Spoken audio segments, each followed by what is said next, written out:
Yeah, yeah, yeah, yeah, yeah. Yeah, yeah, yeah, yeah, yeah, yeah. Yeah, yeah, yeah, yeah, yeah, yeah. They turn birth right into paperwork. Stamp your spirit with a barcode. But laws written on your heart ain't signed by any court. They say license for your living, permit just to pray. They rebranded what was given, tried to bill you for your day. But my breath ain't on their balance sheet, so don't fit their frame. When the maker writes the mandate, every tyrant looks the same. They tax your time, they'll sell it back in smaller screens and quiet apps. But freedom's first a mental map. You want out the maze and trace the trap. I was rolling through the circus, feeling small in every ring, till I realized I'm the lion that forgot he once was king. They condition you to kneel, then call it safety when you stay. But courage is obedience to higher voice than state. Proper instruction, none of these people. Proper instruction, none of these people. Proper instruction, none of these people. Proper instruction, none of these people. Gorilla.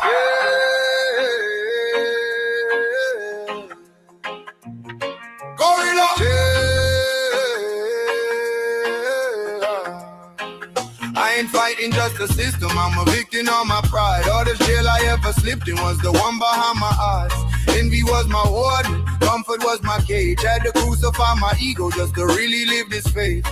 They love you weak, always asking for a favor, hands out. But the blueprint in your bloodstream screams stand up, branch out. I was waiting on the leader, then the silence hit me hard. If I won't lead my own habits, how I'm speaking for my God. So I fast from all the poison that they're piping through the wires. Feed my mind on higher fire, let that scripture lift me higher. If I govern every thought, that's a kingdom in my chest. And no paper crown, no paycheck ever tells me what is best. No proper instruction, no that is people. Proper instruction, no that is gorilla. Proper instruction, no that is people. Proper instruction, no that is gorilla. They can seize your gold, never steal your glow. Chain your body, never cage your soul. Every statute small. Next to one true law written on us all. Proper instruction, know that is people. Proper instruction, know that is gorilla. Proper instruction, know that is people. Proper instruction, know that is gorilla.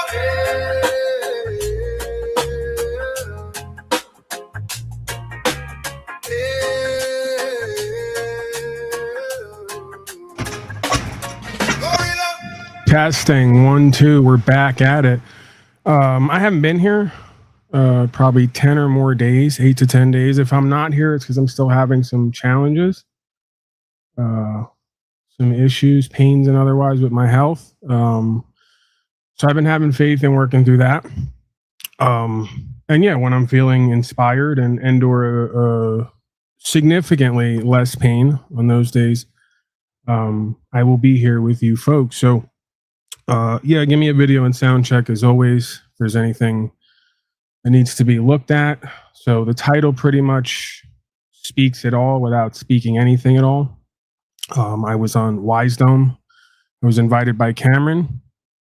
A week and a half ago, about the same amount of time, eight days ago or so, 10 days. So when I showed up, I didn't go through the replay. Obviously, I was there. So we're going to rewatch it together because I did it again.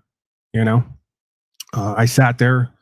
First of all, I was invited under the premise that I was going to be co-hosting. Not that I need that, any kind of title, status, or standing. I'm just kind of making excuses for myself as to why the first 15 or 20 minutes, I think it was even longer than that, because I was sitting there listening and I wasn't speaking because Tanawah had the floor by the time I got in there. So I just kind of let it go on and on and on. And then eventually I kind of, burst in and I go off on him and pretty much a few other folks about this corporatism, right? This legalism, this legal society. And I've been counseling or speaking with Cameron on the side, right? Because I believe one of the reasons why he was brought into my experience, we were brought into each other's experiences to work together to go to the next level, right? So I'm not hating, by any means. I went over there to interact with Cameron. Cameron is on the ground doing it, right? He's practicing upholding his rights and the law the way he knows how. Now, for my liking, a little bit too much legal process and procedure, because again, here's the idea. If we have to enter into the legal society or do legal process and procedure in order for the servants to uphold our rights, then we got a problem, right? We shouldn't need to look like them, walk like them, talk like them, speak like them, and do performances and process like them in order for them to uphold the law of the land and therefore protect the individual's rights. If we do have to do that in order to get that done, then we got a problem. And doing that to get that done is not the answer. It's part of the problem, right? We got the script flipped. We got shit twisted, as they say on the ground, right? So we got to untwist that. And the best way to do that is start with self. So let's get to it, because I'll rattle on and on and on. Again, first 10 or 15 minutes or so, you're going to hear Tanawah talking, and then I'm going to break in with my usual guerrilla ways and point out the fact. And then, by the way, in this clip at some point, Tanawah admits what I've been saying all along. It's amazing, too, because we have Joshua, who's supposed to be wacky like me, and he's got no credibility, but Shackleford is now taking her channel off YouTube. Slavin has left the bench. We got more reports on that front. See, one day they like to make movies about sovereign citizens and play these games, right? And I'm not a sovereign citizen. That's what they call us. They like to make these movies and play games like the sovereign citizens are evil and bad, and they like want to kill people, and they're so crazy. But notice how they're not making the movie on how me and Josh and a bunch of ex-addicts who may have little to nothing at one point, at least in this world, right? Who put ourselves to this understanding to learn the law without an institution and put it into practice with our lives and freedom on the line, and got results over and over and over again. Repeatable, demonstrable, definable, explainable, experiential, cannot be denied and should not be overlooked. Why it's being overlooked, I guess, is anybody's guess, right? It might be said there's a thin line between genius and insanity, and a genius or a group of geniuses or courageous people are always way ahead of their time, right? But this is going to make a hell of a movie one day. If you got any wannabe filmmakers out there, this is an amazing concept. You can start at each individual's broken home situation. You can go into their drug history, how they got broken and lost and confused, and then came back under God, truth, life, and way, rights and freedoms to serve not only themselves, but their land, the people, the community, the country, and therefore God, right? Literally being called spiritually to do what all the rest of these clowns in their suits who get a paycheck and get all this attention signed up to do, but haven't started doing it yet, right? What a glorious underdog, salt of the earth story, right? But again, we're way out into the future here. Right now, we're focusing on how we individually, one at a time, are putting our asses on the line, certain places, certain times, to go to court. We're not laughed at when we get arrested on the side of the road. We do this knowing potentially we're going to get arrested, so we can go to court and put our rights and the law on record and get the results. That's the program and the plan, the process and procedure that's going on right now. Cameron is a part of that. I'm a part of that, of course, Joshua, and many other folks who come here.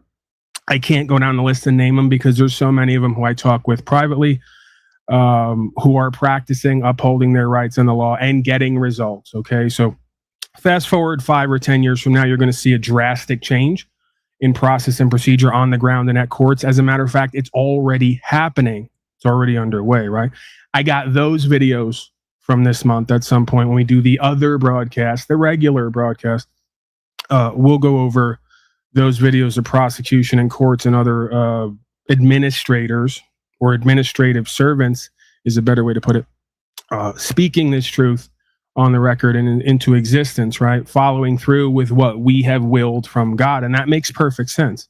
When man and woman shows up in their purest form, walking in truth, life, and way, under God with God-given rights, your servants might think about starting to serve you and the country again. Until you show up in that capacity with that truth, life, and way, they got no reason to serve you because they think you're a bunch of corporatist, punk-ass, clowned-out cowards. And you know what? I kind of tend to agree with them, even if I don't like them, because the truth is still the truth, no matter what we like and don't like. Okay, I'm yammering. We got to get to it. I always do this. So I don't intend to comment too much, but you know me, I'm a blabbermouth, so there's no way we're getting through this restream without me stopping it at some point to comment. If you'd rather just watch and listen to it and I'm yapping too much, just tell me to shut up and go eat. I'm actually cooking as well in the background, so I can go have my meal and rest and relax and recuperate, right? I shouldn't be doing all this yelling and screaming anyway. Unbecoming of a gorilla creature. All right, let's get to it. Paul Enslaved goes off on Tanawah Downing at Operation Wisedome after at least 20 minutes of sitting around listening to this crap that is complete deception, cowardice, nonsense, masquerading as heroics. And I'm just completely tired of it, quite frankly. Grand Rising. Welcome to another episode of Operation Wisedome. Today is May the 16th. I hope all of y'all are blessed and doing well. It's so good to see all of y'all in here. Oh, man. What's up, John? What's up, Brett? What's up, Craig? What's up, Chris? What's up, Doug? Who else we got in this thing, man? What's up, Lisa? What's up, Dale? What's up, Angelo? Lino? What's up, Dwayne? What's up, Bob? What's up, Carson? What's up, Abby? What's up, Anthony? What's up, Doug? What's up, Parasa? What's up, Jays? What's up, JM? Liberty? What's up, Kirby? What's up, Kyle? What's up, Lakini? What's up, Lori? What's up, Matthew? What's up, Rob? Okay, Cameron, can we do something about this? We're not even going to get through the first minute or two. Can we do something about this in the future on the replay? Can we edit this out? See, this is why people don't really, they may love me or they love what I do and they see the power and value in this and me and what I do, but they probably don't like me because I don't do this. I'm not going to sit there and go down the list and say, what's up? What's up, El Perro? What's up, Flex Anima? What's up, Venture Antenna? What's up, Does It Matter? Okay, maybe I should start doing this in the future. I'm now reading off all the names down there. It's like, we don't need to create this extra inclusive environment. The inclusive environment is this realm and the universal law and the practice or not, right? There's the bond. I feel you right here, right now. You may not even be here right now, and I feel you right here, right now. Because we're already in it together. We're already connected on the highest level. We're already a part of the revelation of truth, life, and way. And the exercising of our individual and therefore collective rights, okay? That's the thing. I feel it right here. Sorry, let's get back to it. Robin, what's going down, Robin? We got Russell in this thing. Oh, we got Tanawah. We got Troy in this thing, too. Tanawah, where you at? Yeah, man, we got a lot of people in this thing. What's going down? I know Tanawah in this thing. He probably busy. Grand Rising, Americans. What's up, Troy? So what's up, Cameron? I'm in Montgomery, guys. I'm at the All Roads Lead to the South event today. We got a huge rally, 10,000 people. We're going to be speaking briefly about the absence of the indictment by a grand jury, how it relates to voting rights, and how we can dilute the minority. The redistricting that the southern states. Okay, now I'm gonna give you guys the raw and uncut of what's going on in my mind behind the scenes. And if you don't want this, tell me to shut up. Right now, if I'm listening, I'm going, shut up. No one cares about you 10,000 people speaking. This could be over yesterday if 10,000 of you stop cooperating and complying and stop paying your masters to bomb everywhere the central bankers tell Israel, United States Corporation to bomb. Hello? We're way down the line for this. We're way down the line for getting together in dress shoes and suits and shining up our head to yap with 10,000 folks about how we're going to beg the Epstein Island going vacation class to give us our rights and property back. It's over. Don't you get it? That's not how we got here. And no, I'm not telling folks do a revolution and start a fight. I'm just saying simply meet us in the middle. Stop cooperating, stop complying, stop paying for your own motherfucking slavery. I know I'm the bad guy because I have to keep bringing this up, right?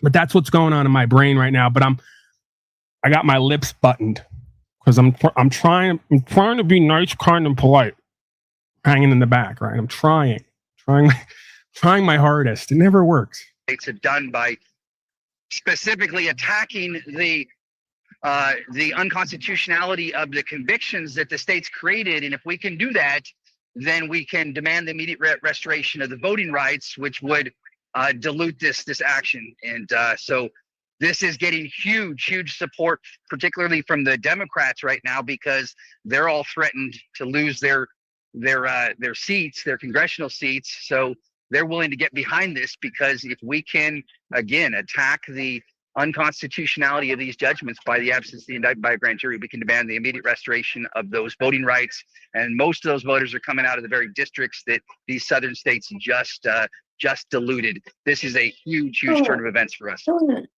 Can we get the noise for Tanawah? We appreciate you, brother. Let me ask you, I'd you got like a something? shout out. Let's go. I think some Tanawah, I think one of the slaves just climaxed in the back because they heard voting and yapping and getting something done without actually doing something different, right? Slaves tend to start spontaneously climaxing when they hear shit like that, and that's what worries me. Like I want to give them the real thing, right? I'm tired of the quick fix, cutting corners, fake shit. Tired of that chat. I want to give it to them deep and raw and uncut. I want to give them the whole thing, right?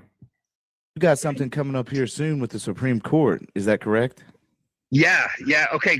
If you want, I mean, I'll lead into it now. I know that we got you got limited time, but I do want to make sure that everybody in your group here is all aware of what's going on. So you guys, for 9 years, I've been fighting this indictment by a grand jury issue, this absence thereof. Y'all know that there's more than 700,000 people across America that never received an indictment by a grand jury that are currently imprisoned, and that is an facially unconstitutional judgment. There's nothing that the states can do to make an unconstitutional detainment result in a constitutional judgment. It's Tanawah, turn around your camera, bro. Oh, all right. Sorry. Hang on, I'm in the sun. These folks keep yapping about the Constitution, too. I went off on somebody yesterday who's a well-known legal lawful guru for repeating this crap, for taking one case record out of context and then reciting it. The Constitution has multiple jurisdictions baked into it through the amendments. Why do you keep saying it's unconstitutional when they created a jurisdiction of congressional citizenry, as far as I understand it? We could go over this together if you'd like. Okay, so big surprise. This is what you need to understand in this realm, that everything is potentially has a built-in deception or trick somewhere within it. You have to look for it. I'm not saying it has to be that, but you have to be open to that. You can't be closed off to that, or you will get deceived by the principalities in high places. So what is the deception in this realm of rights, freedom, principles, spiritual faith? You keep citing a damn contract you're not a party to that a bunch of men signed 200-something years ago. You didn't sign it. You didn't draft it. You didn't swear to it. It's only useful because the folks in costume did swear to it. They're not a party to it either. They made themselves a party by taking an oath.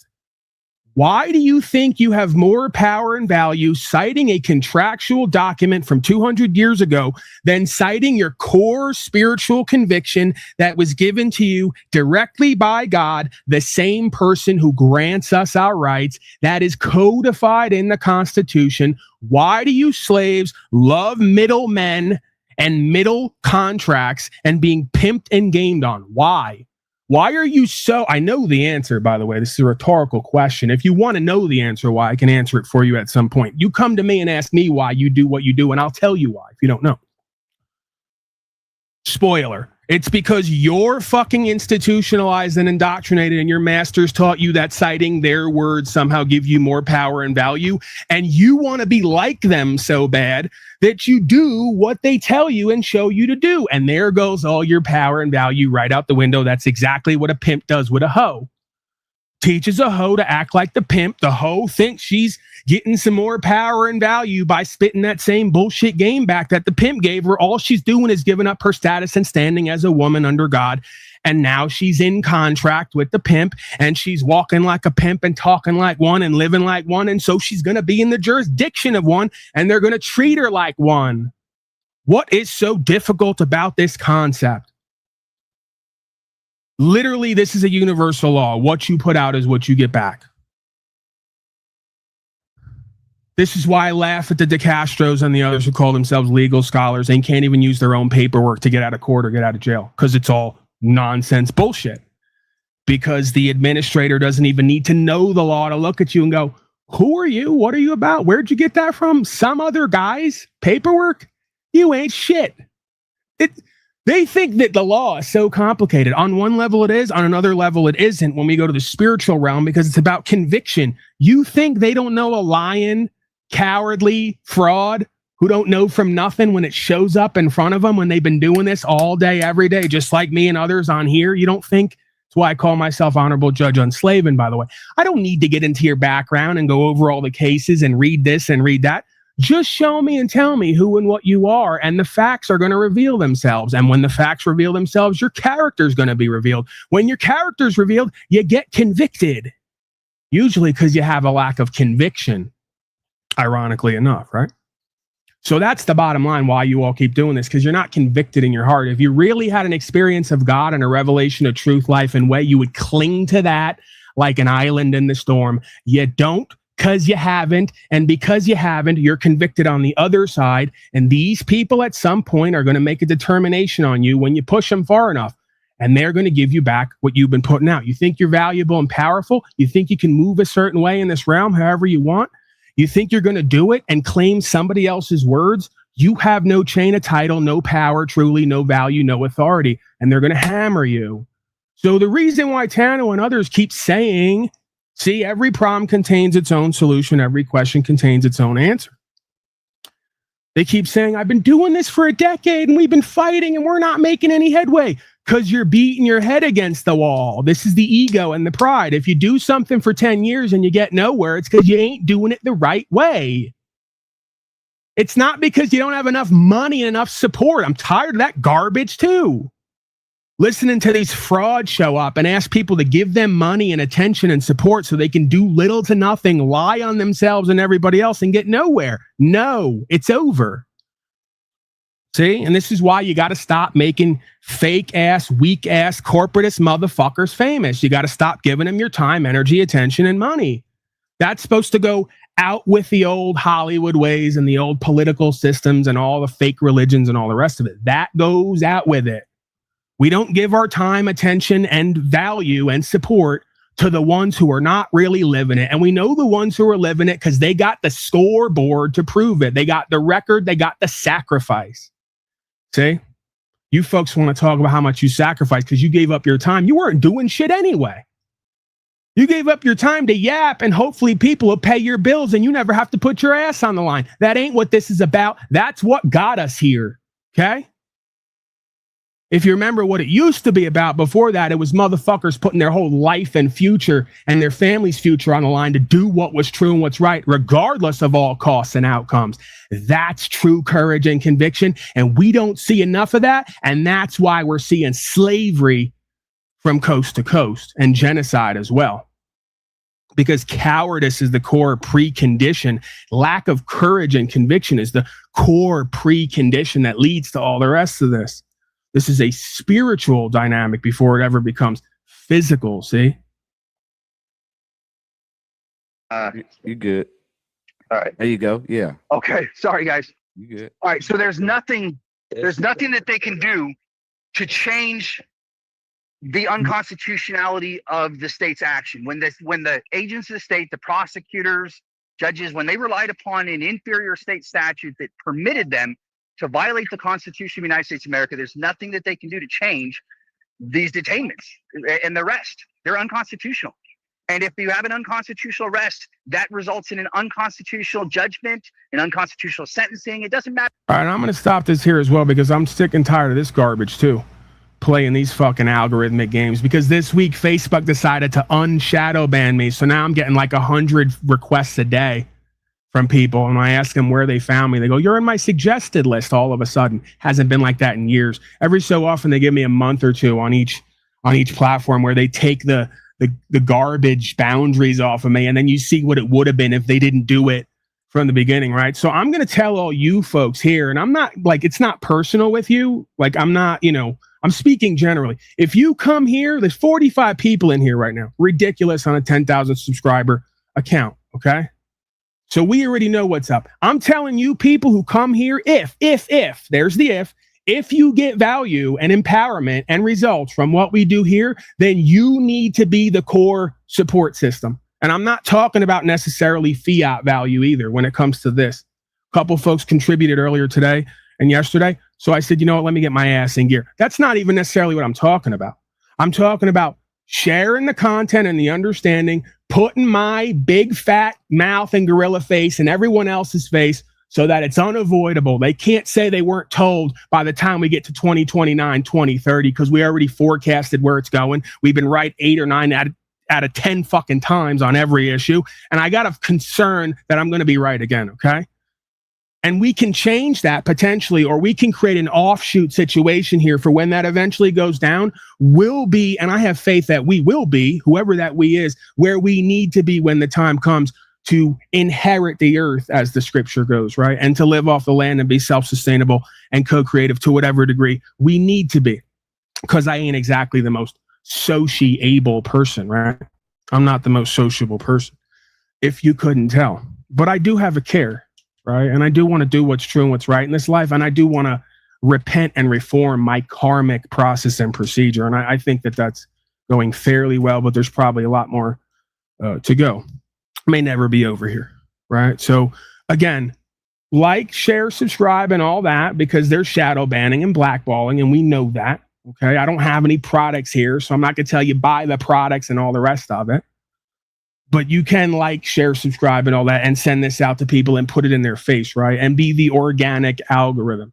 Share it on all your social media. We're way past the point of what are my friends and family going to think? Your friends and family are cucked out. They're slaved out. They're vaxxed, taxed, and laxed. We got to let them go. And we got to move into a new era here. Okay. That's just what I'm seeing. So if you see as I see and you feel as I feel, we love these people, right? We want to co-create with them. They don't care about truth, life, and way, so they can't co-create. We got to branch off and walk this walk. Okay. So just like you folks are relying on me to a certain extent, right? You get something from me when it comes to entertainment, empowerment, value, whatever. The same is said back the other way, right?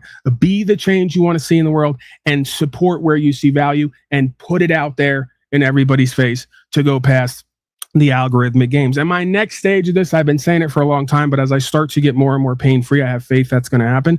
I'm going to invest back in myself, and we're going to put up a billboard at some point just so I can have the experience, because I want to see my big gorilla face on a billboard across the road, right? The size of the whole cross of the whole road, right? Up there on the side of the road, my face on it. And it says, have a good day at work, corporate slave. Make sure you pay the tax to your Epstein Island masters. We got to work on our branding there. We may have to shorten that. That's a lot to put on a billboard, right? But we're going to troll a little bit. We're going to ruffle some feathers, as we always do. We're going to trigger some folks in order to get in the conversation, right? To start a conversation. And what's the root word of conversation? It's the same thing that leads to conversion, right? Conversation, conversion. One potentially goes with the other. So, yeah, blast it out constantly. I know some of you I don't have to ask. You guys are regular. I appreciate that. For the rest of you, get your head out of your ass, right? Put down the reefer cigarette for 5 seconds. And go and share this out. And that's every day. Every time we come here, share it out, put it in everybody's face.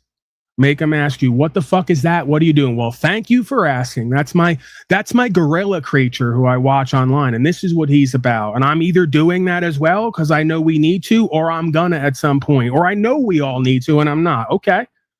I'm cool with that too, right? It's not an ego and pride thing. I don't shit on anybody who says, listen, I got the revelation. I see it for what it is. The facts speak for themselves. I know what we need to do, but I'm not going to do it right now. Okay, that's your choice. That's with you and yourself and God and whoever, whatever, right? You got to walk that walk. It's the game playing, right? It's the denial. It's the delusion, the deflection that gets me going, right? All right, let's get back. If they pled guilty, we're never going to get doesn't through this. matter if they had a trial by jury. Doesn't matter if they had a bench trial. None of that can be valid, because if the first step is unconstitutional, nothing after that can be constitutional. So I spent 9 years, you guys, fighting this, and I haven't been able to get any politicians to support it because there's no advantage for them. They're like, well, why would we do that? And all these attorneys, these NNCLM attorneys that I'm partnered with, the ACLU attorneys now, the NAACP attorneys, 3 weeks ago, they would not get behind this. They wouldn't do it. They're like, no, this will never win. The court will never. All right, he's fucking yapping while he's telling you stories about asking people for permission to be a fucking man. It's ridiculous. Scotty's asking down there, hey Paul, did you have a chance to look into the tax status stuff that I told you about? No, I did not. And it's not personal. A lot of stuff, I look at it, I go, okay, cool. And then I put it to the side. Because why do I need to go over tax status stuff? Is Shively down there? Do we need to bring Shively up? He said he's done a process where he's corrected his status on record, given notice, and he's tax exempt now, and he's got the letter to prove it. What the fuck do I care? This is like, what world am I in? What do I care about all this extra crap you guys are studying to try to seem intelligent, just really because you're scared? You're just scared to say, I'm a man, I have rights, I'm not going to do what you tell me to do, and let's get to it. Have at it. I know it, because I know me. The one thing I could show you that I've done that I can't teach. It's the easiest and most difficult part of this, paradoxically. And you know what? That's the whole thing right there. You can't teach that. You can show it. And if other people feel it, they're going to walk with it. They're going to get their results and then move how they need to move. This is not for the weak and cowardly. This is not for the dishonorable and bad faith.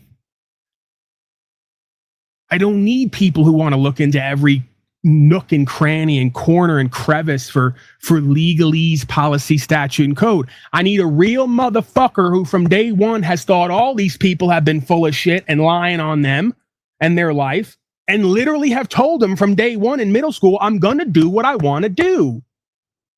So that's what I'm saying. For most of you who come here, this may not be for you, because this isn't some legal, lawful pastime for me. This is who and what I am as a creature.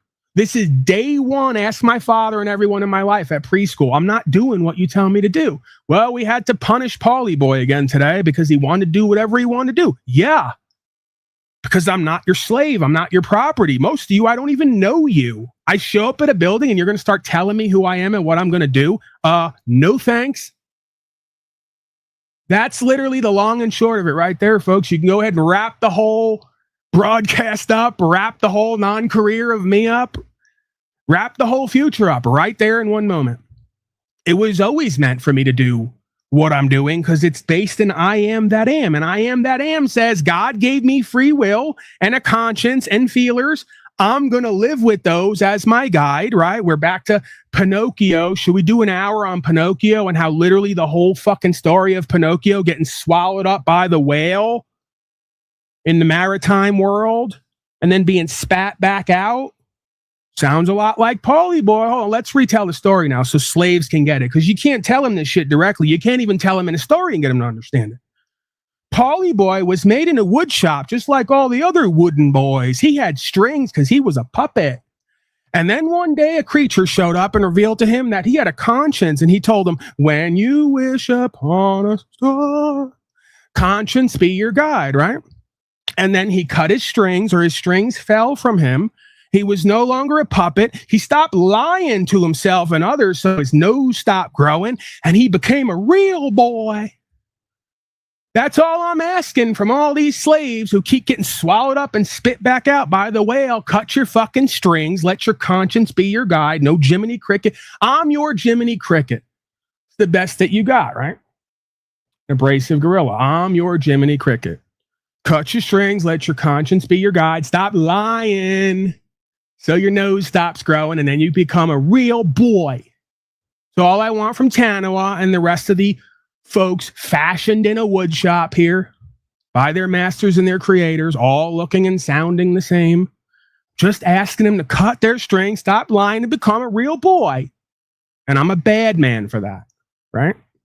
And if you'd like, I could give you like 5, 10, 50 other pop culture movies that all lays out the same idea. It's called a coming of age story, where you come to an age of reason and you start to honor yourself and God, and therefore your parents. All these scripturalists want to misinterpret the Bible as say, honor your mother and your father. And they think because they're so slaved out, that means do whatever they say. It doesn't. To honor your mother and father is to be a better man or woman than they are. And you know how easy that is? Stop complying and being a fucking slave. That's how you honor your mother and father. in the land of the fee and the home of the slave, right? A lot of times my father and me may not like each other. I've said a lot of nasty things, he and others would say. But based on who I am and what I do and the results that come from that, I've honored my mother and father more than they honored themselves, their own damn land, their people, and God. And there's no denying that. And if you went inside of their heart and asked them, even though my mother's not here anymore, if you went inside their heart and asked them, they'd know it's fucking true, and they'd have to admit to it if they were in front of God. And it's not about pride and ego either. So honoring thy mother and father has nothing to do with doing whatever they say when they're lying to themselves and others and being a bunch of tyrannical cowards. It means be as good, if not better than them, right? Be the change you want to see in the world. That's how your mommy and daddy sit back one day and say, you know what? I'm kind of proud of little old Paulie boy. Wasn't as much of a punk ass coward who didn't want to live authentically as I and everyone else is. And it doesn't matter how much money they make either. Money, non-money, that's going away soon as the stock market just hit all-time highs today again, because we're in an everything bubble and they're printing up more baseless currency than ever to inject it into the system to cover the fact that we're on the precipice of a planned implosion again. A greater depression, great reset event, some might say, if you ask Klaus Schwab and the rest of these slaves masters. Okay? We're never going to get through this clip because I'm not in rare form today, but I'm about 60 to 70% pain-free today and somewhat inspired. We'll get back to it. Hear it, but then this Clay ruling came out. This Clay ruling, and if you guys are familiar with it, it's Louisiana versus Clay.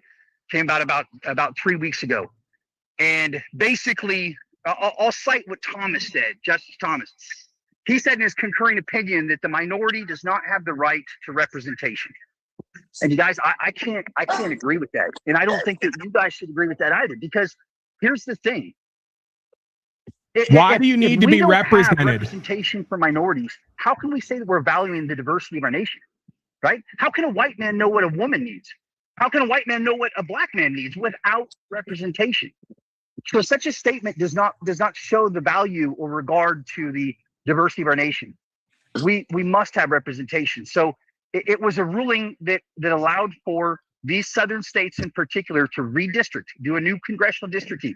And like Alabama just redistricted. They shut down the 2 minority congressional members, removed it. Now they have a 7-0 GOP representation. There's no representation of minorities in the current districting that they just did in Alabama. Florida, they only have 2 left. Louisiana or Tennessee, they just shut down the 2 that they had, so there's 0 representation. Mississippi's going to a 0 representation. Louisiana 0 representation. So all these southern states have all removed it's not the right to vote. So some people get this wrong. They didn't gut or eliminate the 15th Amendment and the right for minorities to vote. What they did is that they said that they created voting diluting, and they allowed for these primarily minority districts to be distributed among non-minority districts, which means that their votes don't count. They don't have enough votes to be able to vote representation in. And so as a result, they did eliminate their ability to have representation by making intentionally their votes not count. I know you all can feel that. I know some of you here have a fucking intuition and you can feel the difference between the care and the energy, the power of truth that flows through me and others, right? Versus this guy hemming and hawing and double talking and reaching and desperate. The desperation, right, is really what becomes palpable here. You can feel, this is why I say I can feel these folks before I ever really see them clearly. I could just feel it, man. You ain't that. That's all that is. The same thing a woman feels when she may continue to go out with you because you got the cufflinks and you got the nice shoes and you're a come up. You're a walking come up, right? But when you go to talking, she doesn't. You ain't like that. You ain't that. See, it's archetypal, right? Is really what I'm talking about here. This is why I go to pimping and hoeing and I make everybody cringe, because beyond me being the king of cringe, there's some truth there as far as power and value goes, right? Just speak who and what you are and stand on it and own it and be unapologetic Women love that at their core, but it scares them because it's dangerous, right? See, we're back to that whole idea that their mommy and daddy teach them to get with a safe man.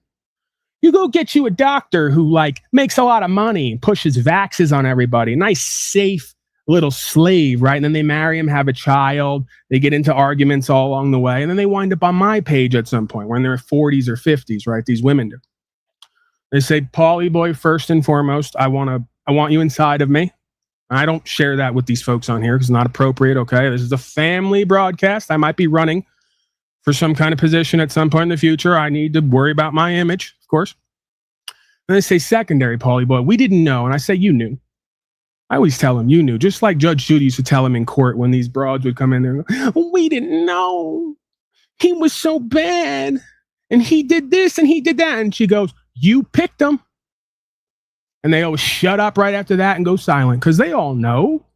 You know somewhere in your gut and your core who's the real thing, who's the it factor, and who's just talking and yapping and ain't walking the walk and is going to string you out. And at some point, you're going to get fucked.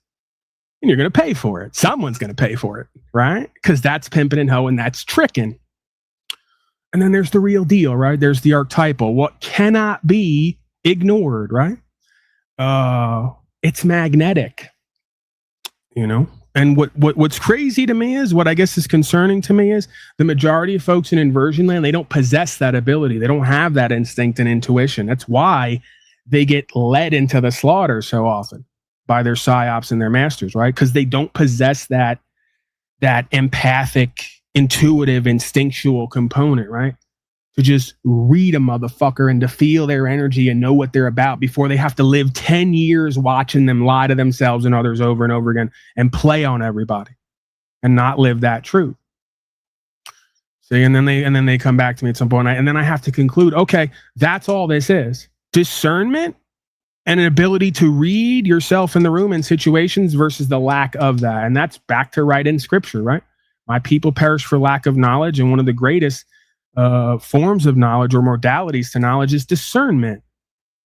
And of course, the majority is always going to, for the most part, support guys like Tanawah and the guys in the business suits because they give them the flowery language. They show up with flowers at the right time, right? It's all the same dynamics. They don't have to deal with the harsh truth. See, Paulie boy, we're not going to court with that. We're not going to deal with that. He has a standard for us. He is going to have expectations for us. We're going to have to really do the work here. We don't want that. See, we approach relationships, a lot of folks, what I see, and again, tell me if I'm wrong, get me right. We approach relationships a lot like we do government. We want the nice, kind, polite, easy, comfortable way through life. We want to logically try to, play it out the way it's going to work, right? Conventionally. And it never works. That's why divorce rates are over 50%. I would argue one of the big reasons is because you have women who keep getting with men who archetypally they know are not honorable, good faith, courageous men. They know in their heart are cowards, but they've been taught to go along, to get along and create a comfortable life for themselves, not a co-creative life. See? The co-creative life is fraught with tests and challenges and revelations of aspects of you got to work on, right? And you got to get together with others and be accountable and responsible and get triggered, right? Oh, we don't want none of that. We're going to lie to ourselves and each other, make a whole bunch of vows that we can't really keep, right? And we're going to play house together, and we're never going to address our collective enslavement and the genocide that's going on just outside of our doorway, right? We're not going to address the human state farm, as your insurance goes, that we all live on. That's for Paulie boys and other. That's for Paulie boy and other folks who don't want to live a long, comfortable life where we just reason everything out. Right? Guy hit me up yesterday. I think he's here today, right now, Scott. Talking about this idea of logic and reason, and I thought it was interesting because the day before I was meditating on this idea of the masculine and feminine, the dualistic components of this reality, how they're seemingly paradoxical, but also complementary, reflective, complementarily reflective, to be grammatically correct there, if I got it. So, and one of the things that came forward to me was this masculine idea of logic and reason and this feminine idea of intuition, right? And that's essentially what we have going on here. Like if we blow that dynamic up in the household, I see that as a big dividing point. This feminine intuition versus a man's logic and reason. It oftentimes can seem at odds, right? Something's going on there. This is the same thing going on the world stage, right? Which then reveals to me this is a more holographic, reflective simulation material. Because one of the greatest divides, on the world stage, if you want to call it, between safety and freedom would essentially be logic and reason. This is why the lawyers always say, Paulie boy, be reasonable. No, because I got intuition, see? And they say, Paulie boy's toxic masculine. No, I ain't. The toxic masculine folks are the ones dressed up in fraternal suits, taking and giving orders, cashing checks and playing power games. I'm the guy saying, I gave up all of it to go pursue the real deal, right? I'll take less to get more and be more. That's the intuitive. That's a feminine quality, it could be argued, right?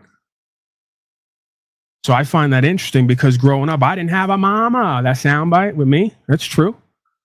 But what I did have, God put there, was a feminine, motherly intuition that was better than my earthly mama could have ever been. And it was always going off inside of me. It was the weirdest thing ever. The mama inside of me, and this is where they could flip it on me and say, you got your mama's spirit. That ain't always a negative thing if we want to go cosmically, right? See, there's having your earthly mama spirit, and there's having a cosmic, sacred feminine spirit of intuition. And it would go off constantly around these males. And it would kind of say to me, Paulie boy, these males are not to be trusted. The same thing that goes on in a lot of you wannabe pimps and players out there. The woman inside of your home, right? She's got that feminine intuition and something just ain't right. I don't know. Something just ain't right. It don't matter how much you spend, where you take her, what you say and do and all the rest of it. Something just ain't right. And that's because her feminine intuition is going off, ringing like an alarm, saying, reporting back to her that you ain't safe, that she can't trust you, that when the time comes, you'll give her over to Epstein and the Donnie Trumps of the world in order to get another stimulus or be told what to do. See? This is why they say a woman archetypally loves a bad boy. No, a woman archetypally trusts and feels safer on a motherfucker who would give his life to go against the whole world to stand on something. She can trust in her soul that that's a 1-for-1, right? That's an otherworldly bonding connection, right? Because that's a spirit that comes from somewhere or somewhen else. It's archetypal. It's not part of the day-to-day practical processes and procedures of the modern-day inauthentic corporate male. So it's not that the woman, from my perspective, necessarily wants a bad boy archetypally. She wants a rebel motherfucker who will walk and stand on his own too and not cave to what the rest of the little boys around him are saying and doing. And that's a damn good thing. We need more of that. See, a lot of these beta males who want to talk about men's empowerment nowadays and MGTOW, all the rest, they're so delusional and confused. I don't want my wife nagging me with her intuition. You need that bitch nagging you with her intuition, because that thing inside of her is going off like crazy, saying to her, this is a bitch ass beta male coward who's not going to stand for shit when the time comes. I don't trust him and feel safe around him. Yeah. Because you can't run from who and what you are. And it's unavoidable to who and what experiences you. See? This is a truth and a reality that a lot of us males don't want to check our pride and ego to try to get and understand, right?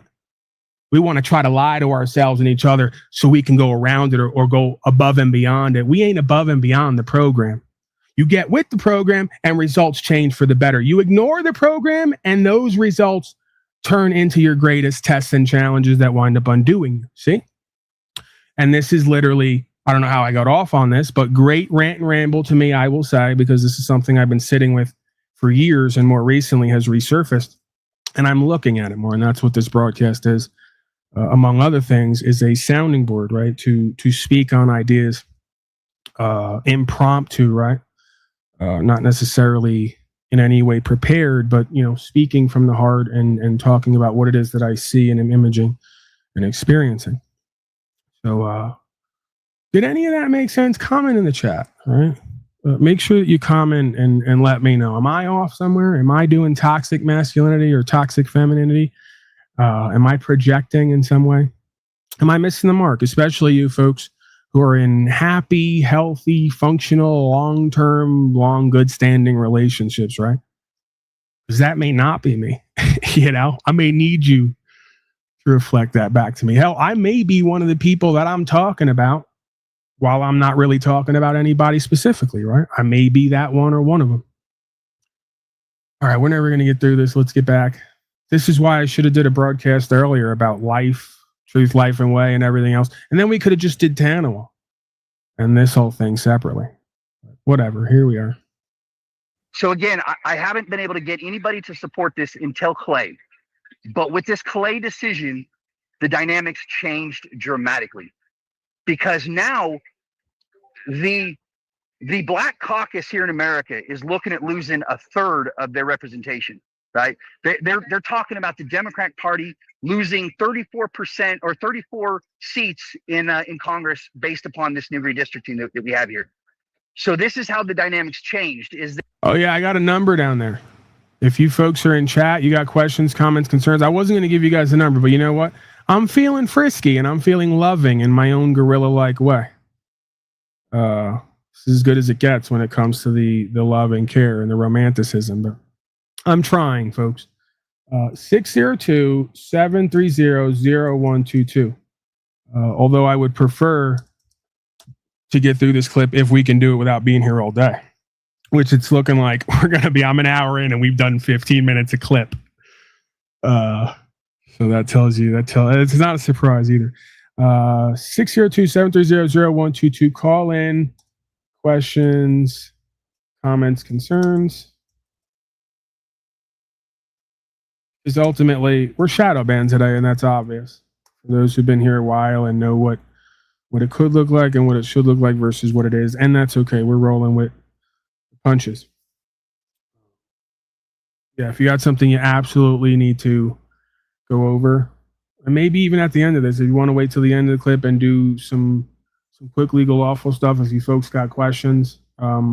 We got like 3 more people this month who got dismissals at court because, I'm just a sovereign citizen who makes up the law and doesn't know what I'm talking about. Yet every month we get another 3 or 5 people who just call me out of the blue and go, yeah, more dismissals, put it on the record. And I go, okay, it's just, we're doing the work here. Doing the work quietly in the background, doing the work, one at a time. So yeah, if you come here for that, that always takes precedence above everything, because the rest of this is just yapping. And I may even be yapping about some shit that could be life-changing. As a matter of fact, I know that I am at times. But doing the actual work and getting the results, that's like, I got to stop everything. Stop the presses. Folks are doing the work. They want some input on that based on firsthand experience. I got to give it to them. And I also have to give them the proviso. Your results may vary. Don't do any of this thinking you got guarantees. That defeats the purpose of doing this. You want to cultivate honorability and good faith? You got to move forward with no idea potentially of what could happen. You got to move forward with all the idea in the world of what could happen potentially as far as you going to a box or dying. How's that for cultivating honorability and faith, right? Yeah, that's how it's done. It's the only way it's done. So don't do this because you thought that I told you that you were going to get dismissals and wind up on the side of the road being viewed 400,000 times saying, Paul Unslaved made me do it, because I'm going to turn you into a mixtape when I have some time on my hands, like I've been doing recently with the music and the AI situation, right? I'm going to clown you. I'm going to laugh at you. I'm going to mock you, ridicule you, castigate you, chastise you, and then I'm going to turn you into content some way, somehow, because I've been telling you motherfuckers this whole time for over a decade, if you want to count Facebook and Zoom and everything else, before I ever got onto YouTube, that this has to be done by real folks who understand real consequences and are really willing to face that and go past that. If not, save your time, go and watch your football game. Go purchase another OnlyFans subscription, right? Go find that new job that you've been looking for that's really going to give you that safety and security inside of your slave pen, your open air slave pen system, right? At least financially. And I get it because it all works together. You ain't a slave because you want to do better in life and have more and be more and provide more for others. You're a slave when you say you want to do that and then give 40% of what you make to the Epstein Island vacationing class to fuck your kids. Sorry, did I say that out loud? Yeah, and eat them.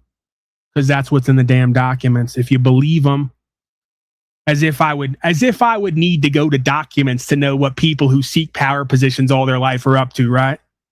Right. Let's get back to it. I couldn't get them to support when it was the right thing to do, right? When it was the law and the honorable thing. And I couldn't get them to do anything about that. But when it came down to them losing their power, guess what? Now they're all getting behind it. Right. So I actually have a meeting in a couple hours with Kamala Harris, with Cory Booker, with Hakeem Jeffries, and with Jamie Raskin, who are all here at this event today. And I'm going to be speaking on the same stage as them. I only have 3 minutes, but that's all right. 3 minutes, I can get an awful lot out. You guys know that I can spit an awful lot out pretty quick. But if we can attack, if they can come together and get behind what I'm doing, and we can challenge the validity or the constitutionality of these judgments, then by showing that the states failed to create the convictions constitutionally, then their right to vote that were taken must be immediately restored. And if we immediately restore their right to vote, then that means that the majority of these people are coming out of the very districts that they just pulled. Literally can't so be for real. instance, Memphis and Nashville are going to be the two minority districts that they just diluted by spreading them across all these other districts, non-minority districts. So if we can, the majority of the prisoners are coming out of those very districts, those very ones.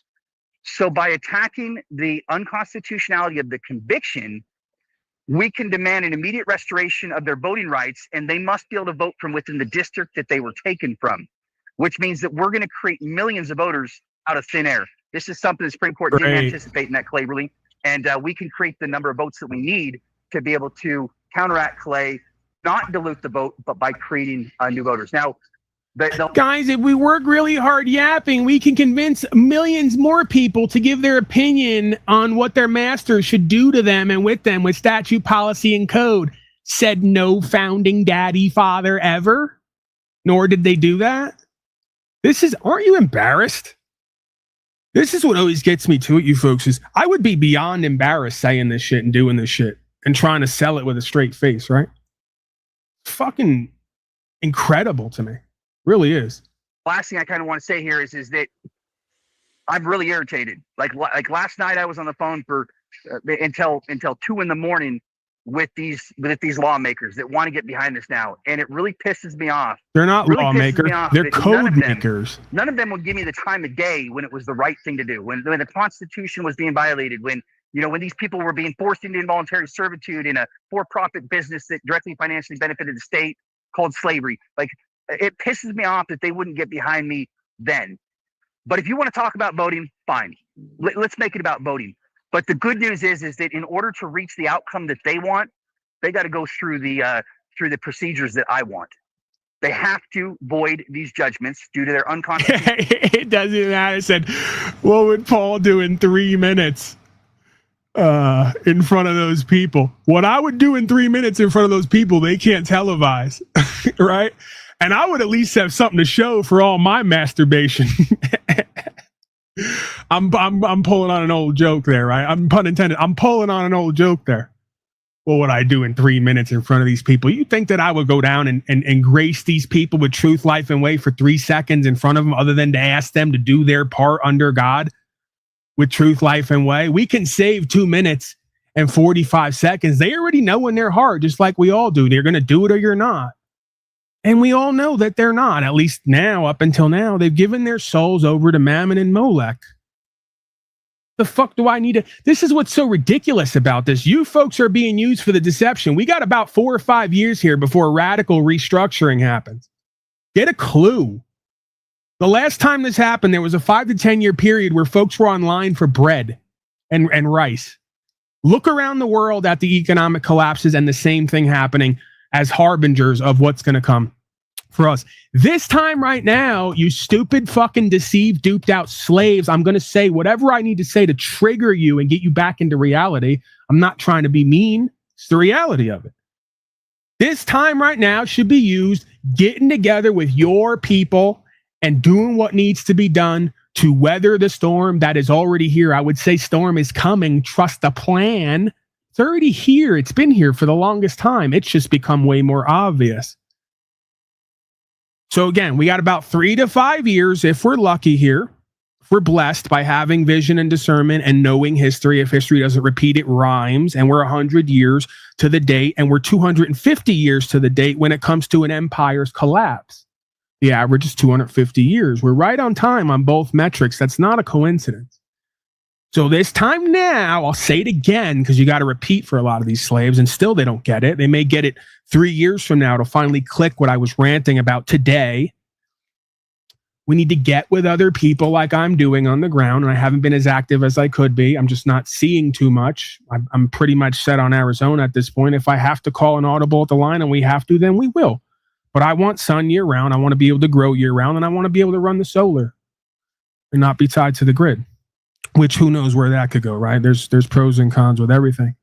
The point is there's 10 of us and 6 families at this point. More of you folks, instead of listening to Tanawah yap and bullshit himself and everybody else, maybe go get a job so you can get some value and put some to the side so you can come to me at some point. We can all get together, 20 of us, right? However many it takes to get a desirable piece of land and give everybody their percentage or a title and a claim. So nobody feels like Paulie Boy's doing a cult, because I get it. You'll vote for these people. You'll pay them their tax. You'll ask them to run your life. But if I say, let's do community, you'll be side-eyeing me like I'm trying to get one over on everybody as if I need that, right? I'm in a position of I can't believe this is what God formed and fashioned me to do, but it's obvious this is what it is. So I got to play that role to the best of my ability. That's where I'm at, right? I'm not looking to get something over on somebody. I wouldn't do everything that I'm doing if that's who and what I was and what I'm trying to do, right? If that's who and what I am and what I'm trying to do, there's other places to go with that. Places that I was before I came here that I turned back on, right? People, places, and things that I turned away from. Okay, but I get it. I'm just like you. I got trust issues, and most people are full of shit in this life.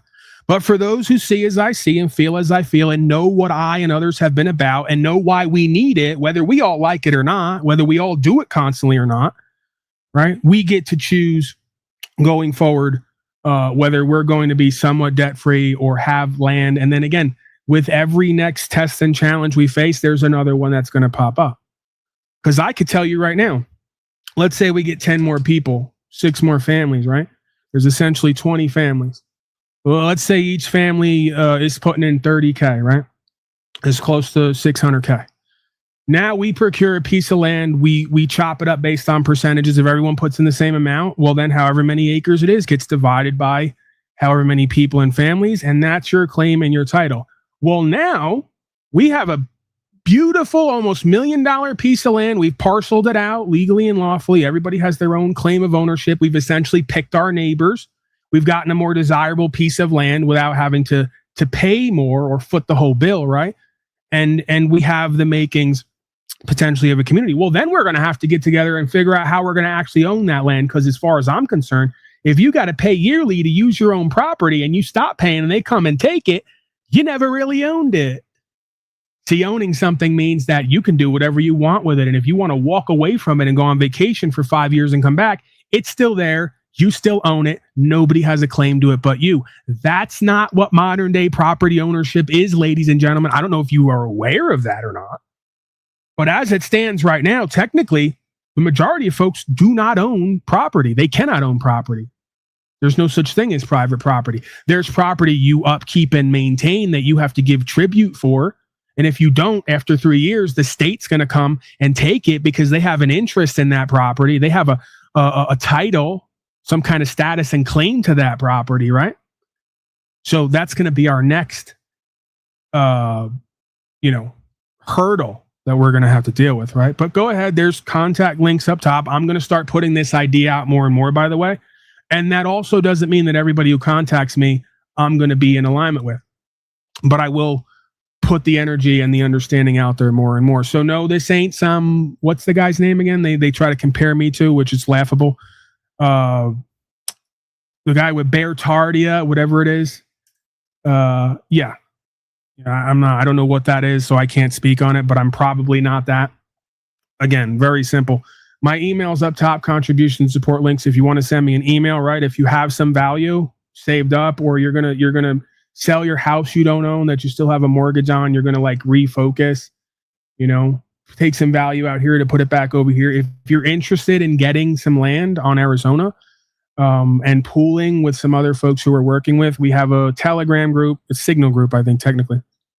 I can add you to that, and we can have the discussion and go from there. So again, open door to an extent, presuming like anything else that everything's in alignment.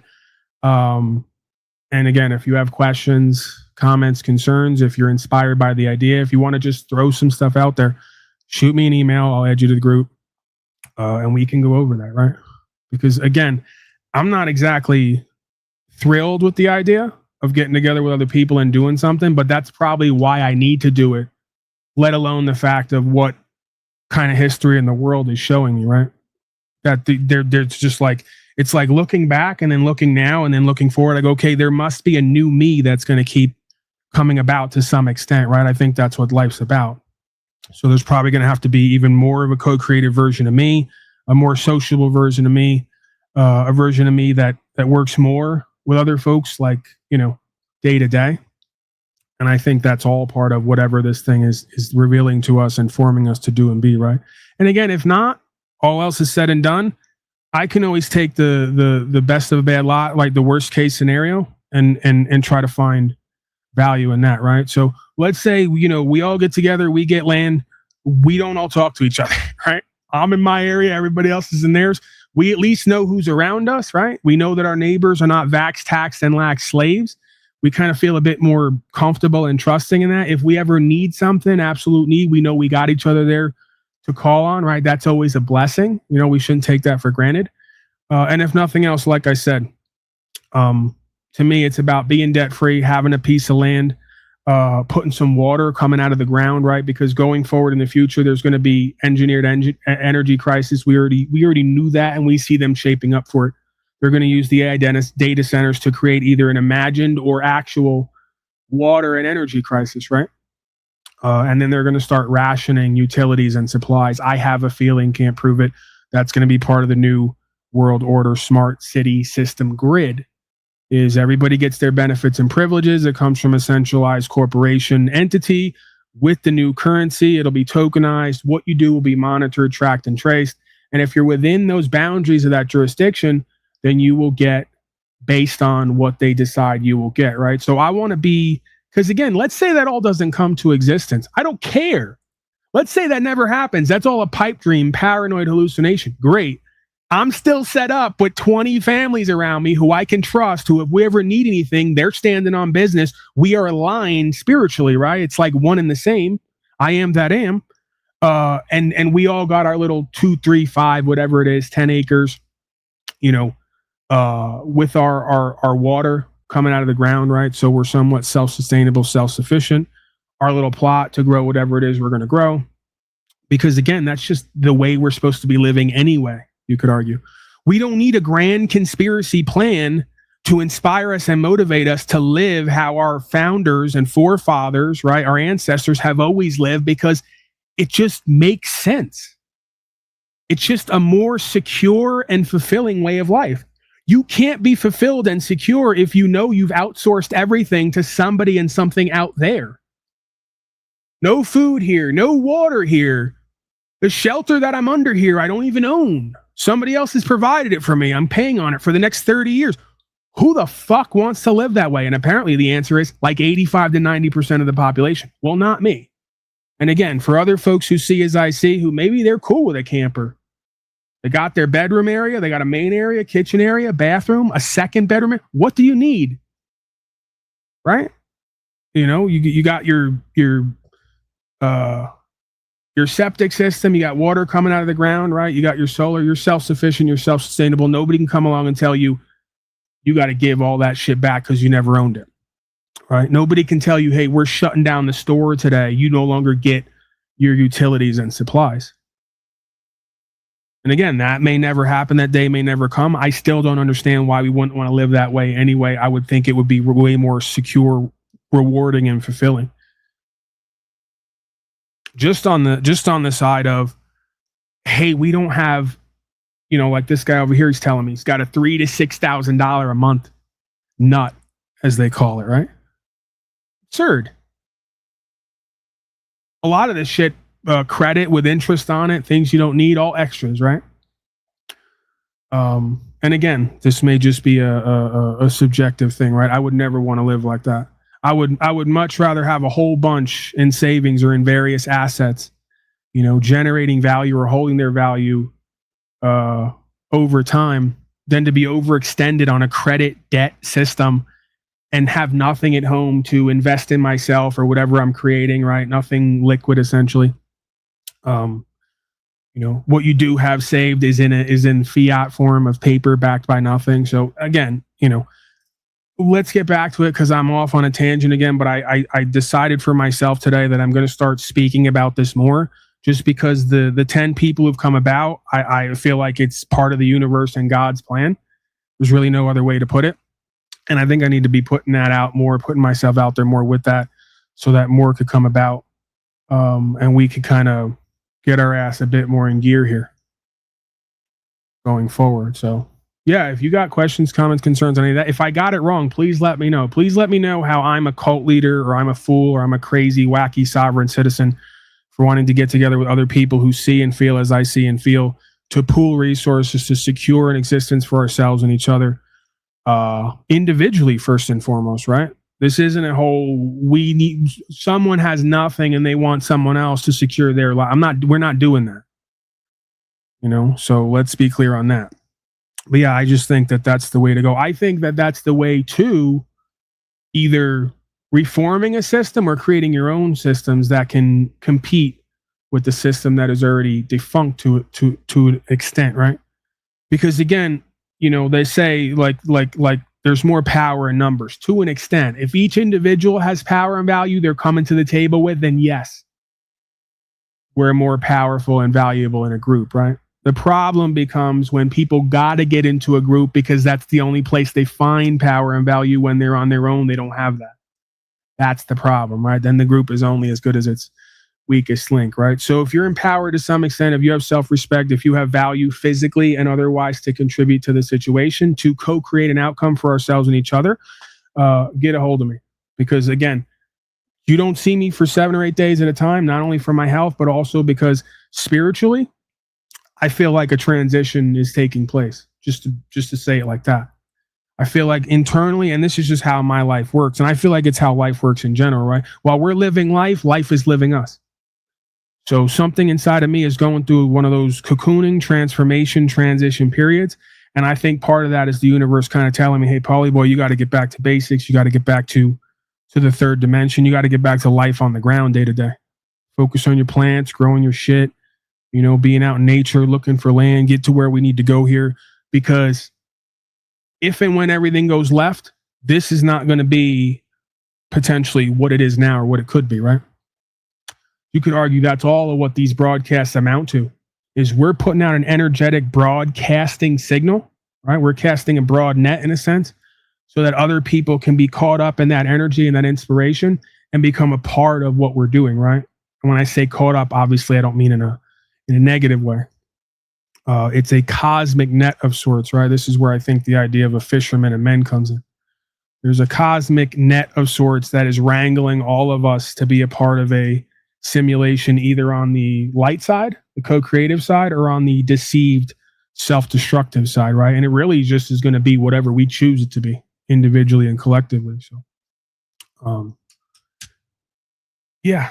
And then too, the next stage of that too, I need to, again, because when I'm having these pains and issues, I'm supremely uninspired, unmotivated, and I struggle with that in my life anyway. As ironic as that is with the name of the channel, right? I'm just being candid. So, but yeah, going forward is, networking on creating more value, right? Doing what we love to do or what we're good at, right? Doing good business and creating more value for ourselves and each other. That's part of that whole community idea, right? We share businesses, services, products, channels. And again, these are all channels, products, and services that when we view them and we experience them, our life is better off for having done so, right? This isn't a situation where we're having to take from others and capitalize and deceive in order to get ahead. That's not what this is about. This is the answer to that. See? A corrupt, corporatist, capitalizing economy built on inauthenticity, lies, deception, and place holding, right? Among other things. So that's all this is. The Spirit is working through me and others to be a solution and an answer to the problems that we all face. All right, let's go. Tanawah's on the phone. He's going to meet with Kamala Harris and others because they're really going to yap hard to figure out a way to get these politicians to give everybody their rights and freedoms back that they themselves don't want to secure by exercising it and living it. See how that's going to happen. I can't wait to see how that's going to happen. And that's the only way that they can restore the voting rights. So at the end of the day, I'm pretty mad that it takes them losing their power before they were willing to do something about it. But the good news is that they have to follow, and we achieve what we're seeking regardless if they want to reach that outcome. So at the end of the day, when this is all said and done, what I'm going to be able to do is I'm going to be able to say, you know what? I'm going to tell this story, and this story is going to go, none of these people cared about it when it was the honorable thing to do. None of these people cared about it when it was the constitutional thing to do. None of these people cared about it when it was about basic human rights. That's you. They only cared about it when it came down to losing their power and their seat. And that's the story that we're going to be able to tell when this is all said and done. Straight up. And then when it comes down to the original jurisdiction, what's movement on that side of things? Yes. Okay. That's an excellent point, you guys. So what you need to understand is that we're bringing the absence of the indictment by a grand jury as the mechanism to show that the state became a party in the cause. Because when you are charged by information, not indictment, then the state became your accuser. It was state of Oklahoma versus you, or state of Connecticut versus you. That's why it's state of versus you. But in order to challenge the original jurisdiction of the court, because let's run through this here, okay?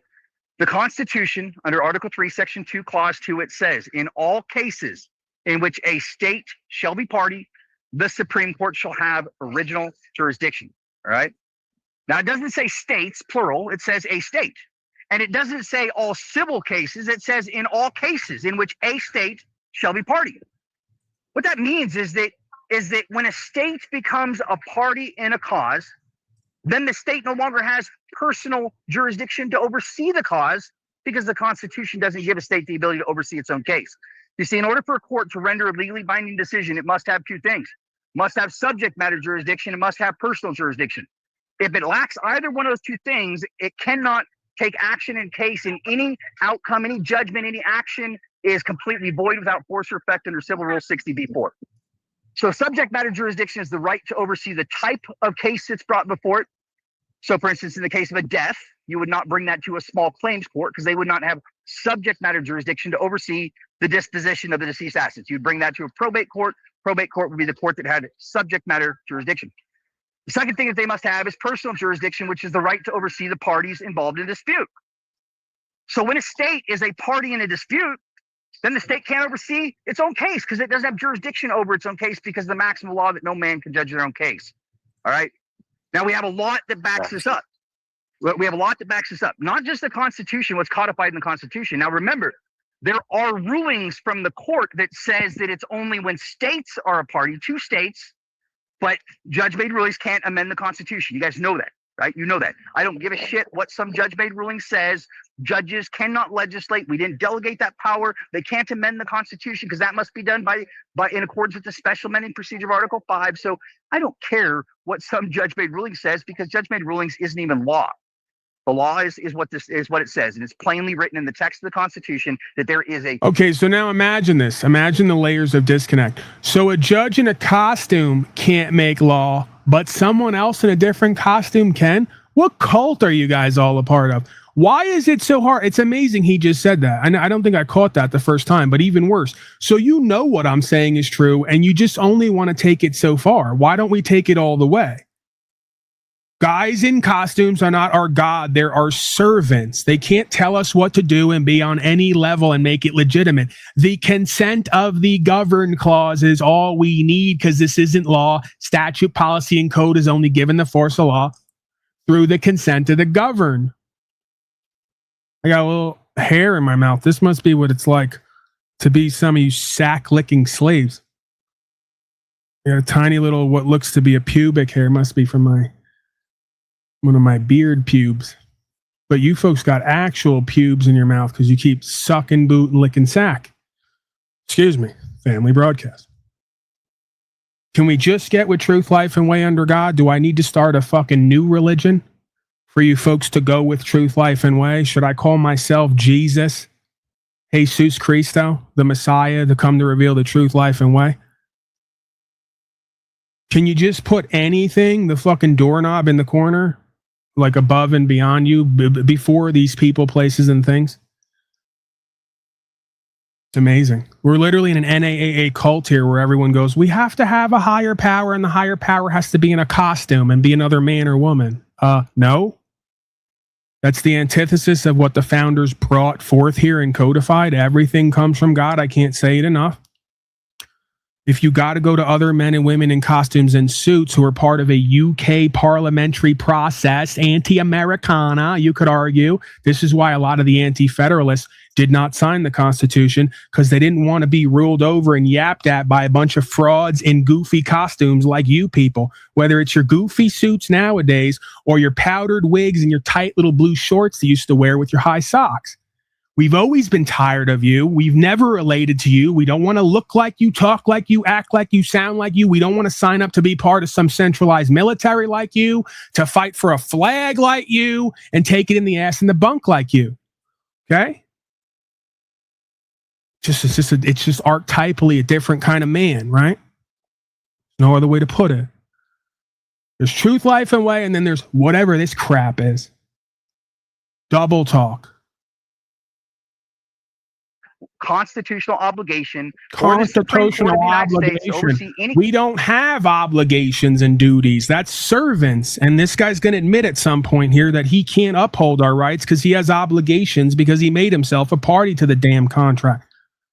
Why do it? And I'll tell you why. Because your public fool system taught you in 6th and 7th and 8th grade that you get all your rights from a damn piece of paper, and because you don't know God and all of your fake ass religionists are child touchers, you can't know the experience of God because you never sought the truth to be set free. You never went on your own damn path to discovering I am that am. It's called self-knowledge. Knowledge of self is knowledge of the universe. This goes back thousands of years, these understandings and these practices, and you keep getting deceived and duped by parliamentary process and procedure, by delegations of authority. It's all essentially contracts, and a bunch of men got together and made some shit up and told you it was all to make everything better and more perfect. It never works that way. Have you not noticed? What makes a better and more perfect government is each individual seeking truth to be set free and becoming great again. So we have a country full of men and women who are great again. That's how you make America great again.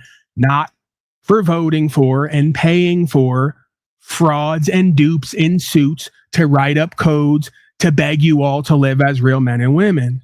Never going to happen. Never was supposed to happen. Can never happen. So I'm going to continue to laugh at you, mock you, and point out the obvious. Case in which a state is a party.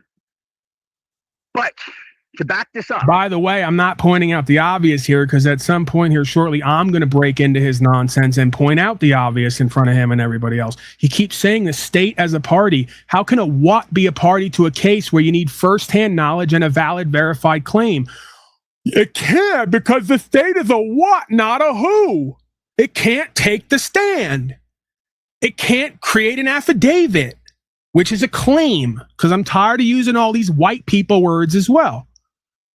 And it's not about white people. It's about UK parliamentary process and procedure. See, I'm Irish and Italian. I'm an American. I'm not white like these people. If you take me to UK and put me in front of them, they're going to say, get this Negro. What is this creature? And they're going to say, that's a gorilla creature, boss. It's Paul Unslaved. He believes in rights, freedom, principles, spiritual faith, and he exercises that and works with others to do the same. It's called activism. Get this disgusting creature away from me. I'm not white like these people. I don't show up and act and talk and walk like them and buy into these collectivist propaganda schemes to make everyone better and more perfect. Ridiculous and absurd. Okay? So let's just, again, one more time, let's stop entertaining this. Let's stop hosting this. Let's stop buying into it. Let's stop arguing it.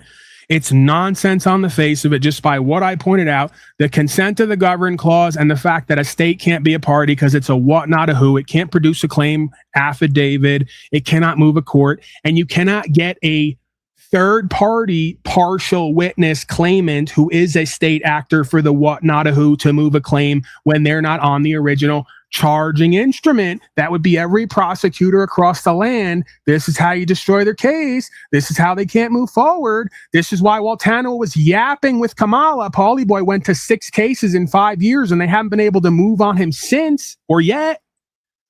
This is why he didn't have to pay any fines. This is why he didn't go to jail. This is why they returned all his guns back to the trust without him ever going to court. Because you just said there's 3 elements to jurisdiction: personal, subject matter, and geographical. The state of New York is a commercial entity. It is not the same as New York State, the landmass. Look into it.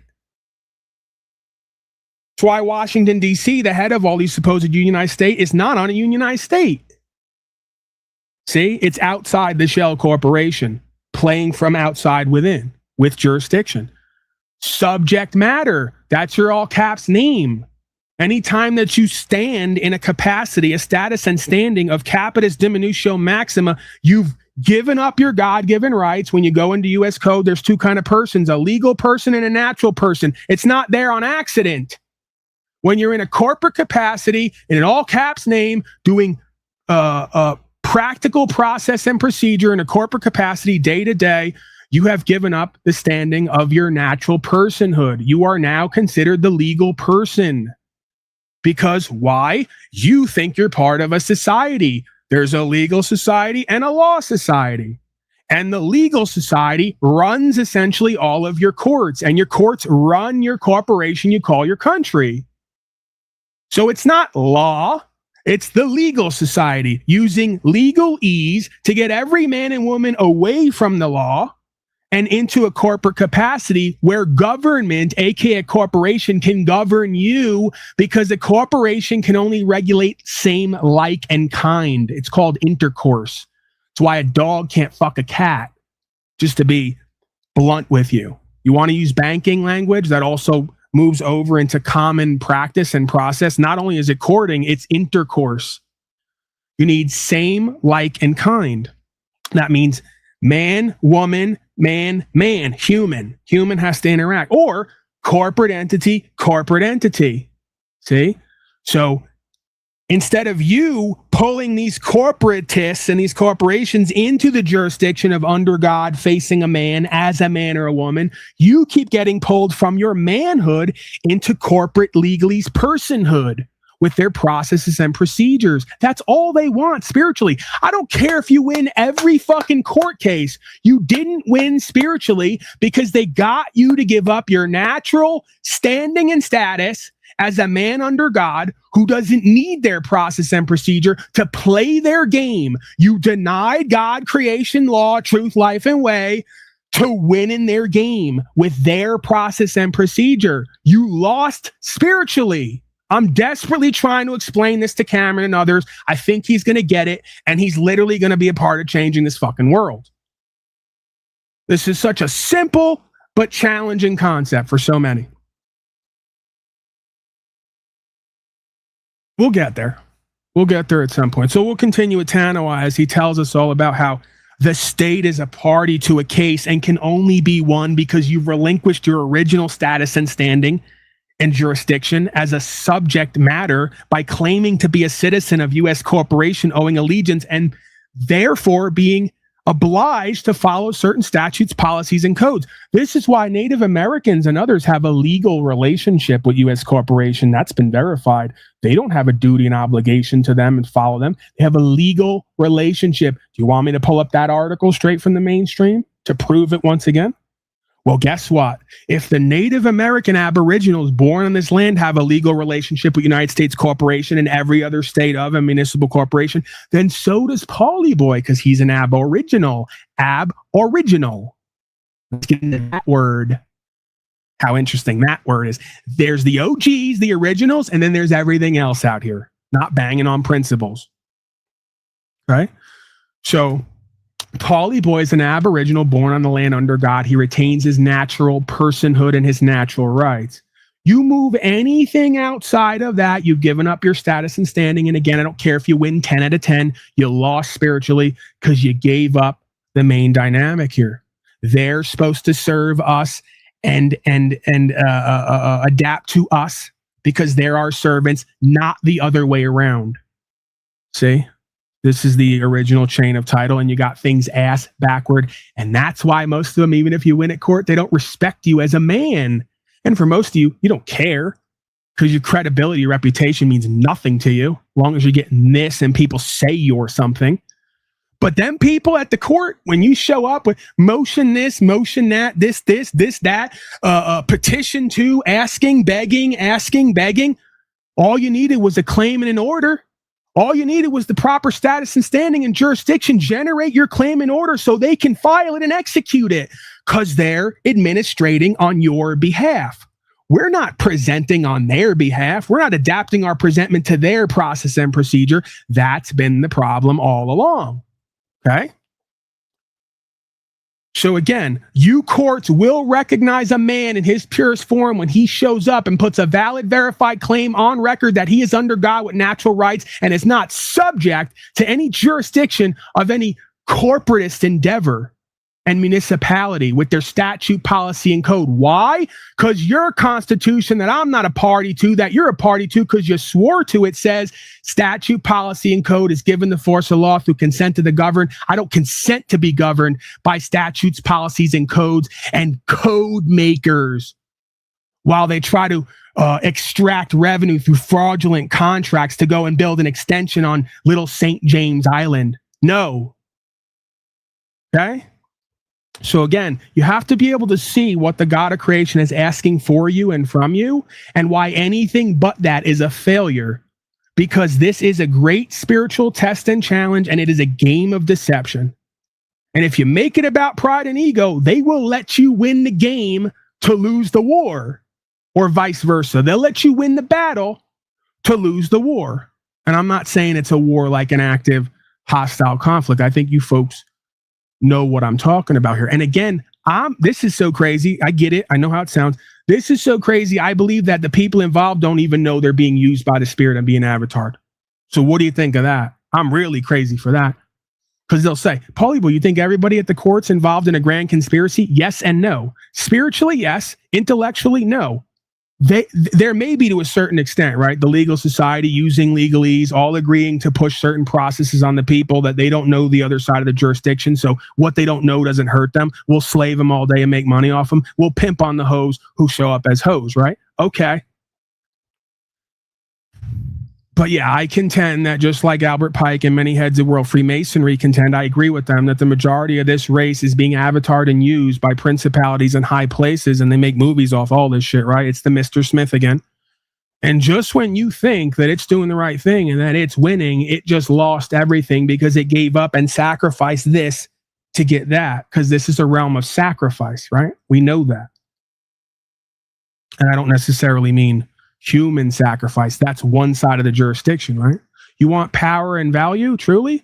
You got to sacrifice this person and they're walking their way to be given that in an earthly way. The other side of the jurisdiction of sacrifice is you got to give up your time, your energy, your attention, your comfort. You got to give up security. Walk into a court without any statutes, policies, codes, process, procedure, and talk from the heart, put it on file and stand on that and surrender in faith. See? That's a different walk. That's a walk they got to respect.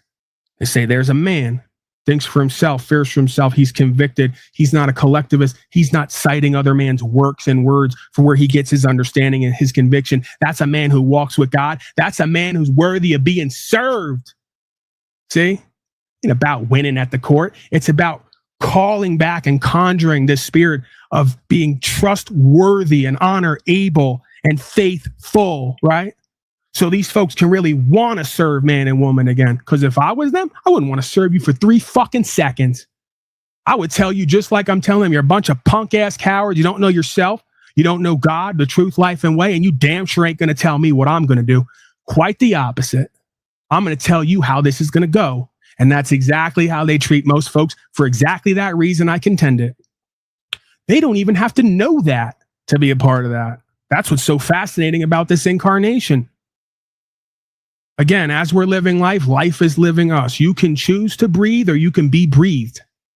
That's just on one level, right? I think that extends to many different areas in our life. That's why you see so many folks they now call NPCs and automatons. It's almost like they're running a background program. They're not even their own person. See, we use language to talk about these spiritual ideas all day, every day. But as soon as I call it out for what they say it is, that they admit it is, that Paulie Boy is a schizophrenic, sovereign citizen, crazy person. No, your Bible also says that as well. That there's going to be an end of time scenario, a loop potentially over and over again. I contend. I don't think this is one event. I think this happens over and over again. Right? Where the truth, life, and way will be revealed, the apocalypse, the revealing of the truth that's always been here. And what's the truth that's been revealed that's always been here? Is that we are I am that am, connected to the Most High God, and we don't know that. So we've given our power, our consciousness, our awareness over to the least and lowest among us to run our lives because we're so godless and faithless and honorless and pathetic. But that's a great opportunity because now we have a redemption story. See how it works? God never left. We left it. God never stopped trying to use us. We started trying to use it the wrong way, right? All these fake ass politicians like Donnie and others have the balls to show up and talk about God and all the rest of this garbage. We're never going to get through this clip. We're going to be here for 2 days. Understand the original intent of the Constitution, right? We would typically go to the Federalist Papers. In fact, James Madison wrote the Federalist Papers. He's considered the father of the Constitution. Justice Gorsuch of the Supreme Court says that he's the sole arbiter for all things Constitutional Convention, that because of his writing is the only reason why we know anything about the Constitutional Convention. So when we want to know what James Madison was thinking when they put Article 3, Section 2, Clause 2 into the Constitution, let's see what he has to say about it. So he wrote the Federalist number 10. It was New York Packet, November 23rd, 1787. The article was titled "The Union as a Safeguard Against Domestic Faction and Insurrection." And in the article, what James Madison said is no man is allowed to be judged in his own cause because his interest would no doubt bias his judgment and not improbably corrupt his integrity. With equal, nay, with greater reason, a body of men are unfit to be both judge and party at the same time. So this is the earliest known reference to the modern day concept of conflict of interest. James Madison was formulating the idea of conflict of interest when he said that their interest will no doubt bias their judgment, conflict of interest. So no man can oversee their own case, and in the same way that no man can oversee their own case, a body of men can't be both accuser and judge in their same cause, because the state is made up of a body of men consisting of prosecutors and judges and police officers and CPS agents and dragons and knights and fairies and Ninja Turtles. The same body of men cannot be presumed to be neutral and biased to act as a judge against you because of the obvious conflict of interest that exists when the judge works for the plaintiff. So that's James Madison. Now, Alexander Hamilton is another one of the drafters of the Constitution. He also wrote the Federalist Papers. Let's see if he had something to say about this. He did in the Federalist number 80. What Alexander Hamilton said in the Federalist number 80 is he made two references. The first reference is the federal judicial authority of the Union must extend to all cases between a state and the citizens thereof. Okay, so let me say that one more time. The federal judicial authority of the Union must. Can someone tell me why any of us give a fuck about what some guy 200 years ago supposedly said? You're doing it again. Why do you guys need all the words written down from men from hundreds of years ago to tell you what reality and life's going to be for us and each other? I don't get that. I'm confused. Where did they get that authority and jurisdiction? Why are you so lowly in your self-value and self-worth that what I'm putting forth here seems like pride and ego while you're in your arrogance and dismissal? Why are you so low value and self-worth that you think some guy in frilly outfit 200 years ago has more value and power and worth than whatever the fuck is living up inside you that God put there? What is that? Can someone tell me what that is other than reprobate mind and heart and corruption? O ye of little faith. Extend legal scholars, all of them, and the citizens thereof. There's a dispute between state and citizens. See, there's a difference between being a legal scholar and a student of life, and we might want to learn that difference and understand what means what, right? How that all works. state, then the federal judicial authority, meaning the federal judges must oversee it. State judges cannot oversee it because of the obvious conflict of interest that exists. So this is why Article 3 says that the the Supreme Court must oversee it if a state is a party in cause. All right.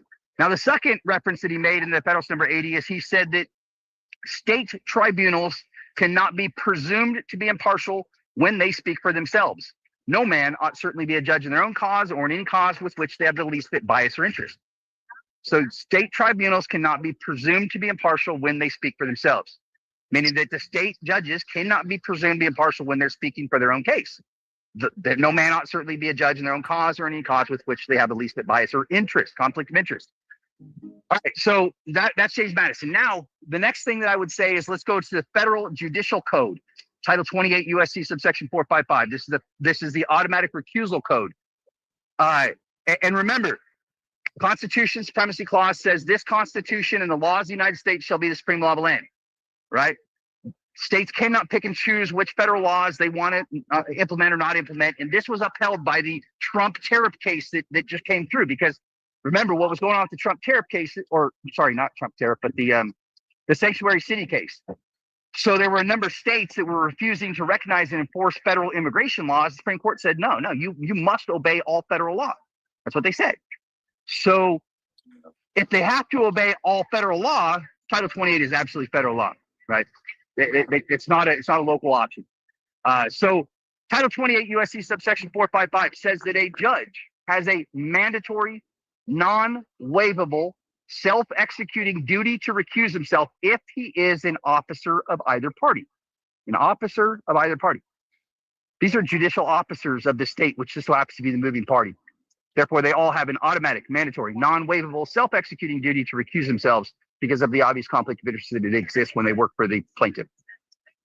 So we have the automatic recusal. And remember, it's already been litigated. Cohen versus... That's all this fucking crap is.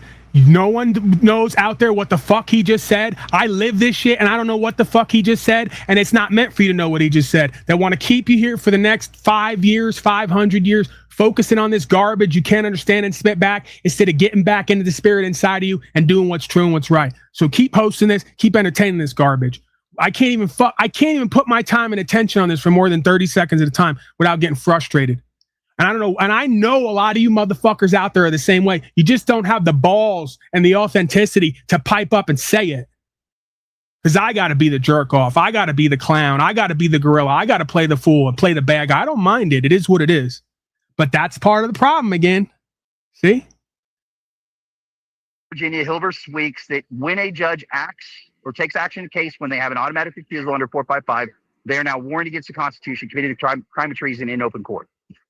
So this is a pretty powerful statute that we have to be able to force them to comply. Now, I want you guys to understand the ramifications of this, because every federal judge, we're fighting with the states right now to make the states comply with 455. We get that. But when it comes to the federal prisoners, right, and federal judges, there's no denying that they have to obey Title 28. And guess what? These are federal judicial officers of the moving party, United States of America. Therefore, every single federal judge must recuse themselves under 455 without a doubt. That's why the federal prisoners are going to be easier than states. I haven't even messed with the federal side yet. But because they are judicial officers of the moving party, they all, under Title 28, 455, have an automatic recusal. Because the way that the system was designed to work was that if the United States of America brings an accusation against you, state judges must oversee it. If the states bring an accusation against you, the federal judicial authority must oversee it. This creates a separation of powers, a different government entity that's not seeking the enslavement or involuntary servitude, that's separate from the ones that are acting as the arbiter in the case. This is all written in the Constitution. It's there for all to see. And, for whatever reason, this has been forgotten. So what we're doing is we're going to the United States Supreme Court to challenge personal jurisdiction. We're doing a collateral challenge of the state's ability to have personal jurisdiction to oversee their own case when the state itself is a party in the cause. The state can't be a party to what, not a who, and it can't have original jurisdiction unless there's contracts. And every United States citizen has a list of contracts that subjects them to the state's corporate jurisdiction. There's dual jurisdiction, administrative, and common law for the private men and women under God with God-given rights versus privileges and benefits. Very true. Yeah. Very true. So we're destroying the dual sovereignty issue, which is why I claim that I'm from Washington D.C. You guys, you might have caught that, maybe you haven't, but Washington D.C. is an estate. I don't actually live in D.C., but I don't live in any state either. I've removed myself from everything from a state to eliminate the dual sovereignty, so that when I do bring this into the Supreme Court can't say go back to a state and argue with it. We're learning the lessons from Dred Scott versus Stanford. Where Dred Scott got it wrong in 1857 is that he came in and said, I'm from this state and I'm supposed to be free from the state. And the Supreme Court said, good, go back and argue with your state. So we're eliminating dual sovereignty by saying I'm only operating in federal jurisdiction. I have no state contracts, no driver's license, no job, no house, no car, no marriage. Why do we want to be in any jurisdiction in any quasi corporate capacity with presidents, vice presidents, treasurers, and other corporate titles, right? Like I would think that and again, this is why I believe a lot of the folks never signed this contract we call the Constitution and were anti-federalists, because they knew that it eventually turned into a corporatized endeavor and that a bunch of folks in suits would start speaking for everybody else and interfering with their property and rights. The answer to this would be to teach everybody to take themselves out of these contracts and out of this fraudulent jurisdiction, stop complying with statutes, policies, and codes because of the consent of the governed clause, and exercise their God-given rights, because the maxim is a man who does not exercise his rights ceases to have them, right? Ignorance of the law is no excuse. We're arguing statutes, policies, codes, and legal procedure. We're not talking the law of the land, right? With God-given rights and self-governance, we don't need federalization and we don't need state corporations. So I agree with that, but what you need to understand is that you're talking about operating in private. I can't operate in private because I'm a public official. I'm under oath, and because I'm under oath, I have certain obligations to the people of the United States for the promises that I made to them, and I'm a man of my word. So I have to operate in the public, and that means that I'm kind of an inside guy for you. I agree. Like, if I could be in the private, I would, but I made a promise. What does that mean, an inside guy for me? So because I'm part of the corporation, I can't separate from it. I have trying to lead government, right? Right. So, you have duties and obligations to the corporation, right, which are precede your duties and obligations to the people, the land, God, truth, and rights. And that's part of my issue, right? And again, I'm not picking on you. I just believe we have to remove ourselves from the corporation and corporate capacity in order to get back our rights and abilities. By telling me and everyone else that you're inside the corporation and the beast for us, I think that's why you're fighting and not getting anywhere, because you have a limited rights and abilities in a corporate capacity.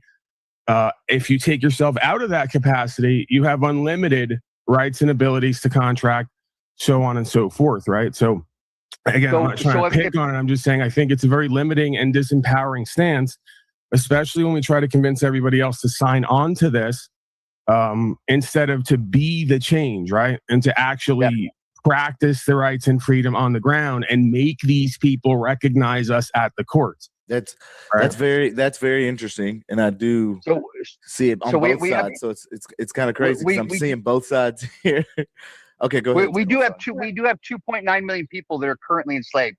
So someone has to get them out of that capacity, and that's what they do. They themselves, they took the shots, they locked down, they complied, they cooperated. They're cowardly. Yeah. I don't need any representation when I go to court. I go to court and I get results all the time. You say they don't know, but we've been telling them for decades. So that's a cop out as well, right? They know they're cowardly. They're not going to do what's right, and they're begging other people to run around and do it for them. That is the problem. That can't be the solution, right? America's not going to be great again, filled with a bunch of cowards who want other men to save them. America's going to be great again when we got at least 3 to 5 to 10% of folks saying, I'm not going to cooperate and comply. I'm not your corporatist pig. I'm a man under God with God-given rights, and I ain't going away, right? It's just the reality of what history shows us. Yeah. Yep. I don't know how that helps Tanawah. Yeah, but Tanawah, bro. Again, the presumption is that we're here to help Tanawah. If Tanawah's here to help us, he has to remind us that this isn't going anywhere without us and God and the truth. Right. You don't get your rights back because some other guy talks for you. You don't deserve them. And I will sit on the other side and literally advocate that you don't get them because you don't deserve them. The word is deserve. Based on what you serve will dictate what you get. If you don't serve your land, the people, God, and country, you don't deserve your fucking rights. All right. Yep, I agree. For sure. Tanawah. Yeah, but Tanawah, hold on. You know, he's out there doing it. But Tanawah, no, I'm out there doing it, sir. I've been arrested 6 times in 5 years. I haven't hired an attorney. I haven't signed anything or paid anything. I've sat in a fucking box and I've gotten dismissals. We know, Paul. I have someone who's coming up on my broadcast this week who's tax exempt now, federally, state, and when they go to buy something with sales tax based on their jurisdiction, status, and standing. So don't sit here and tell me about someone else in a suit yapping to Kamala about corporatist codes and they're really doing it when they're not really putting their fucking ass on the line. And again, I'm not picking on them. I'm tired of this nonsense with ourselves and each other. You have some nerve sitting here and telling me someone else is really doing it. Yapping and talking statutes, policies, and codes. That ain't the fucking answer. Well, what I wanted to do deep in your heart. Well, what I wanted to do is I did want to, first off, I wanted to say thank you, Tanawah, for everything that you do in your continuous work out there to try and educate people as much as you do on all spectrums. I do believe that everybody has their own place as far as where they're at in this world.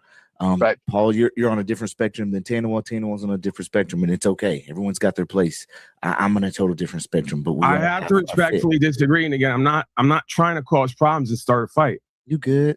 I'm saying Tanawah probably has the mind and heart and balls and ability to speak. And I would really love it if we could just get united on this, turning from this way that we've been doing stuff and really getting real with ourselves and each other, right? And just going to the next level as I see it, right? That's perfectly fine. And I definitely agree with you 100%. What I want to do is I want to say, Tanawah, do you have any other closing statements that you want to make before we move on to the next segment? No.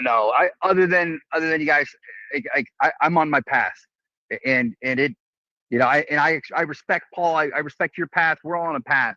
God's put me on this path. There's nothing that's going to change my faith and what I'm doing.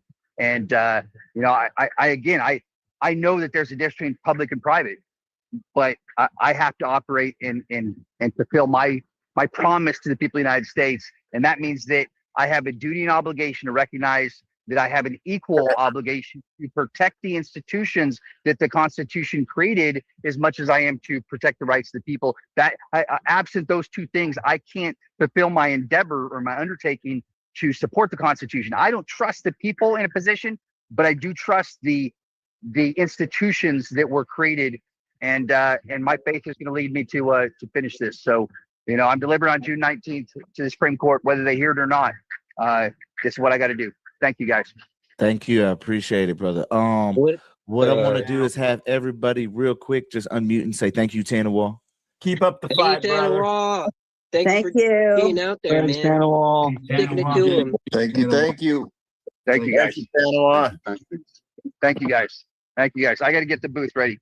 All right, brother. We'll talk to you soon. God bless everybody. Thank you. Thank you for letting me on, brother. Yes, sir. Yes, sir, for sure. With a pleasure, All right, next, what I want to do is I want to introduce Paul. Paul's already introduced himself by making a couple statements, but what I want to do is I want to actually kind of tap into this stop, because this stop, even though even though Paul was already kind of public with it and getting some notoriety with Right to Travel, we was both doing doing it at the same time. I just wasn't putting nothing online, and Paul's got, you know, good recognition and understands, it has a real deep understanding within himself of who he is, what he's standing up for, what he's fighting for.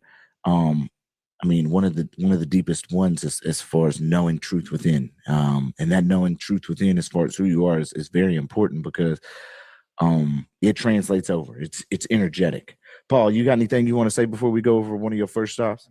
Yeah, I just want to be clear. I know when I come in these venues and I speak from my heart with passion, and I have to draw the line in the sand, right, based on my own experience. I know that I'm going to heat people up and I'm going to potentially make some enemies, right? But I feel like, for whatever reason, I feel like I got to do that, because I just feel like when it comes to this corporatization, right, the statute, policy, and code, the legal processes and procedures, right, I just think we're off the mark there, right? So So like with you, Cameron, right? Like we've had some disagreements about process and procedure, but one thing we can't disagree on is you're doing the work, right? You're on the ground, you're testing, you're challenging, you're questioning authority, you're exercising your rights, you're forcing a conversation, an interaction with these folks on the ground, right?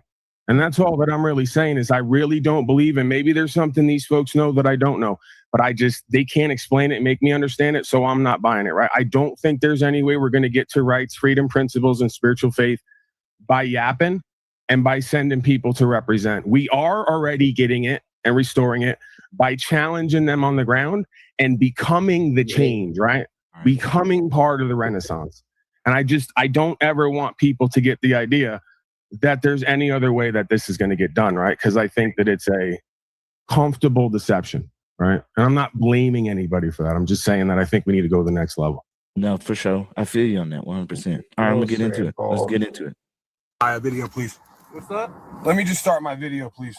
Your video? Yeah, I'm just going to record this interaction. Okay. I need your license for registration. What makes you believe that I need that to travel from point A to point B? Because you have no license plates on your vehicle, sir. Would you like to see my paperwork? Yes, I would. I asked for it 2 seconds ago. That's not what I have for you, sir. Okay. I have here the definitions from the Motor Vehicle Code. I have the Supreme Court decisions and everything you need here to understand that I don't need a license, registration, or any documentation to travel from point A to point B. It is a right that has been preserved by the Supreme Court and the law of the land. Okay. Sir, in order to drive in Colorado, you need to have license. It's not driving. The definition says right there, sir, driving is doing commerce where you're employed on the road. ID? I don't need to present ID unless I'm in the commission of a crime, sir. I have not committed any crime. You violated traffic law in the state of Colorado. The definitions are right there, sir. If you'd like to go to court, we can handle it. I need your ID, okay? I need your license, insurance, registration. You're operating a motor vehicle. Did you even look at my paperwork at all? Sir, I'm looking at your paperwork. Did you read the definitions? The Motor Vehicle Code definition is in there. It says driving is doing commerce on the roadway. I am not doing commerce. I am not employed. You start another. If you could please get a supervisor out here, I'd appreciate it, sir. Okay, do me a favor and then turn the car off then. I'll get a supervisor out here for you. Okay. Oh, I'm not going anywhere, sir. Okay, can you just turn the car off for me then? Am I obligated to turn my car off? I'm not intending to go anywhere. I'd like to handle this matter and settle it right now. I have no reason to leave. Why would I do that? Okay. I'm getting another unit out here for your... Again, homeboy's trying to tell him what to do. You can see Pauline. You see the game, right, Cameron? You see when I talk about the whole world is pimping and hoeing, they just don't know it. We don't even have contracts on the table right now. What we do have is a guy who's trying to tell another man what he's going to do and not do with his property.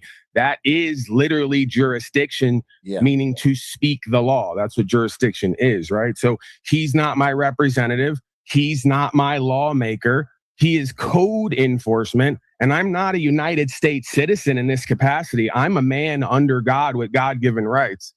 Okay, so I owe him nothing. I don't have a duty to perform for him, and I don't have to give him anything. Let me ask you this: Do you have to do anything to stand on that God-given rights? Like, do you have to secure yourself as far as a party creditor is concerned, or status change, or do you just invoke it? Have to? No. Would it be probably prudent for you? Would it be a wise decision to create some kind of paper trail so that you can present it to these folks who literally live in a two-dimensional world, you could argue? Probably, right? Because again, we're in corporate capacity versus common law capacity. In a common law capacity, I could just talk to you heart to heart, man to man, right? Handshake and our word is as good as gold. These people don't live that way anymore, right? Spiritually, they're in an underworld rather than the overworld. Right. So they're in two-dimensional. They're in a dead world, right? You almost need something to present to them that they can recognize and relate to in their world. Right. 100%. Request. Sure. Okay. All I asked was to see your license, insurance, registration. I'm telling you that I don't have such because I'm not required to by law. It's been upheld. It's been upheld by the state of Colorado. You were required to have a license, insurance, registration. It's federally been upheld. Motor vehicle on state roads. The definition is right there from the Motor Vehicle Code. Driving is defined as doing commerce on the roadway employed by somebody. I am not employed to do commerce on the roadway. I am traveling in my private property from point A to point B, which, as it says in there, is my right to do so, upheld many times in the Supreme Court. Just hang out for a second. Sure, no problem, bud. Yep, just hang on for a second, bud. And yeah. motor vehicle code and by all the rights given to you. Can you at least tell me your first and last name and date of birth? I don't believe that I'm obligated to give you any of that information unless I'm in the commission of a crime. If I'm wrong, please produce a law for me. I'm entitled to see the law if that's the law. This is nothing personal. I have no issue with you. I'm simply trying to abide by the law of the land and by the motor vehicle code and by all the rights given to me in this country. I don't know what motor vehicle code you're following, but in the state of Colorado, you need to have a license, insurance, and registration to operate a motor vehicle on state roads. Okay, can I give you the definitions of that by Black's Law's dictionary? Operating a motor vehicle is defined That's not the dictionary I follow, man. Then you have a conflict of interest with the Supreme Court, because the Supreme Court, which is the highest law of this land, follows Black's Law's dictionary. So I'm not interested in contracting with you or following anything. Hey, Cameron. Like I said, even in the motor vehicle code. Yep. I just want to comment on it because in the fray, right, when it gets crazy intense, we tend to make mistakes, right? And I made a couple mistakes here in the way that I phrased that, right? So obviously God-given rights aren't given to me on this land. They're protected on this land because they come from God. Government can't give them or take them away. And the Supreme Court is the highest lawmakers on this land in the corporate capacity for the corporation, right? I wouldn't even say makers. I would say just they would follow, right? Well, presuming they do their job right, which is a huge presumption, right? But again, it's kind of a technicality, but kind of makes a big difference, right? They don't make law or tell me what I can and can't do. They are theoretically are supposed to protect me from the agents, right? They're supposed to be there to let the agents know your power only goes this far and no further, right? And beyond that, you're interfering with rights. So I just want to, be technical. So then folks will run around and say, oh, Supreme Court, highest law and lawmakers in the land for us. No, for people who swear to the Constitution, which is a signed contract. We're not parties to it and we don't swear to it. So it really has a limited force of protection for us, right? And that's why Tanawah was speaking differently to you, because he is one who has, made that oath. So, which you guys are following as a corporation, the Supreme Court is beyond that. But let's just take the motor vehicle code. The definition of my understanding of you wonder why the scripture, if we go back to Christian scripture, talks about not taking any oaths and being a part of these certain proceedings, right? It all starts to make sense. Not that I believe the Bible is the unaltered word of God, quite the opposite, but I believe there is truth, life, and way in there. And very curious to wonder if the whoever or whatever used man, right, to author the Bible, if some of these principles were not outlined for a reason, right? Because once a man, again, it talks about in there, man cannot serve two masters. And that's precisely the idea of what's going on here, right? This is a dualistic realm with the dual jurisdiction, an underworld and an overworld. You're either serving this or you're serving that, whether you know it or not, right? So once you make an oath to that paperwork and you continue to go along with their process and procedure rather than uphold the universal law, the law of the land, right? What's true and what's right, because you have duties and obligations, you're serving the deceiver and the deception. And that's all that I'm really circling the drain on here, is that this is a spiritual thing before it ever manifests as physical, and that it all implies who or what you serve to one extent or another, right? That's why when you're in that capacity, you need identification, because you're identifying as something other than a man or woman under God with God-given rights. And again, U.S. Code confirms this. Natural person, legal person. Natural rights versus duties and obligations. Private capacity under God versus corporate capacity under the corporation. I don't see how folks can't see this, especially when the word corporation literally means speaker of the dead. Is one way that you could look at it like that. And I know Keith and others will email me, not Keith Wizard, this other guy who, that's a whole other thing. I'd like to cover that at some point, but another failed relationship because he tried to tell me what I was going to do and be and tried to gaslight me. So one of the ways that you could translate corporation, it could be said as this body of speakers or speaker for the body politic. It could also be seen as a corpse oration or a talking dead man, right? And again, we have the idea of Jesus on the path telling folks, let the dead bury the dead. So every time Tanawah and others tell me about how we need to be the hero and save all these slaves who just don't know any better. No, in their heart, they know. They've given themselves over. We've given them truth, life, and way and offered them the way out. They don't want it. So it becomes a let the dead bury the dead scenario. And instead of us putting our time, energy, attention on trying to play Captain Save-A-Ho and save a bunch of willing hoes, we really should be spending this time building Noah's Ark, if you get my drift. Okay? Because that water's going to come in at some point, and oh, is it going to be cold and wet? And yeah, you're going to be, I'm going to be interested to see how many of you humble people with all your humility and all your love and care for everyone else but yourself and your community, what you're going to be looking and feeling like if and when that day comes, right? When the flood water starts coming in rising high and you don't have the proverbial Noah's Ark built, tell me then all about how you love and care for everyone so much and you're just going to Captain Save-A-Ho everybody. I'm not buying it. A lot of you folks are going to revert right back to your natural instincts in order to survive, right? So it's easy to talk all that highfalutin, flowery, nice, kind, and polite stuff in the presence of somebody who went without food for 32 days, by the way. A lot of you folks don't even want to go without your comforts for a couple hours.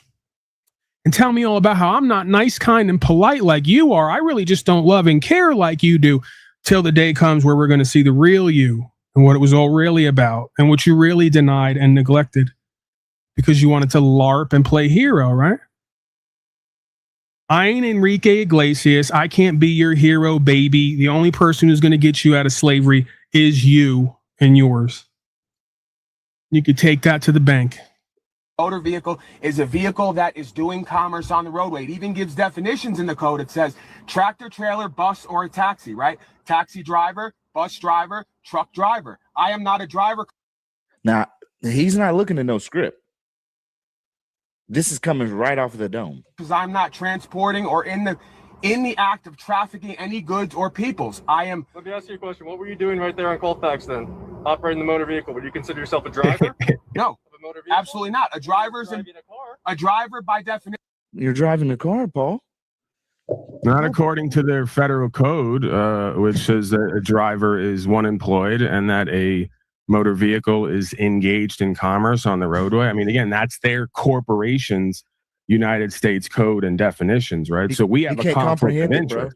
He can't comprehend it, bro. He's so lost right now. But see, this is my point too, Cameron. We have a Cold War underway right now where the state of corporations aren't even following with checks and balances what the federal corporation has laid down. So now we got 2 or 52 corporations or whatever running around basically trying to push their own versions of code that are all in conflict with each other and the original intent and mission statement of the law of this land, right? Codified in that contract we call the Constitution. So yeah, we got a serious issue on our hands, right? Based on chaos and misunderstanding. The privileges and immunities clause, and and on top of that, the auto is a Class D vehicle, and they don't make a license for a Class D vehicle. So.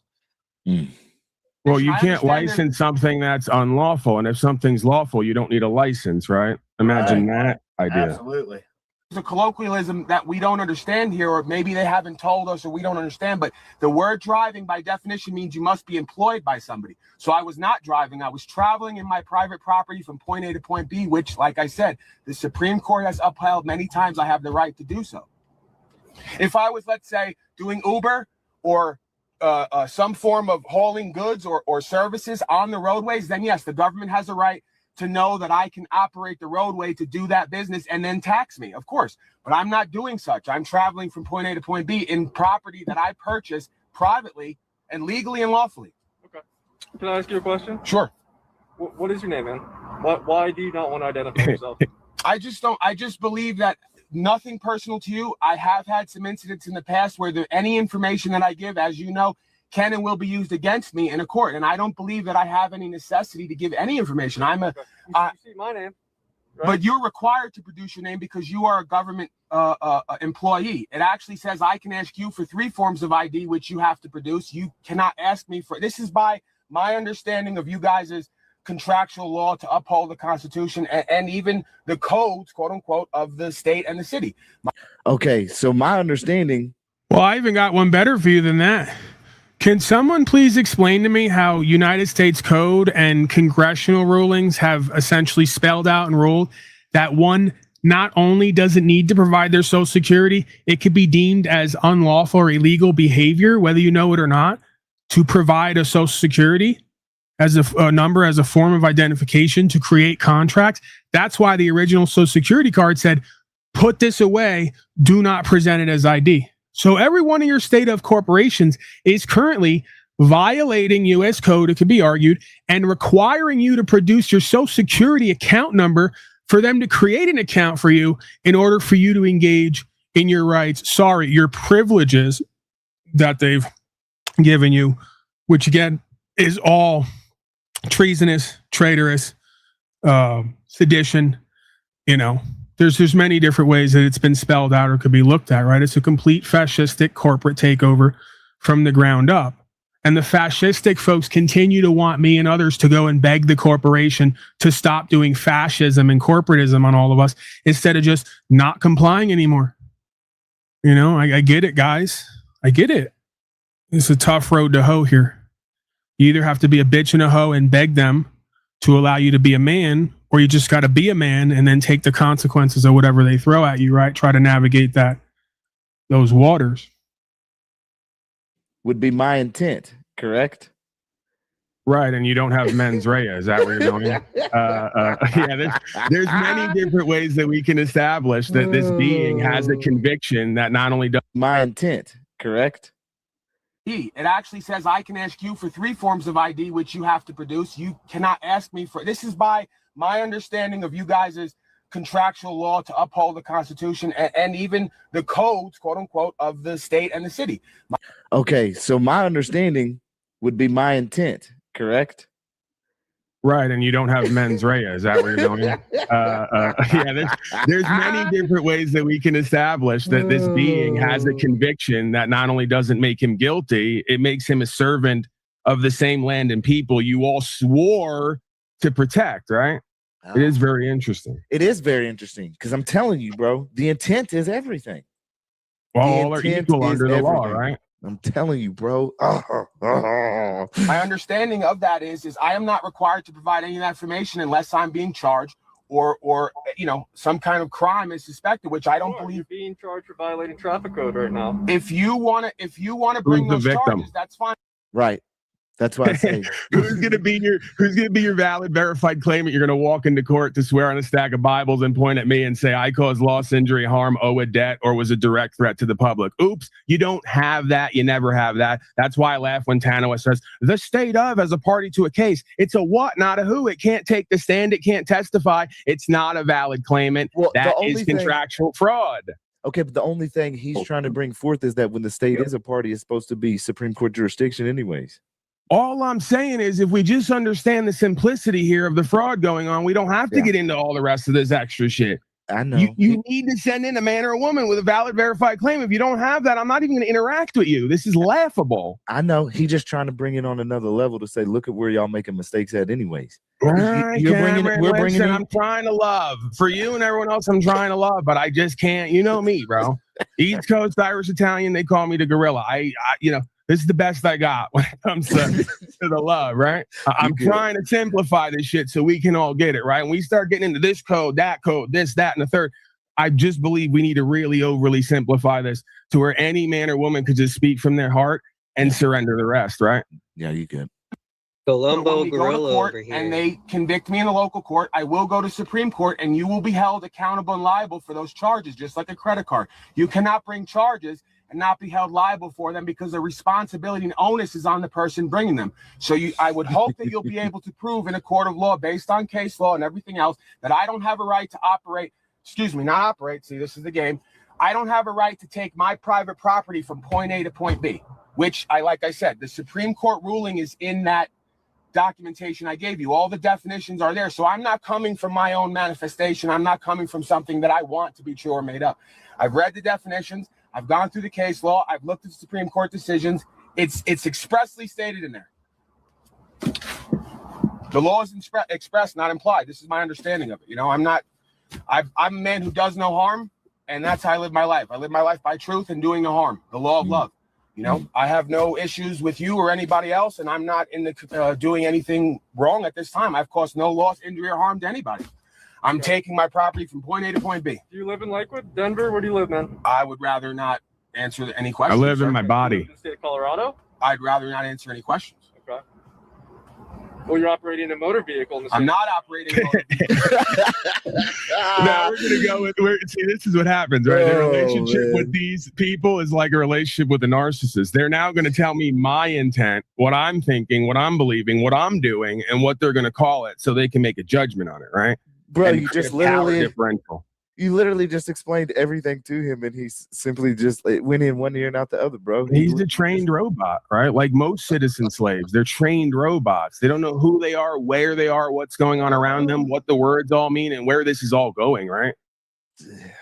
Motor vehicle is defined in the paperwork as a vehicle on the roadways doing commerce. This is not a commercial vehicle. You're operating a light blue Nissan Maxima with no license plates. I'm not operating. I'm traveling. Revenue from point A to point B. generators. At this time. Then I guess we have a disagreement in the understanding. I presented you paperwork. You've presented me nothing other than your understanding. So my understanding is backed by definition, Supreme Court rulings, and the Motor Vehicle Code. You've given me nothing except what you believe to be true. So where can we go with this? The statements that I've made to you are ones that are produced in the Colorado Revised Statutes Can you show them to me? on traffic law. Can you show them to me? I can. I'm gonna go grab the book right now and just open it up and scroll through the pages for you. Well, I was kind enough to have all my paperwork and things in order and my understanding here to present to you. You have not provided me with any proof of insurance, any driver's license, or any proof Sir, of registration. You got to Paperwork pause it there, that I- Cameron. Go ahead. Okay, so fool in the costume, LARPing, like some kind of superhero. These are people who wanted to be a Power Ranger or Ninja Turtle when they grow up. Hey, I'm gonna let Um, you speak just for a little bit because I gotta use the restroom too. Go ahead. Right. So in their stupid code is even the clause. You can go look it up for yourself, right? Let's use Oregon as an example because that's where I was moving to.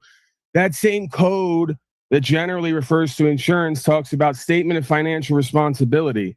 And that makes sense because guess what? Anything they can do, we can do better, right? Remember that from 8th grade?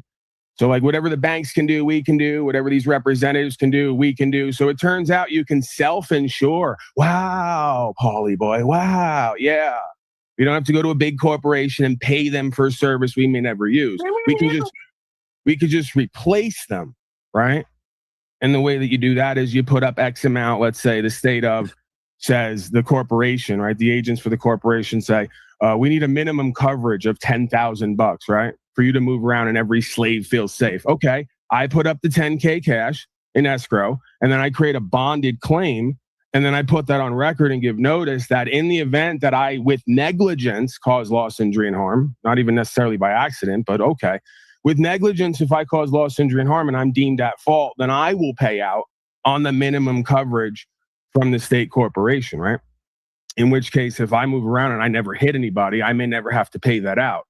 Instead of paying out whatever it is, $200-300 a month, a year in perpetuity, right? You know, we're talking 3, 6, 9, 12, 15, 18 grand over, 15, 18 grand over 5 years, whatever it is. And that could be considered on the low end. So yeah, man, even when it comes to their world in the corporate capacity and the codes, there are always exceptions in these codes if you look hard enough, because they have to, part of the maxim of law is they always has to be remedy, right? So even when they write up their code to create a world for us all to buy into and live in, there's exceptions in that world that kind of gives us peaks of what we're talking about here, right? It's not just sovereign citizen mumbo jumbo. Right. But anytime you bring up anything that combats any kind of statutory ruling or decision that's already commonplace among the people, then you're termed sovereign citizen. You can't even be a constitutionalist anymore, right? So well, that's where the even if problem you lies. refer to their code is what I'm saying, right? I'm not even challenging their code. I'm saying even in their code, they give you an option to self-insure, right? Yeah. To they call it proof of financial responsibility, right? So even that, because they don't know it, if you try to say it, they'll say, that's some ridiculous sovereign citizen stuff. You just made that up. No, you just don't know your own codes, let alone the law, right? Right. Yeah, even here in Washington, it's defined out in their own codes. It's probably going to be every state, sir, because every state is another replication. This is all just holographic replications and reflections, right? And it's all kind of has the same centralized process, procedure, and ideology, right? And again, I've confirmed it at state court. The administrator that folks call a judge admitted to me they're a dual jurisdiction, right? I asked the court, how many jurisdictions does court preside over? They said 2, administrative, corporate, / and then it was funny what he did. He said common law, and then he stopped and he said constitutional, right? And this is what Tanawah and others are not getting. In the Constitution, it was amended. They put a clause in there to run you in circles with congressional citizenry, right? So if that judge, that quote unquote judge administrator would have let the rest of that phrase, it's like a chess move. Once you move it and take your hand off it, that's the move. If he would have said common law, he'd have invoked that jurisdiction.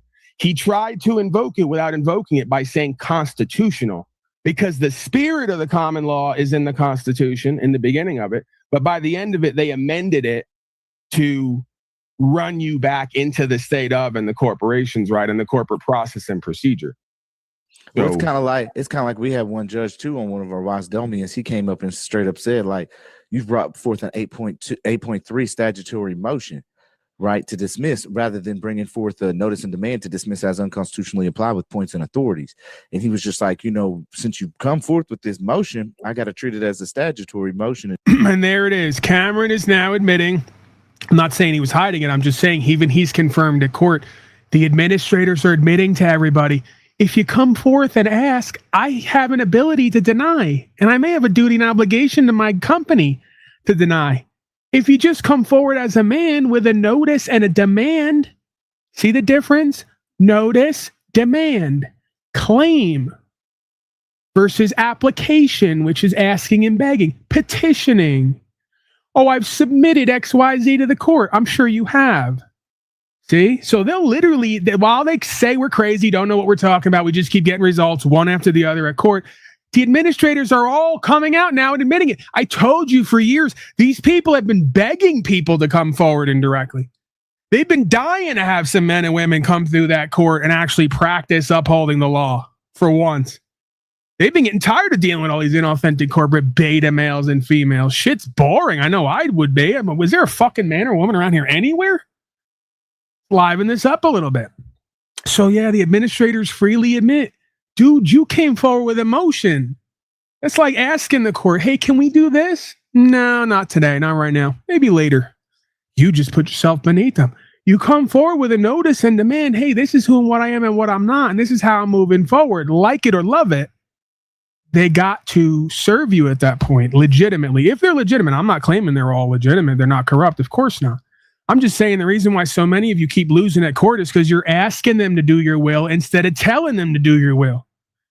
See, the king doesn't ask them to do what's true and what's right. The king informs them he's going to do what's true and what's right. And if they don't, then they're off in some other court, right? They ain't in the king's court. They're in some other court. They got some other karma to work out with themselves and their people and God. It really is just that simple. Really, it's just that challenging. And come forth in that statutory framework and body of law. But if you would have brought forth that notice and demand, then I would have moved over to the constitutional framework and body of law, which is quite interesting that you get a judge to say that on the record too, because yeah, you're seeing that there is a constitutional framework and then that statutory framework, and it is dictated by what you bring forth as far as your pleadings are concerned. But then I'd also turn around and say, okay, well, there's also a court of equity too. Don't make me bring. Right, but see, this is where the key is, Cameron, right? Is even in the words, right? Pleading is begging. So for somebody who's looking for someone to save them and do it for them, you want representatives and you're pleading. For a man who understands his God-given rights, who wants another man in a service capacity to come forth and serve him, he must give notice and demand like a king, right? Right. So this is what I'm saying. I'm trying to encourage the men and women to act in their king and queen capacity instead of their citizen, slave, subject capacity, begging and asking representatives to restore their rights instead of enforcing them or upholding them themselves, right? Right. I feel you on that. Yeah, because since we've gotten, that response from the judge as far as, you know, notice and demand, and then the motion or the statutory aspects. Yeah, we come forth with notice and demands pretty heavy. You see why, but now you see why, based on what that guy told you that this whole time. And again, I'm not, you see why I've been telling you and others, you got the golden key with your heart, bro. And what God has put in you with the vision, get away from that statutory shit and you're going to be more powerful. Right. And that administrator gave you the key, right? He didn't have to do that. He admitted to you and gave you the golden key right there on record. Get away from this representation. And I'm not picking on Tanawah, but get away from this shit he's talking about and doing, and be that change and start giving notice and demand, and make your servants come forth and serve you in a capacity they can respect, right? Because again, they do have a dual jurisdiction. They're never going to serve a man or a woman who doesn't know who and what they are and doesn't know their right. Correct. I don't know where we're getting feedback from, but I'll go ahead and mute. Okay. Provided to you makes those things not applicable to me because I am not doing commerce on the roadway. This provided me 3 printouts of the definitions of the words in the motor vehicle code and the Supreme Court ruling. Didn't you swear an oath to uphold the Constitution and the law of the land? The Supreme Court is the highest law in the land. So that one decision that I showed you should be enough for you to either go and look at what I'm presenting again and give a deeper, more detailed look at it, or to understand that we have no interaction right now. Because like I said, there's many Supreme Court cases on file. That is the law we're supposed to follow in this country. We can have disagreements in local court, but these have already been decided upon. The Supreme Court will hear my case as well if you guys bring charges, because I will take it there. We will be bringing charges. Sir, again, for violating traffic law in the state of Colorado. The word violation in law means to cause loss, injury, or harm. It also means to sexually advance on someone when it's unwanted. I did not do any of those things. So, you know, again, we have to get our words and terms in line with the definitions of what we all are. He's like, damn, does violations really mean that? That's what he's thinking right now. Does violations really mean that? Agreeing on here is the English language. We cannot use words and not agree on the definitions. I'm not making up my own definitions. The state of Colorado is a whole other discussion. And furthermore, it doesn't even come into this because, like I said, any roadways federally, the people, a man, a woman has a right to use the public roadways to travel from point A to point B. It's been ruled on. You cannot have a government organization who's supposed to work for the people come in to tax the people to use what is the people's. That is fraud. You may disagree with me. I, however, have the truth, the definitions, the facts, and the case rulings on my side.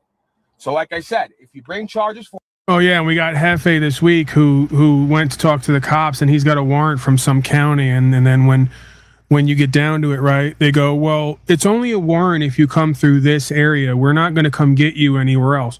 In my mind, further proving that these are all shell corporations within shell corporations. They don't even have jurisdiction throughout the state because they're just some local group of council who got together, created a contract, signed it, and then got a loan and essentially just started policing everybody. That's all that these systems really are, right? They're just service providers. They're literal corporations who get loans and equipment, right? And then start providing their service. But when it comes down to the actual government of the land and the actual law of the land, or even legal process and procedure, they're not following any of it. It's a literal corporate takeover. I don't even care on the legal side or the lawful side. They're not following anything that could be considered original principles, right? That's fascinating to me. You know, even down to just coming out and admitting, hey, each county, each town has their own sets of private prisons where they're not even part of the state of, or New York State, right? State of New York or New York State. They're not part of any of that. They're literally just like a Wendy's franchise we opened. And we're going to use these other corporations to get with these other corporations to generate value off of you and bring you through some administrative court without following any legal process or procedure or the law of the land.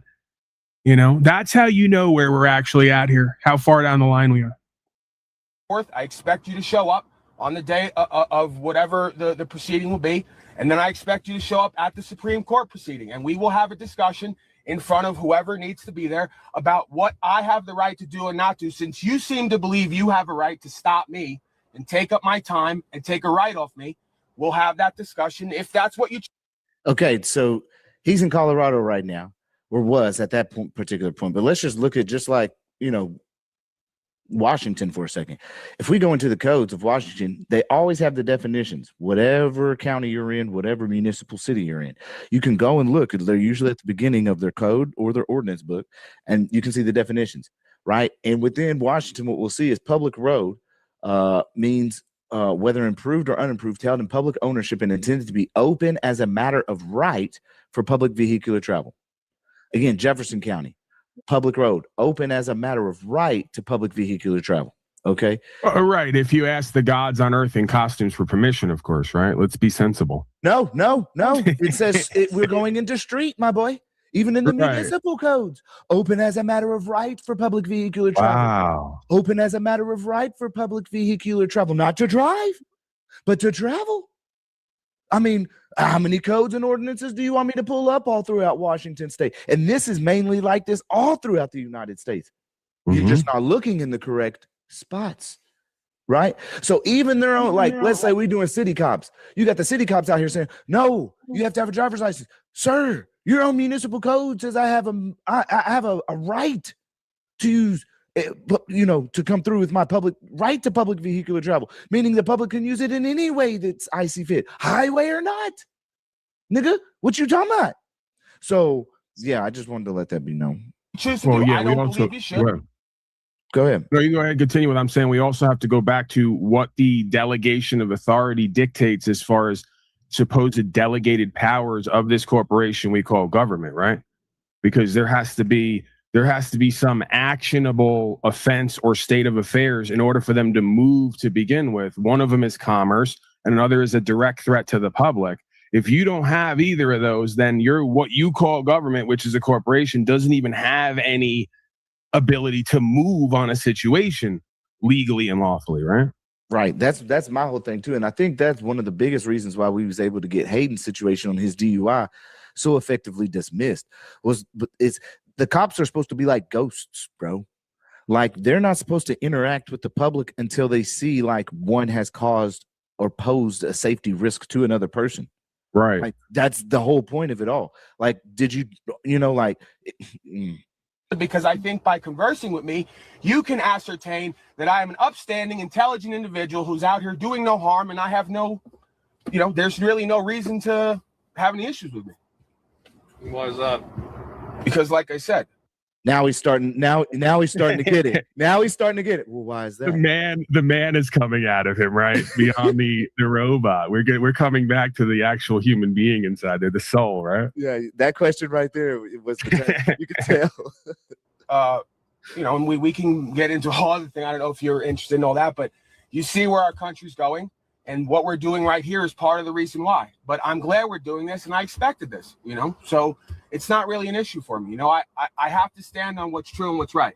I have to stand on my conviction, in my heart and what the definitions and the understanding tells me. Right there tells everything about the situation if this ever was to go to court. The intent. Right? That's actus rea and mens rea, the guilty mind with a guilty act. If you don't have no guilty mind, how are they going to convict you on the act? There must be both elements present. So that's all I'm attempting to do. I think we might have a misunderstanding upon definitions here. Again, the Supreme Court, it's been the Supreme Court. So let's say we both didn't understand definitions. Supreme Court has heard all these cases, and the judges have ruled over and over again that the right of if you want, I can search them for you right now. The quotes: the right of the people to use the public roadways is an untaxable, uninfringible right. You cannot tax somebody, force them to get registration, force them to get insurance. You cannot force any of that. All interactions in this country are supposed to be voluntary. They're not supposed to be under coercion and duress. Do this or else, and you can't use fear and safety as a reason to take people's rights. Okay. My supervisor's here. If you said you wanted to talk to him. I mean, again, it's more about what you plan on doing, because if you plan on moving forward contractually, then obviously he's going to be the one here to supervise.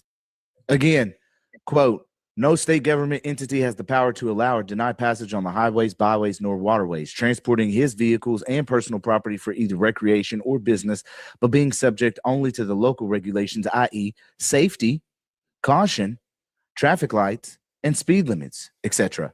Travel is not a privilege requiring licensing, vehicle registration, or forced insurances, unquote. And even in their code, that's still, again, that's some guy's interpretation of the law based on codification. And in the codification, it outlines that in times of emergency, we basically throw out all this code, right? So like if I'm in an emergency and I feel what's necessary and proper, right, is their clause legally. If necessary and proper for me to take my vehicle from point A to point B safely, that I have to do 90 miles an hour, then I will show up at court and say, I made that determination as a man under God, right? That I had to do 90 miles an hour in order to get where I need to go and get what I need done, right? Again, they cannot tell a man or woman how to have discernment and discretion, right, with their property day to day. And that's even in the code, and it talks about not having to have a license, registration, or insurance if you are involved in an emergency, right? All of a sudden, the code and policy doesn't matter. Quote, the officers of the law in the execution of process, what process? The law, are required to know the requirements of the law. And if they mistake them, whether through ignorance or design, I don't care how they do it. You can be ignorant of it or you can intentionally do it. And anyone is harmed by their error, they must respond in damages. Okay? Harmed. I'm going to let you know right now. Right. So there's personal injury, which is like harm to your body, like some kind of injury to your body. And then there's harm, which is some form of loss, including rights. Right, okay, which is what I come into, which is the legal term, irreparable harm. Irreparable harm is a legal term that refers to harm or injury that cannot be adequately compensated or remedied by any monetary award or damages that may be awarded later, right? This is huge and important because, of course, you have to have irreparable harm, again, for the movement or party seeking an injunction to completely stop them. Why would you do this? Because, man, there's all deprivation of constitutional rights. Irreparable harm comes into that PTSD, that anxiety, any loss of time, bro. You dig what I'm saying? Or having to even deal with them is irreparable harm. So I just wanted to bring that forth a little bit so you can get some of the line of thought as far as what we've done through. Right. So okay. Go ahead. No, I was going to say the issue at irreparable harm, and it's okay, it's not necessarily an issue, but if you go to court and you're seeking compensation, you don't want to claim that because they're going to turn around and pimp game you and say, well, you claimed in your claim here that you suffered irreparable harm, which means that there is no monetary compensation. So we're going to agree with you and we're not going to award you anything, case dismissed, right? So you really are going to, from my perspective, I think you're really going to try to use irreparable harm when you're not seeking compensation for loss, injury, and harm, when you're seeking to make a change, right? Because again, this ain't about buying me off and paying me. This is about you all need to stop this behavior and change your ways because you're going to keep causing other people loss, injury, and harm, right? Well, the reason I say irreparable harm is good only because it's a support.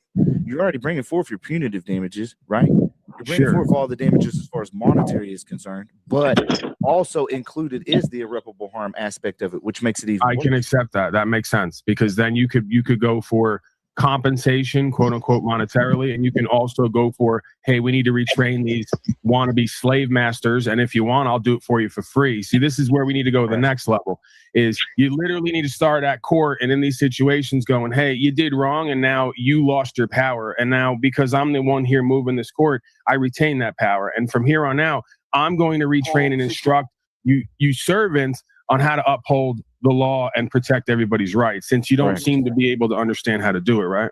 Correct. We're way past that. We're way past that. They've been trying to kill us for a long time, and they're succeeding. We're way past trying to convince them of their role. Until we're ready to assume our responsibility of defensive and retaliatory force, we ain't going nowhere but dead. Well, I think it is. I feel you on that, but at the same time, it's the intellectual capacity of one to know, right? One just has to know, and that's why I say wisdom is the most important thing. Of course, you can get all the knowledge you want, but the wisdom, I feel like, You got to tap into the source to be able to get the true wisdom and knowing. And then once you have that true wisdom and knowing as far as who you are is concerned, nothing can stop you. Like, they can claim whatever they want, bring all the claims against you. And that's why I reference like William Wallace, right?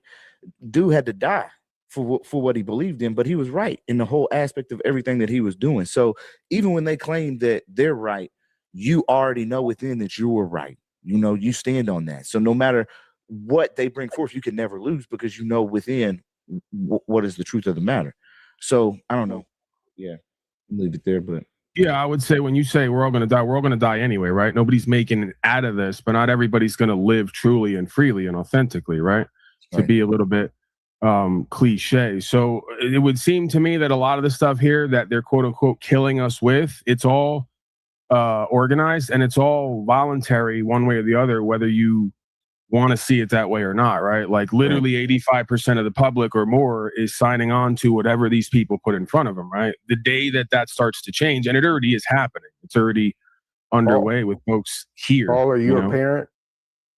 No, I haven't. Well, not technically. I have a lot of online children who show up and yell at me and hate on me and tantrum when I do my broadcast, but technically, no, I don't.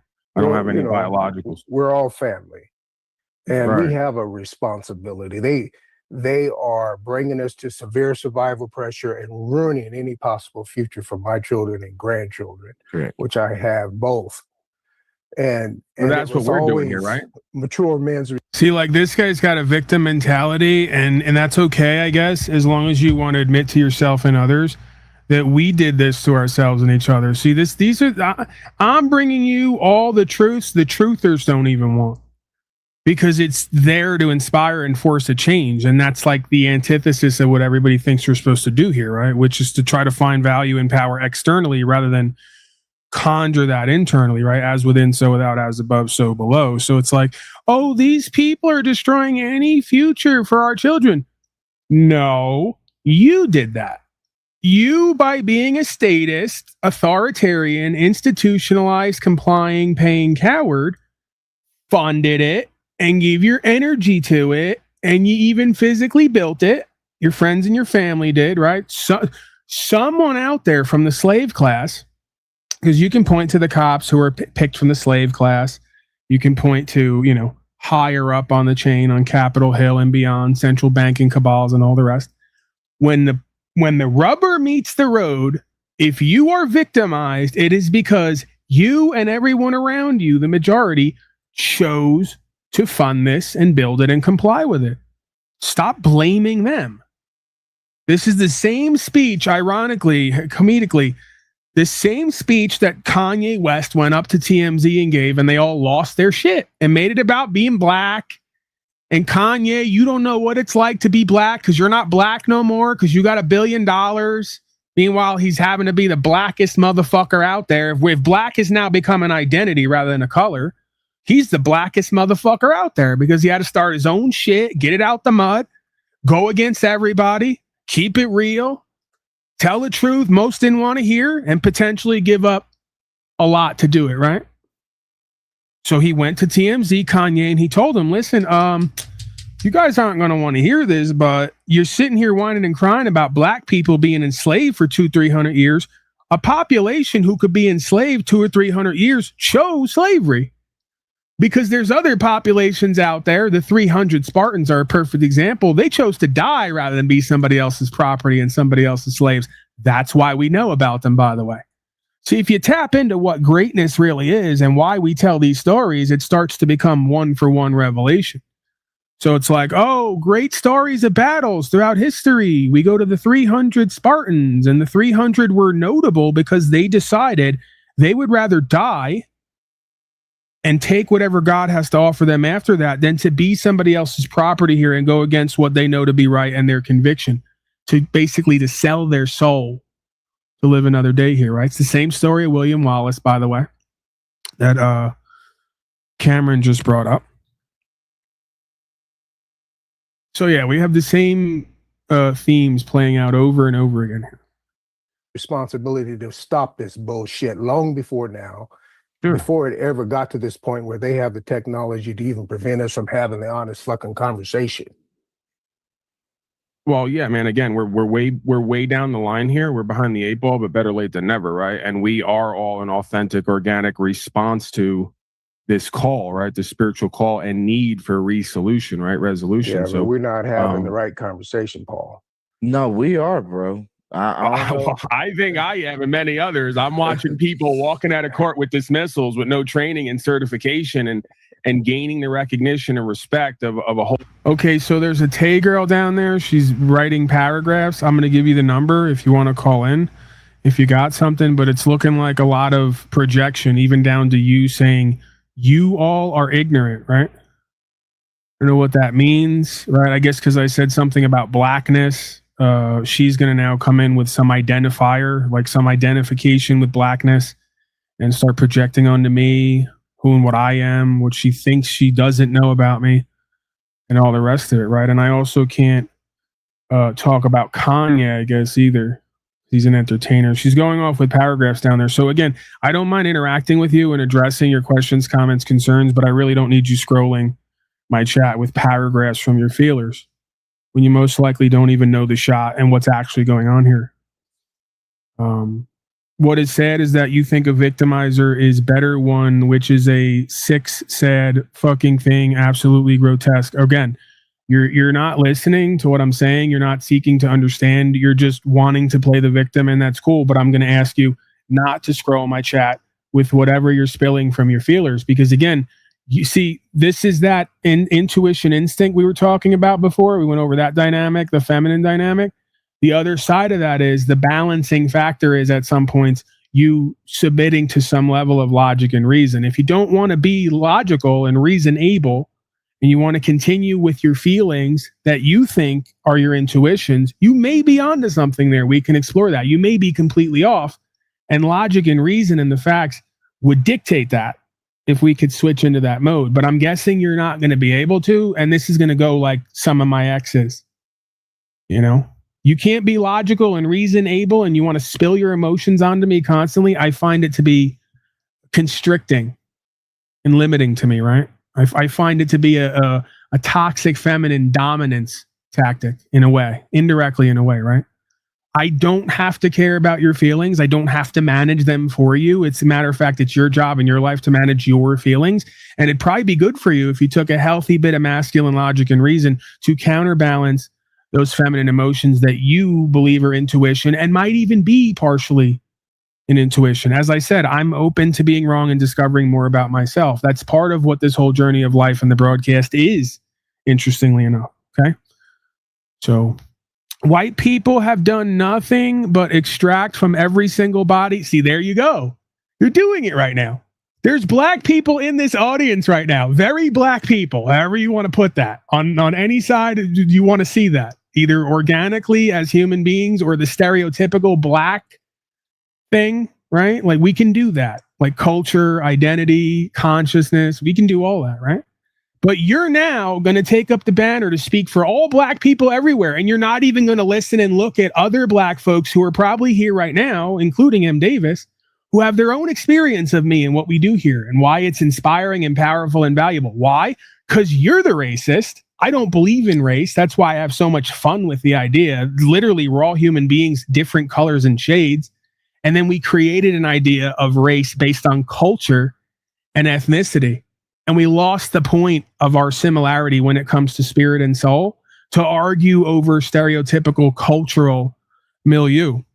Okay, so that's what makes you, again, ignorant, what you projected onto me, not me, because you're now arguing from blackness against whiteness when I'm the albino gorilla who most of my issues in life have been with white people in suits. It's literally the whole ICBM thing. It's not a missile. It's an inauthentic corporate beta male and female. So I'm literally the N-word, one of the N-words of YouTube, color aside, right? Because again, there's only one race of people. There's just different colors of people. And based on culture and practice, we get a label. And then we get dealt with a certain way. So, hi, I'm the resident white N-word around here. You can't play the racial politics with me. One, because race doesn't exist. Two, because I've lived a full life and grown up around everybody and been involved with all types of people, right? And I don't have the white guilt thing. So we're just going to talk facts, right? And you know damn well what I'm talking about when I do the bit non-bit, because that's what I did, right? You took a piece of me being satirical, and humorous, and you ran with it because you got some racial identity thing you need to work out and work through. I don't have that. That's why I sit up here and I will say a bunch of white, inauthentic corporate male trash, because that's predominantly who and what they are. Although as we move along and we make more progress, we get more progressive, black folks have become really good at being house Negroes and slaves as well, right? And again, Negro is not a coloristic thing.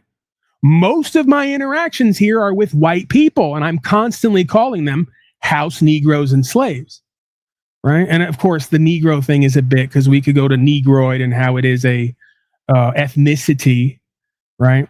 Or this a biological melanin-based thing. Like, we can go into that. But when I say that, right, I'm saying that for effect to point out an idea that, color aside, the human race has always been enslaved by the same types of people, color aside, and that's baked into every culture on every land. It's not exclusive to black folks. When you make it a black or white issue, you divide yourself from self and each other rather than unifying with an idea. By the way, I had a debate the other day. I probably should have brought it to you guys, but there was a lot of nonsense involved. I was in the black sector, whatever that means. Because you know me, the albino white gorilla, I sometimes feel more at home in the black sector than I do other places where I'm supposed to be with my own kind. Again, whatever that means. Because I've been dealing with these projections all my life, right? Running around Bellport, smoking dust with the gang members, having the white people tell me, what are you doing over there and out there, my own family? Why are you running around with the N-words? You're going to get yourself hurt. Ironically, as they're all lying, cheating, stealing, gambling, everything, doing slavery and genocide, the white folks would tell me, what are you running around with the Negroes for? You're going to get yourself hurt. And I go, I don't know. There's something that calls me there, something a little bit more real and authentic and raw, something a little bit more palatable, palpable, right? Something I can feel, I guess. I don't know what it was that I was searching for. Well, I know now what it was. It was soul and spirit. You know how black folks always say, I got the soul, I got the spirit. That's what I was searching for. I was searching for as within, so without, as above, so below. Whoever put that thing in me, that thing is what I was searching for. I contend that's what a lot of youth are searching for, right? Is their soul, the spirit, and they get off track, right? Because of what the world shows us, how we live in and of the world, right? But even in those moments with the gang members and smoking dust and talking, I saw the spirit and the soul, right? There's nothing like when you're unconsciously, you don't even know it, you're writing a movie in this life, which is a movie within a movie. One of the best scenes is sitting with a big, muscular, black gang leader who's tattooed from head to toe, smoking PCP with me, and us actually crying. It's like, like a TLC after school special. Us actually sitting there crying because we're talking about philosophy and what it means to be human and this idea of race and our fears and disempowerments and our hopes and all the rest of it, right? There were handfuls of those occasions. And bonding with a person beyond where we were born and where we were living based on who we were, right? And what we understood and what we were willing to share, right? Creating a bond that potentially could last a lifetime, right? I'm sure these folks are sitting somewhere going, I remember the times I used to sit with Paulie Boy and we'd smoke dust, right?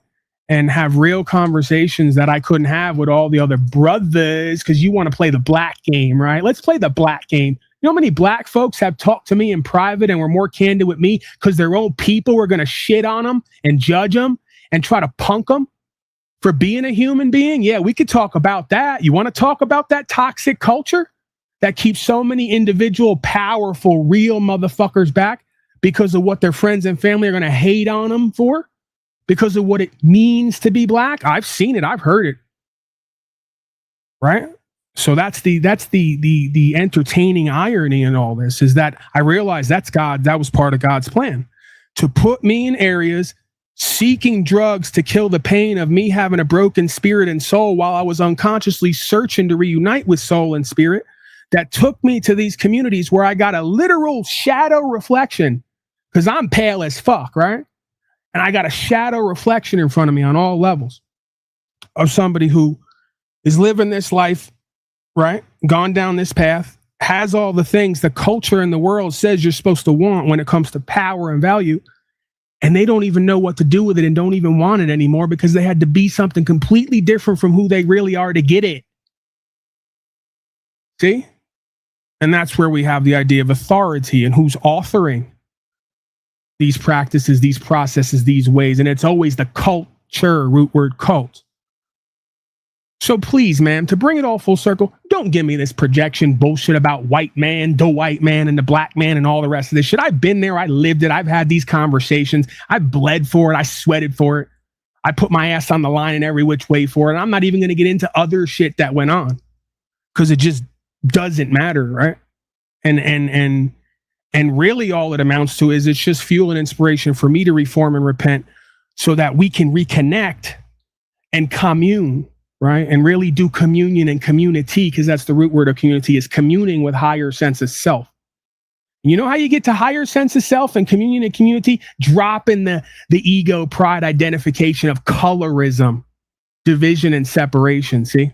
Because in our core, at the soul, at the spirit, we're one and the same. Believe it or not. That's probably very difficult for you to believe and understand as you project racism and division onto me and hate onto me. You may want to self-reflect on that. We're never going to get through this clip with Tanawah. Whole nation, one at a time, right? So, I don't know if there's more to it. Then I'm all ears, man. If you got it, right?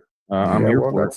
That's a slow drip, and I applaud, man. I've seen you and followed you over the years. I guess it's been about 5 or 6 years that I've noticed you on the scene. You as well, Cam. The solution has never fucking changed until you, as a man or woman, is willing to assume your responsibility for any motherfucker who's going to initiate force, threat, or force of fraud against you. Then you're going to be enslaved. And it has nothing to do with going into their courts trying to convince them, mother, may I fucking please? It has nothing to do with that shit. Well, the only reason why we're where we are and will continue, and my kids and grandkids won't have that kind of future to be able to stand up, is because we're not, as men and women right now, assuming our responsibility to fucking fight back. And I mean, not initiate force, but as force is being initiated against us, defend. Right, but this is, what was your name again, sir? Force. My name is Craig Johnson. Right, and but Craig, we got to be clear, right? When we do this we thing, speaking French, there's no we. Like I am standing and doing what I need to do, and people around me are doing that. And the same thing on the other side. When people like to talk we about what they're not doing and then try to include me in it, like I need whatever they're saying and doing, there's no we there until there is, right? And there's only we when we're all doing the same shit for the same reason, you know, toward the same result. Somebody brought up William Wallace earlier. It took a few people to start doing that, assuming their responsibility, and then more joined. Bro, I don't think you understand the like Cameron is obviously shadow banned like I am. He's not getting the play and the traction on YouTube, and that's a lot of us. But it doesn't matter because he's already got dozens and dozens of dismissals under his belt, right? This is already over before it started. We just got to play it out now. Everybody's just got to play their position and take what's dealt and play the hand that's dealt, right? But literally, this is something that at one point we'd only dreamed of that now we're replicating like one after the next, right? Like we're at like an 85 to 90% success rate, which is amazing in any venue, right? Applauded, but I'm of the opinion that's the late game, brother. Hey, listen, bro, what else are we going to do? Roll over and say nothing can be done and just take it, right? No, not I mean, again, and then the other side to this is you got to stop cooperating and complying. Many of us didn't take the shots. I'm not going to go too deep into that, right? But that's one aspect of it. And then folks got to start suing these folks who are poisoning the food, the water, the air, right? Those are the modern day guillotines and ovens. So that's going to be our next stage of this is guys like Cameron and potentially myself, even though he's probably better at the, you know, the legal process side, right? But maybe we can team up and join forces. We're going to have to put these people on notice, right? Notice and demand. Stop poisoning our food, air, water, or we're going to have you locked up, right? That's the whole point of the system. We're going to have to separate you from society because you don't know how to. With words, brother. With words. Yeah, absolutely. We're Well, going to that's have to be locked up with Absolutely, words. because those words are backed by conviction and action, and we're not going away, right? I do believe that we can increase understanding with our brothers and sisters around the world because we're all facing the same problem. But we have to take action, and I'm talking physical action. It was always our potentially there may come a time for that. I'm not on board with that right now. We're past that time. Well, that could be argued, man. It could be argued the founders went to war over 3% tax on tea, and now. See, I never understand this. What's the point of you sitting on the internet and telling me about we're way past it and we should have already got physical already? Motherfucker, and I got an AK right here. I got 10 mags in the other room. I got 1,000 rounds. You want to rent it? So shut up then. Because none of us here in our core and our heart, like I'll speak for me, I'm not that big, bad, and tough. I don't want to kill nobody. I don't want to be killed. If I was going to die for something, it would have been pizza and pasta. I faced my death this last couple of years, and I'm still facing it with pains and issues all throughout me. I'm not going to die for pizza and pasta. I'm not going to die trying to take somebody out to prove a point, because that's just revolution. That's more complete circle. We need resolution. We need the minds and hearts and spirit of folks change to do the right thing before it ever gets to this point. I don't think folks really realize how powerful we are when we stand individually and together in civil disobedience, if you want to call it that, and non-compliance. I and others are proof of it. We could literally do whatever the fuck we want around this motherfucker. See, part of the problem is you think these people owe you a living. If Mr. Walmart wants to get together with the state of corporation as corporations and push poison, I guess they have a right to do it. You don't have to buy it and take it. Now we're back to square one. Stop talking about what these other people are doing and now again, this is where we differentiate, because when it comes to spraying the skies, that's everybody's. That's going on everybody. That needs to stop. If that doesn't stop, they're doing something unlawful and they're causing harm to people. They need to be locked up if you believe in this system. The other side of it is, if you believe in the other jurisdiction, then maybe according to you, they need a bullet. I'm not saying that. I'm not being a part of any of that. I'm going to exhaust all remedies lawfully and what some would call legally, right? I consider it to be lawful.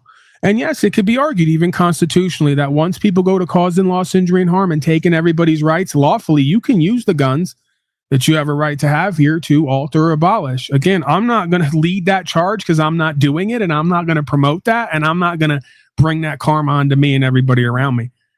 You know, I think there may come a day where that may potentially become an option. I don't want to be a part of that. We'll cross that bridge when we come to it. For now, I think this could be over yesterday if folks just say, you know what, I'm done. I'm not cooperating. I'm not complying. You're going to stop the spraying in the sky because we're going to have you in court like 24/7, 365, costing you money. And that's the language of mammon. When you check a hoe, see, we're back to pimping and hoeing rules. You don't beat the hoe originally in pimping. You check her pockets, you tap her pockets, right? It's what they call breaking a hoe. You take all the money she made for the day and you tell her, if you keep going against what you're supposed to be doing, then we're going to go from there, right? That's the only language these hoes and servants understand. You got to take money from their corporation. You got to take their time, which is equivalent to their money, and take their actual money, not money, right? The fiat currency they use to fund this whole thing. The more they got to see you and look at you and pay you for their decisions, the more they're going to work it into their budget to work around that and do something different, because it's not profitable for them anymore, right? You got to understand, you got to know the enemy. First of all, you got to know the enemy within, and then you got to know the enemy without, and then what sustains it versus what paralyzes it, right? Or makes it have to change and move. So this is over today, yesterday, potentially tomorrow. When folks decide that they're not going away, they're not going to comply, and that they're going to keep bringing litigation to have you in front of them, taking their time and therefore their money, then they're going to have to change the way they do business. And again, you could take that as far as you want to take it. You want to get together with people and implore the sheriffs to go around and do their duty, upholding the law of the land by arresting these folks who are doing treason and sedition. Have at it, right? Hell, I mean, you folks have illegally delegated powers. It's called a citizen on patrol for a reason. Anything a cop can do, a citizen can do. You folks can make citizens arrests. Maybe that's what's necessary right now. See, I contend this is a spiritual movement. You can't arrest everybody. Right? If man is not an angel, man is not fit to govern, because man is prone to doing wrong and then justifying it. So by that metric, everyone here is potentially evil some places, sometimes. Everybody's lied, cheated, and stole. Everybody's done sin. Everybody's caused loss, injury, or harm. So everybody's guilty. You can't put the whole race in jail.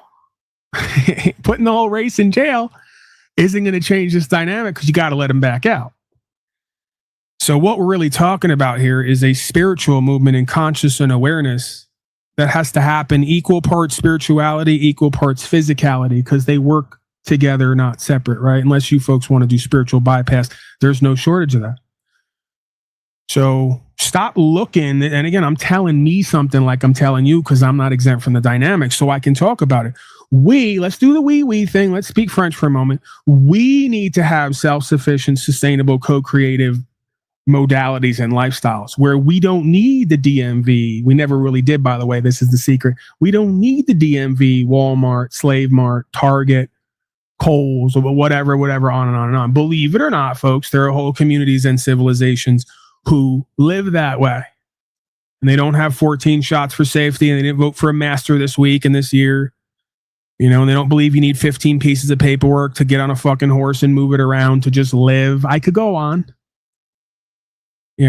Wow, these people are wild and crazy, huh? It does exist. It's going to exist more and more. And you can thank Slavid-19 and the devil, the Lucifer that's behind it, because most of these slaves would have never got their asses in gear and gotten back to who and what they were meant to be if they didn't have all their pretty and nice shit taken away, and they weren't held over a barrel of fear instead of faith all day, every day. And more of that's coming, by the way. I can almost guarantee it, because it needs to. See the game. See how you start to see the game of creation, because folks want to talk about a hell realm. If it's a hell realm, it's because it's full of devilish people. As within, so without, as above, so below. The more you cultivate a kingdom of heaven, truth, life, and way from within, the more you reflect that outward, the more this place starts looking a little bit more beautiful, full of beauty, right? Rather than full of cowardice and despair, disempowerment, dishonor, and bad faith, or no faith at all. Right, it makes sense. Makes sense if you don't think about it. Most folks are paying 40, 50%. But again, the word is revolution, and that means complete circle, right? So we're going in circles again. I would prefer resolution, right? I think revolution is the... I think it all starts with the changing of people's minds, Americans. Because when I show people that basically, if you take the U.S. government out of Washington, D.C. and replace them with a Mexican government, it's no different. So the look on people's faces when I show them that Washington, D.C. is not a state, when I show them the facts, like a guy, he's owing taxes and other things, and I show him like, hey, you being a living man or woman, a breathing living soul from the Creator, and when I show them that government really is only placed on paper, and the reason they have to have that oath is like they're coming from a corporation into America. It's just, it's so cool to see the look on people's faces. So I believe the change starts with this, what we're doing right now, and, ear to mouth, and changing people's minds from what they have been taught, their parents been taught, and we just need a big liberation, and that empowers people. Knowledge is empowering. I agree with you, but that has to accompany some type of action that's going. The action is they just hired 80,000 IRS agents, and I suspect it's because I know plenty of people at this point who are no longer going to pay these taxes. They're no longer going to comply and cooperate. So that's the discussion on the table right now behind the scenes is we got a couple 100,000 folks on America at least who they're not going to cooperate and comply anymore, and they're not going to fund the overthrow of the law of the land, right, and slavery and genocide. So it's already happening, and this is why I have the issue with the Tanawah situation, right? The more we put our time, energy, attention, and funding on these people and these venues, the more that they can be animated and have their power and their say. The more we withdraw that time, energy, attention, and funding from them and create our own, and then hold them accountable to not interfering with us and our rights, the more they're going to have that conversation, right? Because like you said, if not, we know where it goes from here at some point, and none of us want it to go there, right? This blue ink pen right here has so much power behind it. We just have to learn how to use it. It's a tool. On record to go to court as well, being okay with the fact that he supervised you, stopping me, taking my time and my rights, and then telling me that I don't have a right to do what's already been ruled on I have a right to do. Okay. That's the only reason I want him here, so that we're all under the same understanding. Sure. Sorry. How you doing, sir? Good. Hey, I'm Sergeant Valdez. I understand your sovereign stuff and everything and all that. What do you prefer to be? Yeah, I don't living man, or how do you? I don't even like to get into the terms and labels. No, I'm just a man. Yeah. Okay. You know, just like you are. Or just a man. Just a man. Just like you are a man. You know, you're a man. I'm a man. Understood. And from my understanding, again, like I told this man, was that I've done my research. I have a conviction in my heart. Okay. My mind and my logic aligns with that. Logic, morals, and ethics. This is private property. I purchased it legally and lawfully. Understood. And I'm taking it from point A to point B. And the Supreme Court has ruled that I do not need to register, license, or any of that unless I'm doing commerce on the roadways. I handed in the definitions, has all the definitions there, what's in the motor vehicle code and what Black's law says. That operating motor vehicle is defined as doing commerce on the roadway. I understand. So, sir, just so you know, obviously, we don't recognize that within our municipality laws. It's common law. And I understand the common law and stuff, but our laws are obviously not in tune with your common law and the way it's practiced. So the court's going to have to be the one to dispute those. Our law is not aligned with federal law. Well, then he goes on to say, we don't follow federal codes or Supreme Court. Oh, really? So then you have a revolution afoot. You have a civil war afoot, essentially, right? Like, what the fuck is that? And again, they're admitting we're in cold civil war, states versus federal, the law of the land versus codes and policies and procedure, right? There's no comprehension, bro. Do you understand the reason he pulled you over? And absolutely not. Why? Okay, absolutely not. Been told? Okay, and perfect. He says, "Do you understand?" Paul's like, "No, I don't understand this shit, bro. I have no comprehension of what y'all are trying to do, because again, it's in conflict." Hey. So, homeboy saying, "Do you understand?" and y'all be like, "Yeah, I understand what he's saying." No, I don't understand. Hey, Paul, real quick. I hear you throwing around the Supreme Court has been ruled on it. What is your go-to Supreme Court cases to support this? Okay, this was my first interaction, and this was rather early on in the practicing. I've been studying for probably a decade and then decided to jump in. At this point, I don't cite anything that comes from another man, right? That's one of the things that I believe God has revealed to me. Because I believe this legal lawful stuff is actually supposed to be a philosophical / spiritual walk, right? It's a lifestyle. So I've had it revealed to me to never cite another man's words or beliefs, because that diminishes your conviction, right? You have to cite your resource, which is whatever's in your heart, right? What they call conviction. That's what's going to convict you or not, right? So in the future, I don't care what any of these folks in costumes have made a determination on, because for every 10 I bring up who agree with me, 10 more disagree with me, right? I'm citing the God within, right? I'm citing the quote unquote law of the land, which is rights, freedom, principles, spiritual faith, right? I can essentially do whatever I want to do that isn't a wrongdoing. That's why it's a right, because it's not a wrong. And anything's a right that doesn't cause loss, injury, and harm and a direct threat, right? So I don't know if that makes sense to you, but at this point, I can correlate, right? Like I can cite my heart, my conviction, what's always been in me, which is the spirit of I can do whatever I want to do unless you got somebody who's going to say I did wrong, right? I could correlate that with certain Supreme Court decisions. I will not cite them for where I get my understanding, right? Because again, if I cite one guy, then they'll say, well, that's great. This guy over here says you can't do it. So now they negate each other, right? And then they're going to ask me, who are you? What are you, right? The same way I do with everyone in life, in my own life. Who are you and what are you? What are you about? All right. Like when we're on the street, that's essentially, they call it G-check. And I'm not saying I'm in that world or whatever. I'm saying it's interesting how it crosses over, right? It's all courting processes. So I'm not interested in what your big homie and your friend and your cousin says and this, that, and the third. Who are you and what are you about? What are you riding on? And if you start going, hey, this guy said and that guy said, and in 1800, this person wrote that down, you're already convicted yourself. They know you don't know yourself and what's true and what's right. And they know you're not riding on original principles and authenticity. You're just parroting what someone else has said, right? There's no power behind that. There's no weight behind that, right? Yeah, I don't care if it's legal process or just common sense, day-to-day interactions, man to man, right? You've diminished your power and status and standing. That makes a lot of sense. I agree. You're basically starting at the foundation of your spiritual Core rights beliefs. or inalienable God is rights. within you, bro. God is within you as an I am that am presence. Right. Who are you to go to any other man in this realm if we're all equal under the law and ask them for permission to do or speak anything, right? That's literally the antithesis of rights. So if I have the rights and I'm expressing them, that means I don't need nor do I want a middleman, right? And I'm not going to cite anybody else's words or experience for where I get that and how I live that, right? It's an inside job completely. And this is what I'm saying, that I don't want to keep saying it because people are going to say that I'm picking on them, but this is the biggest key, I believe, to this walk is the slight degree of separation between looking outwardly for a solution versus realizing that spiritually you've always been the solution and that the resolution, the resolution is part of who and what we are, right? It's always going to be an inside job, as within, so without, as above, so below. The folks up on Capitol Hill are only reflecting those down on the ground, if you want to do the up and low thing, right? And again, as within, so without, as above, so below. This is ancient Hermetic understandings and teachings about how we manifest reality here. Yep. You know? Yep.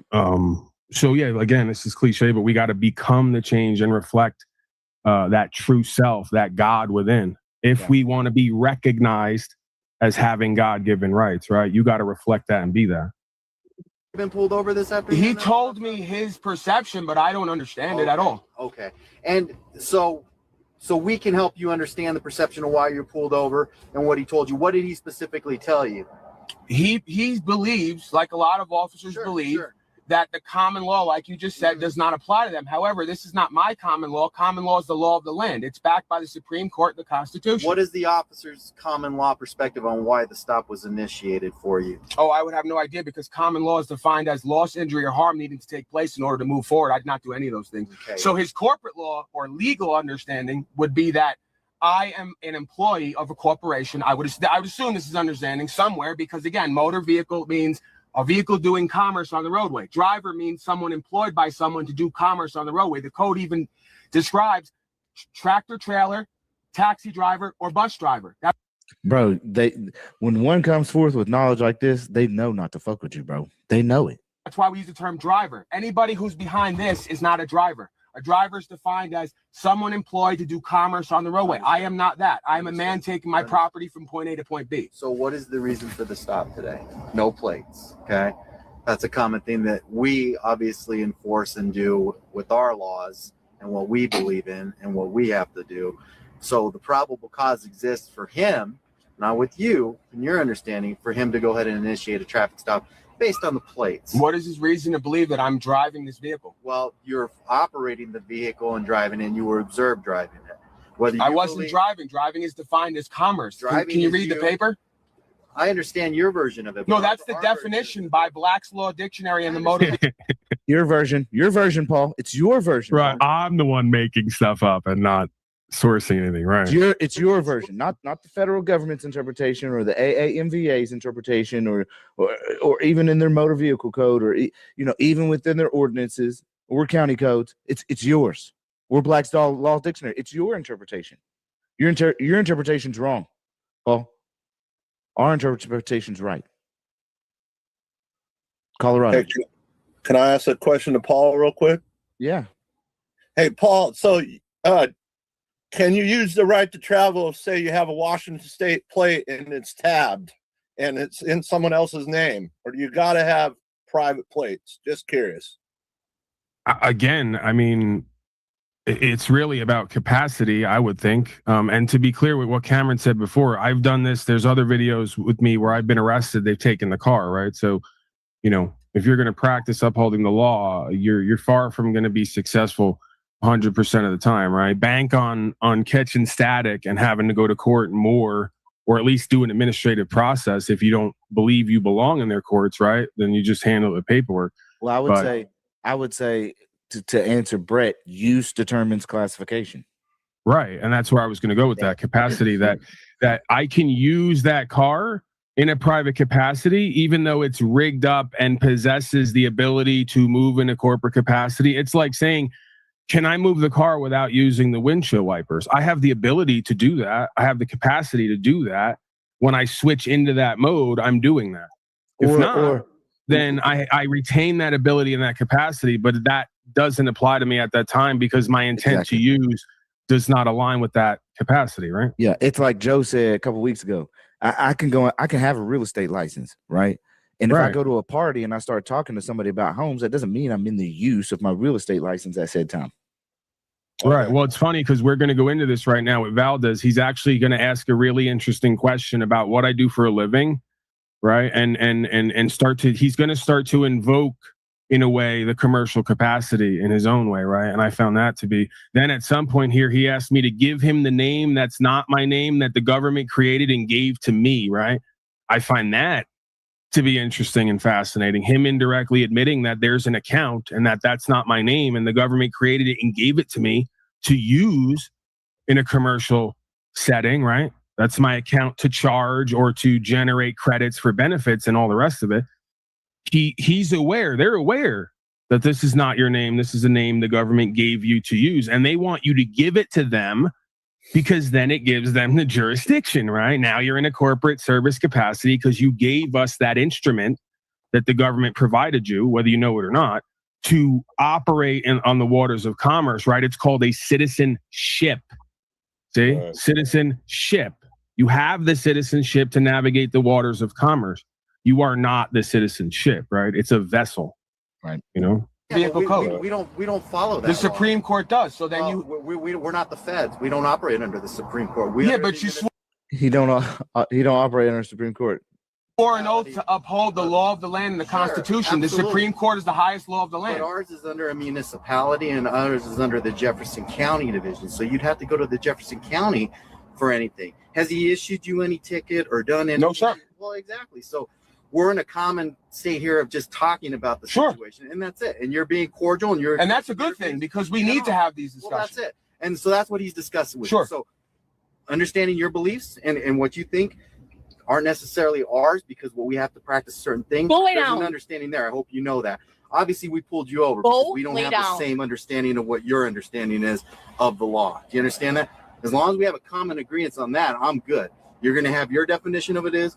We're going to have what our obligations are. But what is yours based on? So ours is based on Colorado revised statutes and traffic codes that we are to enforce.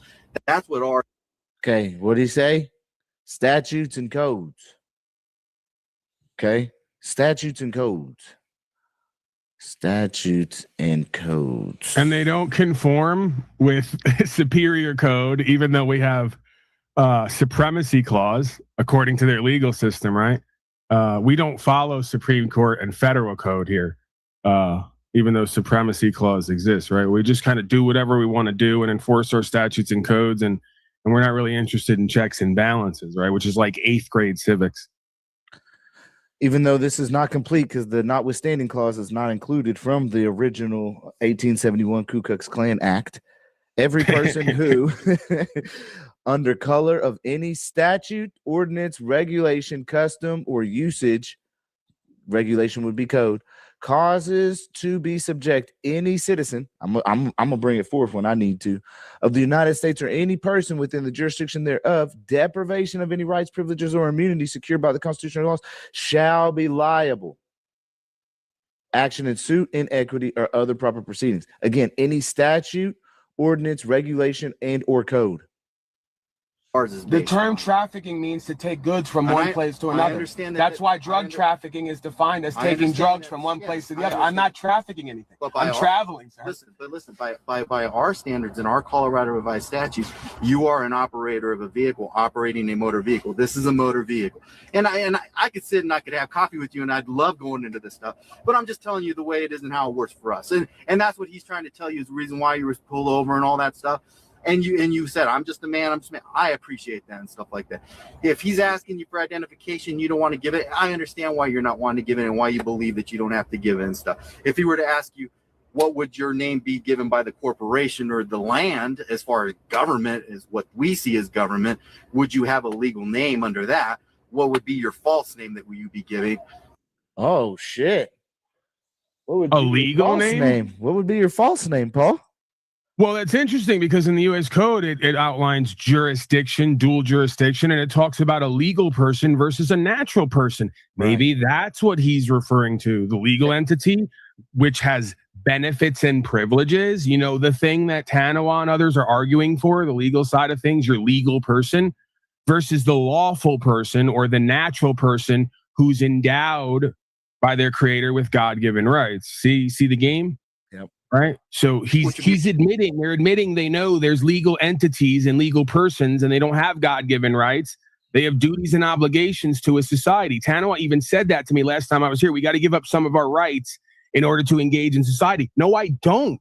I'm not giving up my natural rights to engage with a legal society. You'd have to be out of your mind. Okay. I'll do the opposite. I'll give up legal society and corporatism for my God-given rights. And that's exactly what the fuck needs to happen. And that's what's going on here, right? Right. So the government name that we go to, it would be given to you. Do you understand what I'm saying? Yep. And if you're comfortable in providing that with him, that's what he wants. Yeah, I'd rather not provide anything because again, once I provide any kind of information, I'm contracting with him. Understand? And I would rather not contract with him. Again, this first of all, again, we can go back to you guys' rules. Those red and blue lights are not to be pulling people over. Those are emergency lights. They're to be used for people to move over so they can move past. Just by me pulling over, I have submitted to something that I know is incorrect because the purpose of those lights are emergency lights. They're not for pulling people over. So I did so because I understand that in today's day and age, that if I do not do that and I go like this and say, go ahead, which is what it actually tells you should do when a policeman pulls up behind you and the regulation says, oh, roll down your window, pull over, and wave him on. I did not do that because then he'll say, oh, you were trying to. I understand the psychology of how most officers think. I understand. You complied and you pulled over and stuff, and that's a start. Because I want this interaction. I want the interaction one way or the other. We have to get it on record. Have you interacted like this in a court of law already? I would rather not get into that. Understood. But and if you have, I have a lot of experience in a courtroom and with the material. Perfect. And so with that being said and stuff, I just want you, so we're not wasting time and being naive on understanding all this stuff. You're an educated man. You understand what your beliefs are. We have our certain rules that we have. They're not my. Can we just say? I don't mean to be. I'm not being a dick. They're not my beliefs, sir. It's a knowing that I've come to based on eternal truth. Oh, yeah. It's not my belief. It's a knowing based on eternal truth, bro. Ah, beautiful. This truth is not going to change whether you understand your heart. It's a conviction. It's a conviction. The same thing the court will have to use to either convict me or not, because it rests in my heart and it cannot be changed by any other man's belief. A belief and a conviction are two very different things. I understand. I understand. And you hold it true to yourself. Absolutely. I live by certain. See how they treat Paul? That dude straight up said, and you hold true to yourself. You ain't everything that we've thrown at you, you haven't succumbed to yet. And the cop saying he's understanding. If you listen to the cop, he'll say, I understand. Yep.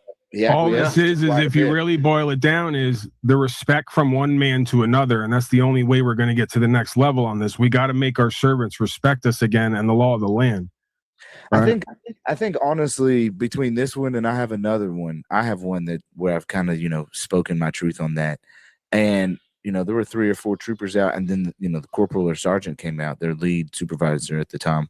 He came out and I had to just break it down like, bro, I don't have no kings, bro. No, like who is to tell me? And they kind of just, once you have that true understanding, bro, they literally kind of back down and just issue the citations, if anything, rather than busting out your window. What's so crazy about this, Cameron? What's up? Is that in their heart is the same I am that I am presence, and that on some level they want to do the same thing and live the same way, right? They just don't know how, right? They've never really been shown that or given permission to, or seen anybody do it, really truly and with conviction, like you say, yeah. In ethics that I hold myself to at all times. You have a belief in the Constitution. Not a belief. I have a knowing that the Constitution is codified based on universal law, that no man has the right to rule over any other man. That will always be a truth since the day we came here to the day we die, because it is illegitimate. It is based on coercion, duress, and force. So you have a knowing. I have a knowing. It is unchanging. I am the same yesterday as I am today. Yeah, this is this Valdez? Yeah. Yeah, Valdez, you've got him. You got them. You got them locked in already. Oh, the Lord's got him. If you want to go there, right? Yeah, I'm just saying. The Lord's got him, as they say down south. Energy, your energy translated over. Yeah. Yeah. Today is I will be tomorrow. Okay, and I hope you can respect that. Obviously, we have a knowing and understanding. You have a belief system that you are adhering to, and it is not in line with truth, sir. It may not be in line with your truth. No, the truth is unchanging. You have your perspective, I have my perspective. Okay, so I have to correct that. I misspoke, and odds are Valdez isn't going to hear this, but it doesn't matter because I need to correct that because I've meditated on it since.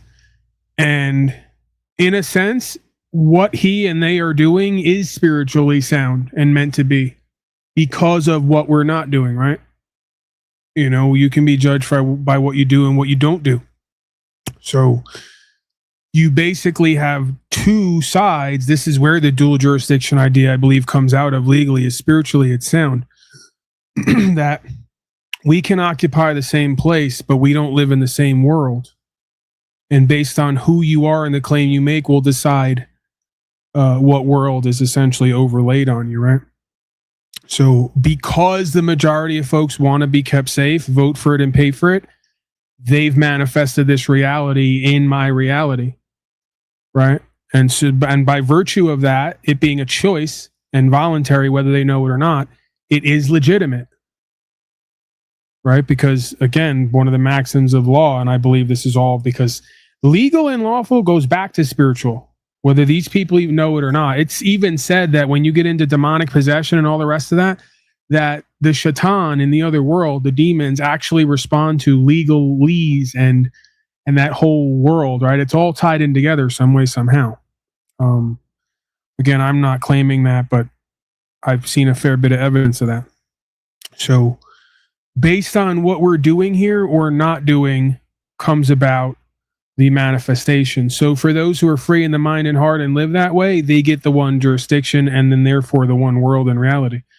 For the other side, who believes in safety at the whim of their rights, they've now manifested this reality with the rest of us all around us, right? And I can't point to that and say, what you're doing is based in something that is not true or real. What he's doing is based completely in spiritual cause and effect. That because of who everyone is or the preponderance are and how they live generates who they are and what they have to do, essentially, right? Their duties and obligations. So, yeah. And again, maybe technically I could say that I was correct because it still is based on a bunch of beliefs and feelings.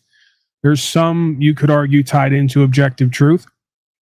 But a good amount of this stuff is based in belief. It cannot actually be shown to be functional and generate the result that's intended, right? So to me, that's evidence of it seeming real, being part of a spiritual cause and effect that has to happen, but it not being an actual truth that you could look at any time. Like we could look at any time in history and see why it's there and continues to be there and who brought it there, essentially. That doesn't necessarily legitimize it, right? I guess it's one of those paradoxical things where cosmically, spiritually, and cause and effect, it's legitimized. But if we go into logic, morals, ethics, and the historicity and foundations of law and what that means and how we interpret it, then it's completely illegitimate, right? Which again, and I guess in a way indirectly proves that a system is only as good as the people who are pulling the levers and engaging with it, right? That's another reason why what Tanawah just said is ridiculous to me. He goes, I have a reverence for the system, even if I don't respect the people. The system's a tool. That tool's going to be used based on the whims of the people. So if the people are bad, the system's bad. Just by logical inference, right? Or reductionism, deductionism, however you want to put it. So again, like we should have reverence for God and the truth and comport ourselves with that so that our systems can be functional. If we don't comport ourselves with that, then our system is defunct. It's dysfunctional, right?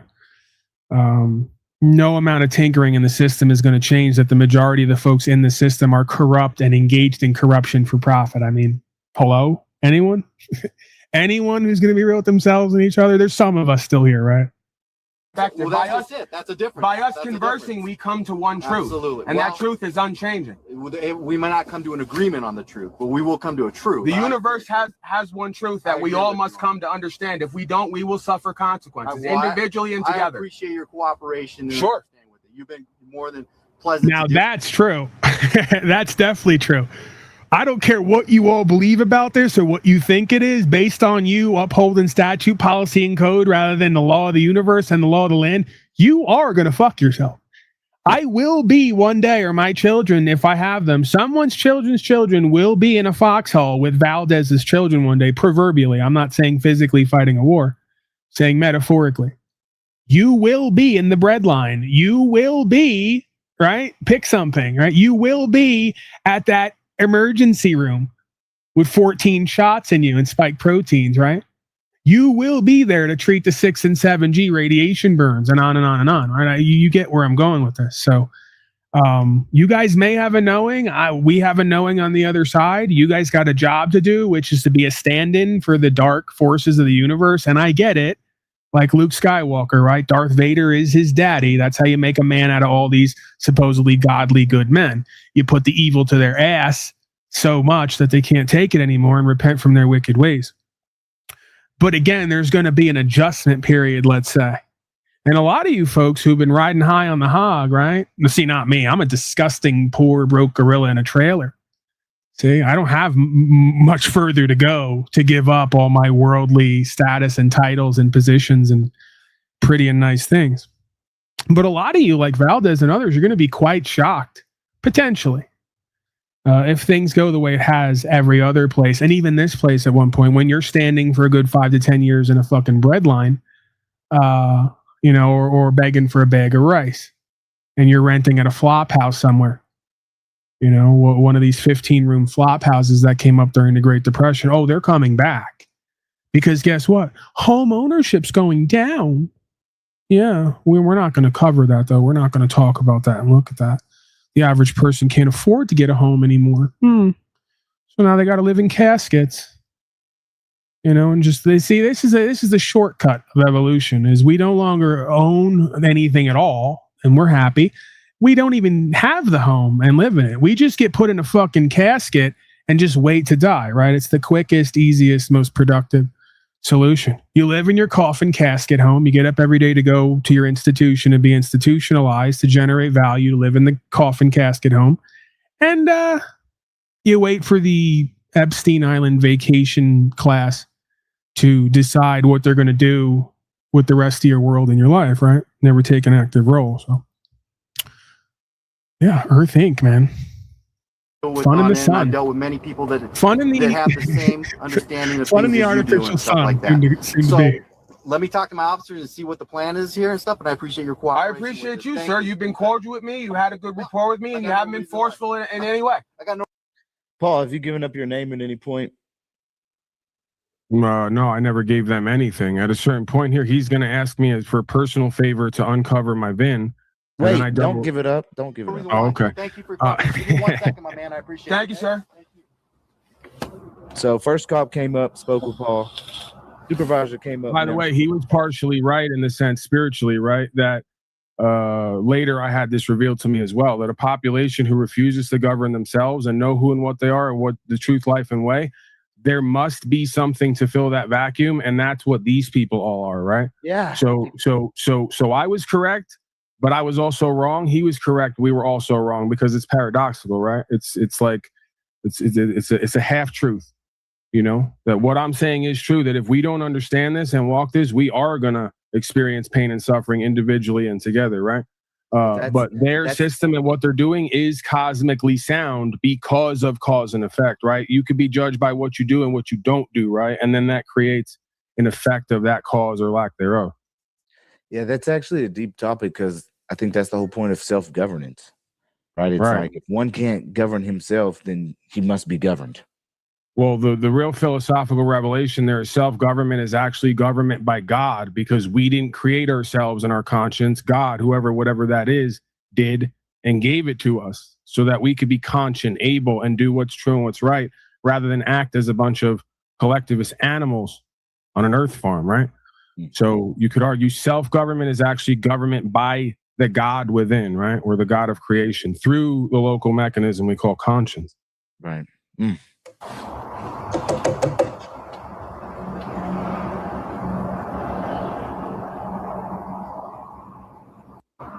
Responsibilities, right? So one of those duties and responsibilities would be acting as someone. Sure. Right? So a judge is acting as a judge, but he is a man first. If you're employed in whatever you do, what's your like trade and what do you do that's your specialty as far as employment? Would you be referred to your title of employment? So like if you were a DJ or something at a club? Absolutely not. So how do you? That reminds me, I got to thank a few people. Perfect segue. Thank you, Mr. Valdez, because none of these corporatist, fascistic, disempowered, I feel bad for them, low value slaves. I mean, we're all my proper instruction. Intro, outro. I get it, but I don't want it. I get it, but I don't get it, right? I get it, but I don't want it anymore. More has been revealed. So I got to thank Ryan. And of course, this is not income. No contracts, no occupations. I'm not employed. I just woke up today and decided to be with the truth, life, and way. And somehow, some way, through God's grace, and these people, value shows up. Imagine that. Imagine. I'm not saying let's go full commie. I'm not saying we can't have a living and career and do free trade, of course, right? Like I'm on a computer that some Asian slave built somewhere, right? I don't want to take that for granted. But imagine a world where we started to get more comfortable with that idea, where we just do what's true and what's right, put ourselves on the line because it's true and it's right. And that's the purpose of living with conscience that God gave us. And that whatever value is meant to show up is going to show up whether you want it to or not. Just like on the other side, if you don't do shit, you don't serve anything of value and you don't co-create anything and little to nothing shows up, there's a reason, typically, right? So I'm not saying, again, your results may vary, but imagine if we practice that, got results from that, started to integrate that in the way we live, where we don't do what we do because we're promised X amount of pieces of paper. We do what we do because that's what we were formed to do. And voila, we're back serving God again instead of a deception. See, directly and indirectly. I don't know if folks can see that. I'm sure some folks here, that's part of who they are. They get it. Right, but most of these slaves, they don't understand what I'm talking about, and then they also can't understand why their world is so fucked up, dysfunctional, and corrupt, because everybody's showing up to just do a job. Right? My father revealed this to me. I was shocked. It was in 8th or 9th grade. We were talking about courts, and I think I'd been arrested the first time at that point. What was it, 10th grade maybe? And I was going into, I'm studying the law and legalities and what it all means. And I'm off and rambling, as he would put it. And then it's, Paul, you're overthinking this. This is just the job. And I go, you mean to tell me that, and little did I know, he was right. He was right for all the wrong reasons and didn't even realize what he was saying and what it meant about him and everyone around us. He had no idea, but I started to get an idea. You mean to tell me that guys show up to work, put on a costume, and have dozens of people's lives altered, and it's just a job for them? Yeah. There's your problem. Thanks, Dad. You didn't know it, but you inadvertently revealed the whole problem that has now revealed itself in so many different ways over the course of the rest of our life. That you thought it was just a job to get some paper, to get some food from the store, and whatever the fuck else, your hair and nails done, when literally who you are and what you're doing and not doing is going to affect generations to come, because you're creating on some level our reality. Hello? Anyone? Right. So this is where capitalism, corporatism is what it really is, see? Where you're in love with the money and you give up everything and anything to get the money, and then everything fails. Predictably, right? And then that's why I have to make the antithesis of Scarface. It's not first you get the money, then you get the power and the respect. Then if they take your money, your power and your respect goes with it. That's not true respect and power. There they go, giving you the backward game again, try to pimp on you with their shitty culture. No, Money, power, respect. Let's invert that because we're in inversion land. First, you get respect. Respect means take a second look. Take a second look at yourself. Find the God within. Oops, there's the power. First, you get the respect. Then you get the power. Then you generate value in various forms based on who and what you actually are. And they could take your money and your platform at that point, but they can't take the authentic power and respect. See how that works? I got a couple more people I have to thank for being equitable and honorable and good faith people, for seeing power and value not only within me, as within, so without, as above, so below. I'm up on stage, you're down in the chat. Same reflection, right? So, and this is why most cultures and societies are also not successful, because many folks come here, but it's few who are honorable and equitable and good faith enough to give value where they get value, right? This is how we practice and develop a free trade economy based on good faith and goodwill rather than the love of money, corporatism, and everyone having to show up to be a placeholder every day with no fucking passion, with no conviction, with no purpose. Okay? So, and they'll say on some level, and maybe they're right, that that's like a plea for more people to contribute. I'm just calling it out as I see it. There's no shortage of time, energy, attention, and value for Donnie Trump, Toilet Paper USA, TP USA, Charlie Jerk, Erica Jerk, and all the rest of these clowns who never stood for anything. If they did die or assassinated in vain because they didn't create or build anything, they didn't inform the people of the good news where their true power and value was. They were lapdogs for the statist establishment and the corporation we call United States, and quite frankly, the state of Israel as well. And tell me all about how a week before Charlie died, he was going to change his story and his tune and all the rest of it. Why were you all supporting and buying in and following along again with a false prophet, a deceiver, and a misleader? Because the majority of you folks have zero discernment. Big surprise. The scripture talks all about that, right? 144,000 will inherit the kingdom of heaven. That's a perfect number in a way you could argue.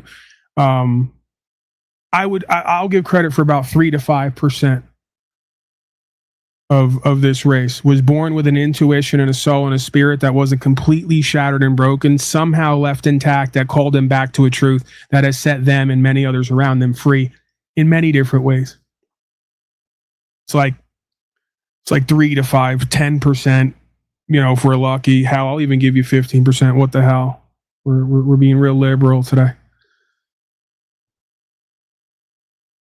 Jimmy Shively, no notifications, appreciate you and all you do, sir. Well, yeah, Mr. Shively, you can see, if you go back and look at the counter, we were doing 30 to 40 live viewers up until an hour in, right? We know what it looks like when we're given all of the benefits and privileges of the platform, what it should look like. But it's no matter. Again, I have to remind myself. Good people are here today. Value has come in. That would have only been a dream to me at one point, and I didn't have to suck dick or lie and cheat and steal on anybody to get it. All I had to do was be authentically, unapologetically me and tap into the I am that am. Blessings upon blessings upon blessings. How can I, really be any way about it, right? And I already know this truth is already being disseminated in so many different forums, in many different ways, and it is already unlocking the minds and hearts, and therefore the locks with the keys across this nation and across this world. I've seen that, and there is definitely a very fine line between potential schizophrenia and synchronicity.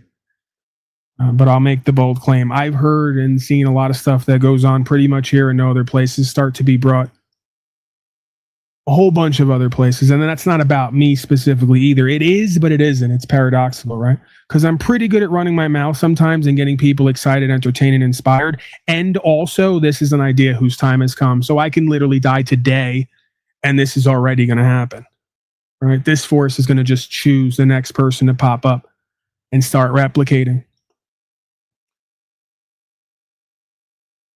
Mr. Horde writes, thanks for the stream. Justin Johnson writes, for Justin Johnson from YouTube, much respect. And that was there twice. So I don't know if you did it twice by accident. If you did and you want one back, let me know and I'll send it back. Unless it's just an error on my side. Thanks and blessings, Paul, Mr. Barbary. Of course, Julian. So, non-taxable events from extended friends and family, gifts, of course, because every day's a holy day here. Just turns out that way, right? See, I can make up my own society too. I can write up my own code for it. I can designate my own holidays, my own administration. I can do all that. I could be tax exempt just like Donnie and all of his friends. Because I know the difference between me is I tell it, I don't sell it. While also lying to everybody. Hey, buy my book, Art of the Steal, while I don't tell you anything about how I actually move in a legal lawful capacity. Right. Incredible. We're never going to get through this. Not because that is an ability to respond. That is a responsibility that I take on in order to generate currency in this realm. But who I am and what I am is even beyond a man, because the man is I'm only taking temporary possession of my physical body. But how do you end up doing it? Like how would you classify your job title and stuff like that? Yeah. This guy's distracting me. I'm sorry. If you had a job title, like how would you classify yourself in a job title to work? If you do you work? Okay, so you do work and you get U.S. currency and all that stuff like that, and you do have to pay taxes. Oh, I don't get into all that. I'm not going to get into all that. Regardless of that, if you have a title, do you have to put a title? If you go to apply for a job, do you have to adhere to that title? I mean, that title. So you know what I realized later that Valdez is actually asking me here indirectly is, how the fuck do I do what you're doing, and is it even possible, right? And this is where I should have realized at the time, but I was keeping an eye out that he was trying to use information against me, right? But he's literally saying indirectly, how do I work a job and all the rest of this and not be a corporate Mammon Molech slave and be subject to all these obligations? And what he and others need to understand, what Brian from High Impact Flicks couldn't get through his head is, you guys are all set up 10 different ways to Sunday because your corporation you work for is licensed with the state and is therefore compliant with them and their obligations, and then projects those obligations onto you. So it's status within status within status. And then see, this is where you have to bring deprivation of rights under color of law is what it would be in U.S. code legally, where they discriminate against you. They won't. It's hard to get these cases because they never tell you directly, we're not going to hire you because you don't have all the crap everyone else has and what we say we need. But that's unlawful, right? If you do an interview process, they say, we interviewed you, Paulie boy, you're the best fit for this job. We're going to give you a job. Now, you got to produce all this paperwork from this legal corporatist society, or else we're going to deny you a livelihood, right? So you mean to tell me, based on that metric, I can't work anywhere. I can't generate a livelihood for myself. And in a way, yes, that's what they want. They want, and see, little did they know, once again, they were making a man out of me in their own way. Because I could go do my own shit. I could start my own shit. I could generate value with my own shit. That's the point. But see, that system is meant to keep everyone in and certain folks out, and not to cross those lines of jurisdiction, right? Of quote unquote public and private. But again, this is all voluntary and cooperative. See, there's a difference between co-creating and cooperating, you could even say, versus the corporation and corporate structure. So yeah, it's like, as a corporation, when you sign up for benefits and privileges and then comply with statute, policy, and code, and then project that onto folks who are serving the people who come to get services from that corporation, it's just chain of title within status within chain of title. We have to take ourselves out of that.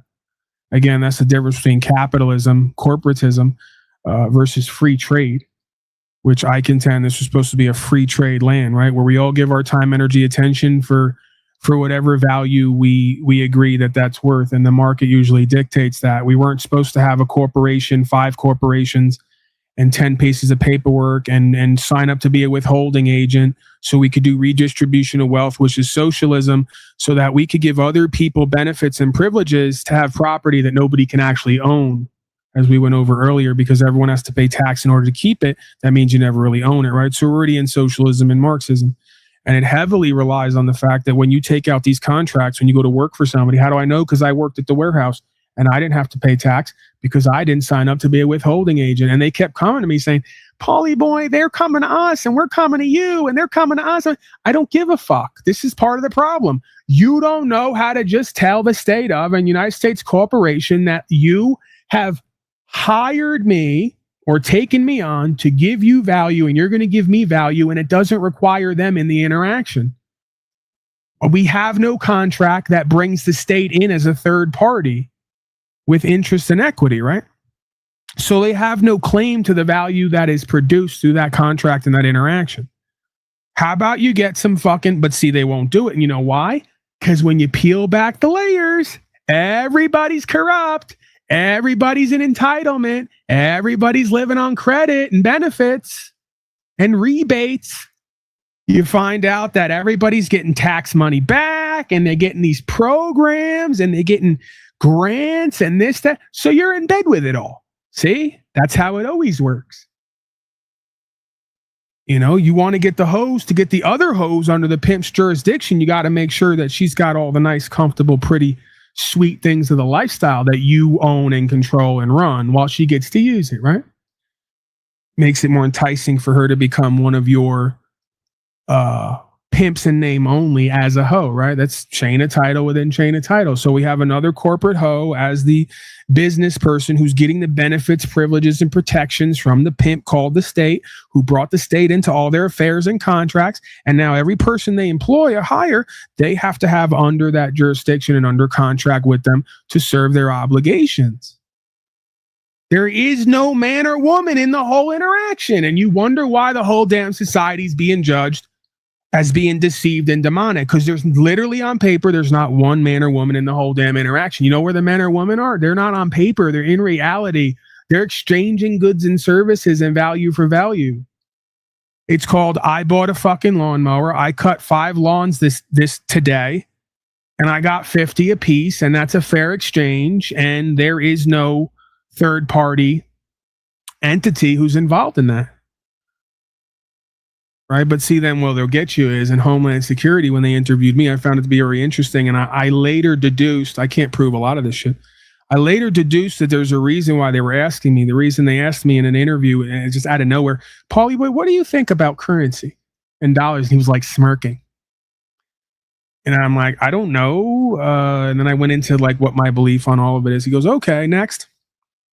Part of their game that I've come to believe is that he who creates controls. That's a maxim in law. So anytime that you trade in their fiat reserve notes, it gives them a leeway. It gives them an en-road into some claim of jurisdiction. You're trading in our private instruments that we've deemed to be legal tender. So you must be part of the legal society because you're trading legal tender that is created by a private centralized corporation we call the Federal Reserve.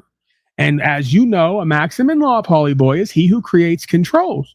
So while you're all holding these notes and you're trading them, we get to decide how they're regulated and taxed or not, right? This is, again, why I believe they created this depression, artificial depression, and brought in a paper fiat system not backed by gold and silver. Because if you go into the code, you'll find out gold and silver is not taxable. Oops. They had to create a monetized, tokenized entity or a certificate to get everybody into a commercial jurisdiction where they could be regulated and taxed, because without that instrument, they have no grounding, they have no standing, they have no contract. And this is basically their game with everything. They do with everything. This is why now they're bringing everything online. And if you look at online contracts, every online contract only gives you a few options. You have to be a male and a female. There's no longer masculine and feminine. That's how records used to be kept. We won't go into that because most slaves don't know and don't care what the difference is, what it means. They have the all caps first and last name. They make you choose a citizenship of United States Corporation. And then every form is finished with submit. Do you think that that's an accident? I know Paulie boy is a paranoid schizophrenic who finds patterns where they don't exist. Do you think it's a coincidence spiritually? Whatever runs this realm, I know it's a bunch of individual random people who just keep creating shit and it just happens to happen, right? Is it a coincidence that on every electronic form and therefore contract that you fill out and you verify, number one, you don't give a signature on most of them. And number two, after you give the signature, if you give one, you have to click submit. I don't see coincidences, right? I only see them communicating directly or indirectly, or it, whoever's behind the them, it, as crazy as it sounds, is communicating to us what the world and our will is going to be if we let it be, right? So you will be assimilated, you will submit, you will identify as one of their corporate entities. I just looked at it yesterday. They sent me a thing. They go, Paulie boy, for you to continue doing what you're doing, we need you to identify. I said, I want to go into this just to have some fun with it. What was their first question they asked me to identify? Are you an LLC, a sole proprietor / nonprofit, and they gave me something else, right? An individual with another adjective attached to it, all corporate entities by their terms and definitions, right? So there's literally no space for me to choose. I'm a man under God with natural rights. Well, that's exactly what they want. And that's exactly what their predetermined electronic system of claims is going to generate. But I won't bore you because I want to get through this. I'm having a considerable amount of pain at this point. I'm feeling rather complete in my incompletion. We're already going on 4 hours. While I'm operating under that. Just so we're aware, title is actually pretty important too to kind of go into just a little bit, because title of nobilities are actually illegal. So the Constitution of the United States of America, Article 1, Section 10, Clause 1 prohibits the granting of a title of nobility. Quote, no state shall grant a title of nobility, unquote. Since the granting of a title of nobility is absolutely prohibited, the court would lack subject matter jurisdiction to enforce a title of nobility and its attendant rules and regulations. Right. So the Utah Supreme Court has stated that the, quote, ability to drive a motor vehicle on the public roadway is not a fundamental right, but a revocable privilege. It's almost like an inversion land when they give someone a title of Esquire or any of these other titles. It's almost like it's legal, but it's unlawful, right? It's almost like we have a corporate takeover of this land and the law of the land using legalism, right? There's a legal society and a law society for a reason. There's two of them for a reason, right? So it's very important that we understand the difference between legal and lawful, legalism and corporatism, fascism essentially, versus, I guess you could say, spiritualism, right? Who and what we are before we incarnate here, and then how that bleeds over into our day-to-day lifestyle here, right? Right. Well, they use currency notes, so they are held to the UCC. You know, say that again. What would be the word? No, I like where you're going with that. Yeah, that's one of their. See, I believe there's a spirit behind all this. It's not what I believe. It's Albert Pike, head of World Freemasonry in 1870, said we're going to engineer 3 world wars and we're going to bring in new world order, and the true light of Lucifer is going to be known. Right. Biblical prophecy also kind of tells that, right? So the way the spirit of Lucifer works is it gives you something and gets you to use it and claim it as your own, and then based on the maxim of law, he who creates controls, right? So that's what identification is. It gets you to identify with something other than who and what you really are, and what you identify as it created so it could control, right? It's a backdoor hack. It's like spiritual biological spyware, right? For your operating system. So yeah, when they try to get everybody to use private Federal Reserve notes, that puts you in commerce pretty much everywhere in your life, right? If they can get it done, that's one way that they do it. And because you're trading in their instruments and notes, they can lawfully and legally govern what you do and those notes, right? And require tribute from you. So this is exactly why they can't tax gold and silver. And this is exactly why gold and silver was lawful money at one point, because if we stay with lawful money, they can't put us in a corporate capacity and they can't regulate our free trade transactions. Right. But in that capacity, when I'm operating, go ahead. If you're not acquiring federal notes in the action as he has stopped you, hence commerce, then he has no jurisdiction. And man, you can turn that around on them so many ways. Well, how about this? Even in their legal code, if I get Federal Reserve notes, but they're gifted to me because I don't have a contract, right? And I never gave you a bill, and I never did that corporatist contractual process and procedure. I just gave away everything that I am, right? I'm doing voluntary service, like how the Christians used to say, right? That's what the hospital was all about. Hey, you show up and you do what's right because it's right. You don't show up and do it because you get a paycheck. Right. So imagine a world where everybody just did what was right because it was right, and then got all the abundance and blessings back from the people with God. and didn't expect a check to do what was true and what's right. We'd have a different, different society. They can't tax gifts, right? They can only tax income and revenue, and you better go look at what that means and how they define it. Right. And they took our true money away. So we were forced at birth into this federal note foreign currency, but they have to give us a remedy. So that's why I love the 1-308. I love it so much because that reserves all the rights.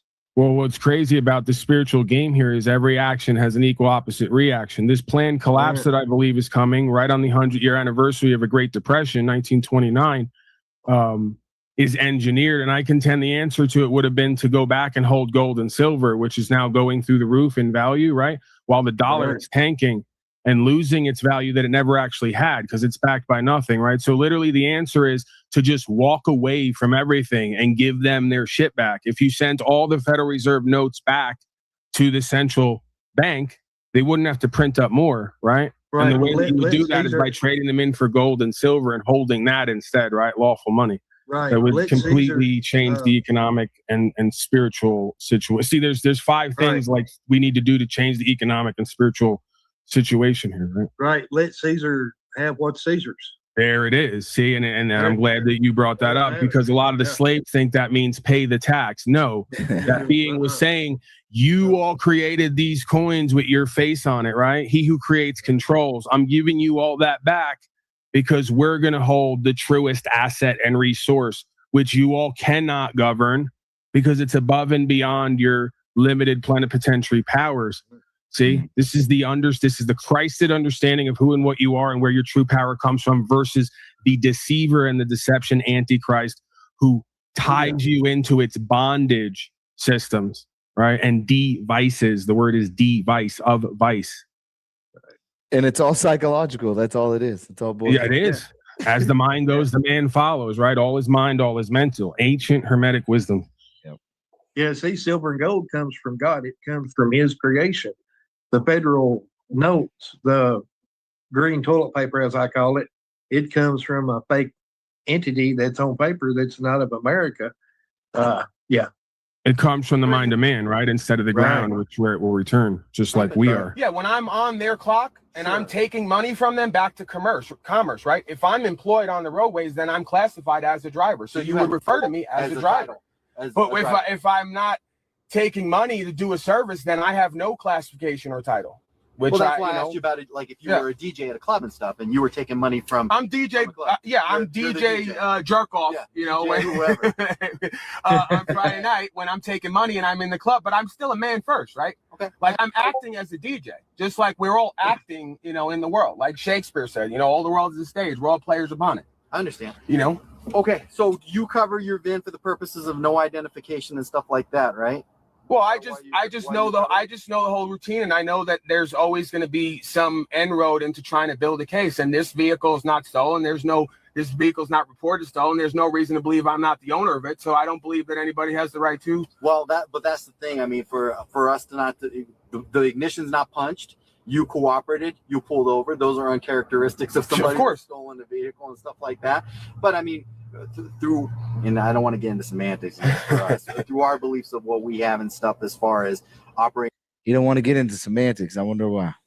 In a vehicle. You ain't finna win. That's why. Yeah. Way it has to be licensed, registered, all the stuff that you already know and stuff, what our beliefs are and what we practice and what we adhere to. Then has to be present, all that stuff that we have. There also is officer discretion on all these things. Because if I provide you with an understanding that, leads you to a deeper understanding on your end of what I'm out here doing, and I'm not causing any loss, injury, or harm, then you've been more than cooperative with me, and that's why they called me over here and stuff so I could talk to you about this because I'm also fascinated by all this stuff too. And that's a good thing, man. It's great to see. Well, I want to educate myself on it. But that's the thing. You say it like it's common sense. I've dealt with a lot of officers, and they'll tell me, "Listen, I don't even care what the truth is," and they'll tell me, "You seem like a smart guy. Just do as you're told." I didn't even do that with my own parents. I'm not going to do that with anybody in this realm. I do what the truth leads me to an understanding. What happened, Paul? Yeah, I would love to have coffee with you. I'm sure you would. Cops just said he would love to have coffee with it, boy. So I know where a lot of you guys stand. You know, a lot of this shit's bullshit. Here's the thing, sir. So what I have told my officer, instructed my officer is, you know, obviously you have your idea of what you're going to do and what you're focused on and stuff. And I said, well, you know, if he's not going to identify himself, and you know, we're not going to issue him a summons or anything else like that. And he's been more than cordial with us stuff. But wait a minute, Paul. According to Chile, you have to have the trifold. Right, and Paul Enslaved is going to get everybody hurt and killed, as if all of history wasn't replete with examples of people who voluntarily got themselves hurt or killed, if necessary, to do the right thing. That's the difference between a man who practices courage versus cowardice. I know. You're showing people. You're showing people. You're showing people the wrong interpretation, and you're going to get people hurt. What's interesting is I've been to court 6 times and walked out without signing, hiring an attorney, paying anything, or agreeing to anything. DeCastro's selling fake-ass products that he can't even use at court, and when he goes to court, he gets 180'd. Has to do 160 days in jail, right? And then paid an attorney $100,000, right? Yep. And then says, "Don't listen to me," right? So again, I'm glad you brought that up, right? Doug, what .com? What website did he give for everybody to go to get a lawyer, Doug? JG Wentworth 877 cash now. I didn't even hear that. No, it was, you need to make sure to go to superlawyer.com. Yeah, right. If you're in your state, you're going to get a super lawyer that's going to walk in. It's my slavery, and I want it. They're going to now. set the precedent for you. That's Chile's go-to. That's what got us here. That's the problem. That's not the solution, right?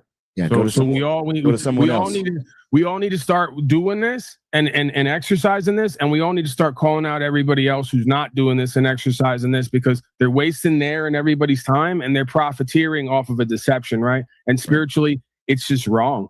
Right. It's just wrongdoing. It is. I asked him to get the VIN at least off the vehicle so we could document the VIN on the vehicle, and that's all I asked him to do. But you have the VIN covered up, so that's why he was looking for the VIN, and that's all I was telling him to do. And he was just going to cut you out of here and get you out of here. Okay, so that's what he wanted to do. And if you're good with it, that's what I'd like him to do, is just grab the VIN so we can get you out of here and get you on your way. And if you'd like my business card, I'll give you my business card. And more than happy to do now, that. am I obligated to do that? No, I'm asking you. That's all I'm asking you. You're personally asking me. I'm personally saying, if you're good with it, if you can do the VIN and get my officer out of here, I'd appreciate it. Okay, and what's the reason for that? Just to make sure it's not a stolen vehicle. That's all I want to do. And I don't believe, like I told you, you're being more than cooperative. I forget which act is it that they got to abide by in relation to stolen vehicles? Well, this is the thing. I presume that, and notice he didn't answer yes. That wasn't his reason. They just wanted to document it, and I'm sure while documenting it, they're going to run it, right? Just because that's how they are. They're always going to be type A people in that way and do what they think is their duty, right? So I don't even think he was, I presume that, but I don't think he was actually going to check stolen. I think they just wanted it for their formalities, and he knew that if he told me it wasn't something I had to do, that I could just drive away, that maybe I would do it personally. And then of course he's going to fill out the form, and they're probably going to run me at some point, right? But I never heard back from this or got anything in the mail or whatever else, because people say, oh, he took the VIN and later he sent him tickets or whatever else. I never got anything from this, right? So he did abide by his word, because I did ask him here, I think, going forward, if I do this, because you're personally as a man, I'm trying to establish trust with him, like, and respect as a man at this point. I know I don't have to, I could do what I want, but I'm saying, you know what? I'll show you that this isn't about being, egotistical and prideful, right? I'll give you what you asked for because you went about it the right way, and because you upheld the law and my rights, and because you promised me that when I leave here, you're not going to do anything to me or my property, right? And he held to that. Pulled over, which is not common, and the fact that it's not punched or anything else like that. And I understand what you're practicing. Now, typically, I just stick with, I don't comply with anything that I'm not obligated to. Because as a man, you're asking me to do you a favor to make sure this vehicle is not stolen, I will do so. However, as a man, if something comes to that after what you just told me, because you are going to cut me loose, you're not going to give me any summons. I'm not going to pull you out of a car. I'm not going to take you to Jefferson County Jail. I'm not going to do anything. You're not going to give me any tickets or any summons? No, we're not. We're just going to grab the VIN. Okay. If you're good with that. That's fine. Are you okay with my card? Sure. All right, I appreciate it. And if you ever want to get together on personal time and have a conversation, I'm more than open and willing to do that. As a matter of fact, I look at it as a duty and a responsibility as an American to educate or to help, not even educate, I don't want to bring it to an ego thing, but to bring more understanding together to who and what we are doing here, Did you ever have that conversation or coffee, Paul, with him? No, I tried to email him and I never got anything back. Maybe he didn't get it or whatever, but maybe yeah, that's the way it goes. So I then later went on Craigslist and I put in an article for missed connections. And I'm kidding, right? I'm kidding, but stupid ass. Shared role in being Americans is it the concept for the about? Is it all fall under anything like British law or anything else like that? That's part of British law. Again, this stuff gets very circuitous and there's a lot of little things that you have to, little rabbit trails you have to go down. But part of this whole thing, right, stems from the birth certificate, where when there was, and we're going to go through this again, they're calling it the Great Reset now.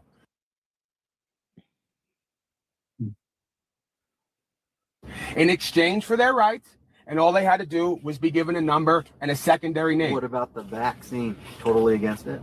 Absolutely.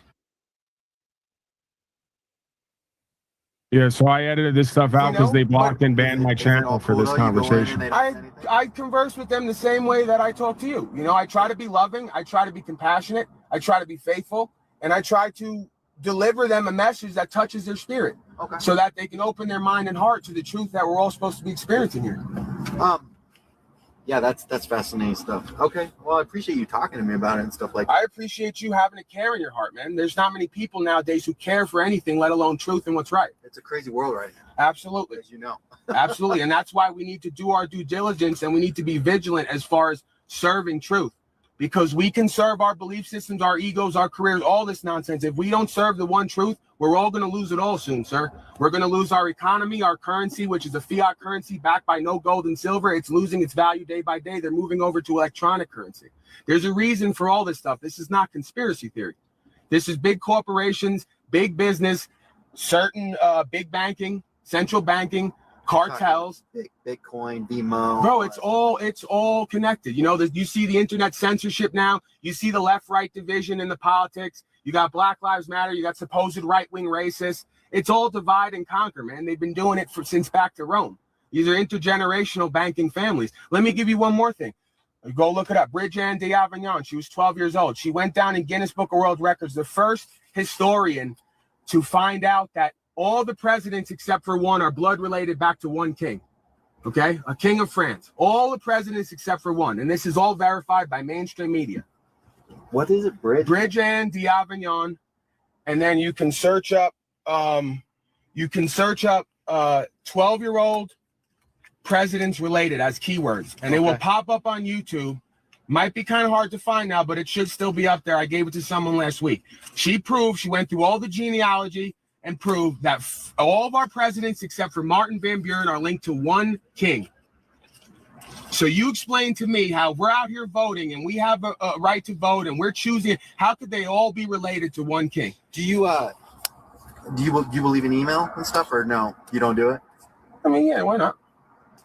Would you be willing to email me stuff? Sure. Can I put my email on there? Absolutely. From the card that I gave you? Oh yeah. Thanks, man.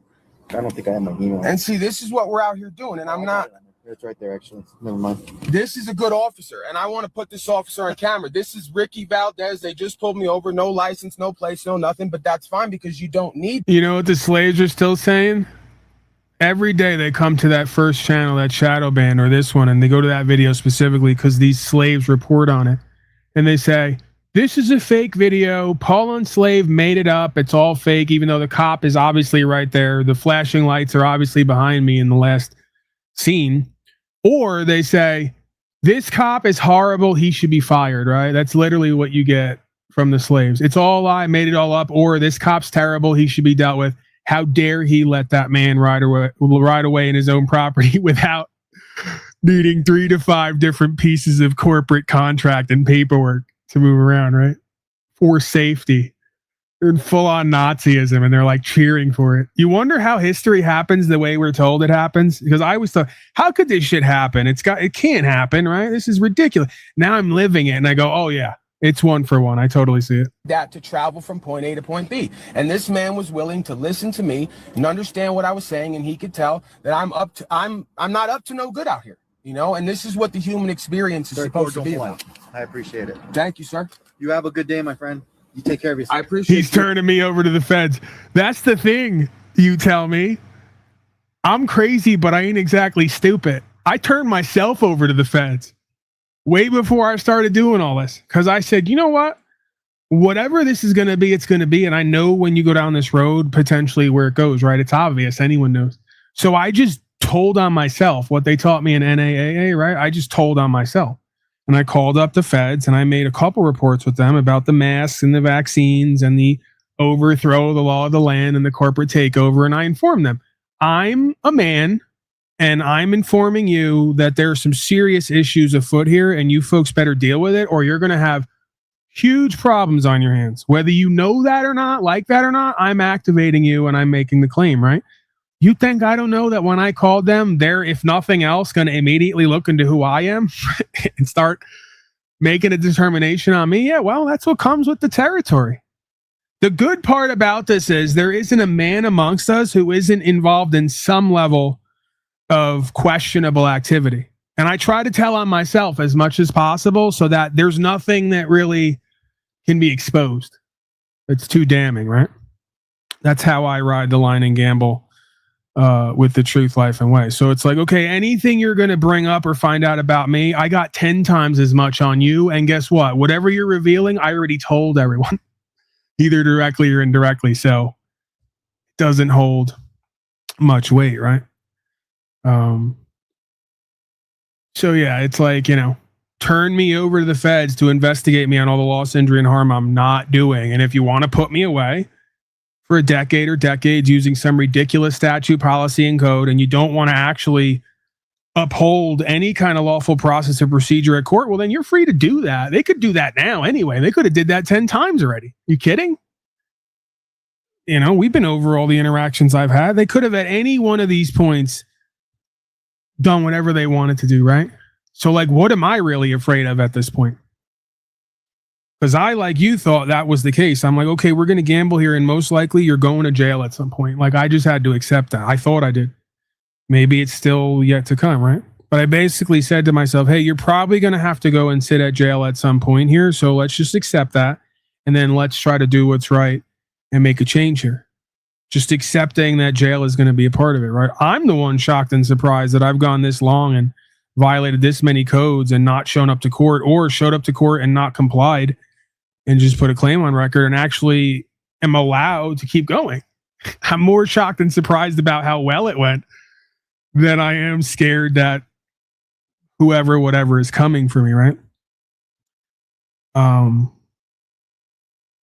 Yeah, but I guess anything is possible, Again, there's always two sides to the argument. You may want to turn yourself over and go on record with everybody, because if you ain't causing loss, injury, and harm and you don't owe any debts, there's really not much actionable, either legally or lawfully, karmically, that they can do, right? So, but what then happens is once you put them on record, they now have notice of all the crimes that are being committed against you and around you by supposed agents of a public service corporation, right? So you could argue they have a duty and obligation to act on that. See, that's part of the sacrifice. If I got to put myself on record with them so that everybody could be investigated and we could determine who's causing the loss, injury, and harm, doing slavery and genocide here, and correct that, well, then that's what it's going to be, right? And I'm sure through that process, God's watching me. As a matter of fact, I know that's happening.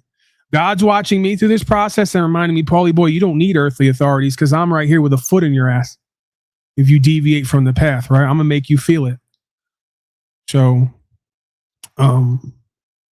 yeah, that's a different level as well. You could argue scripturally that would be a fear of God because of a direct relationship with it, or the universe, however you want to call it, being more intimidating or inspiring than these earthly folks ever could be on either side. I don't know.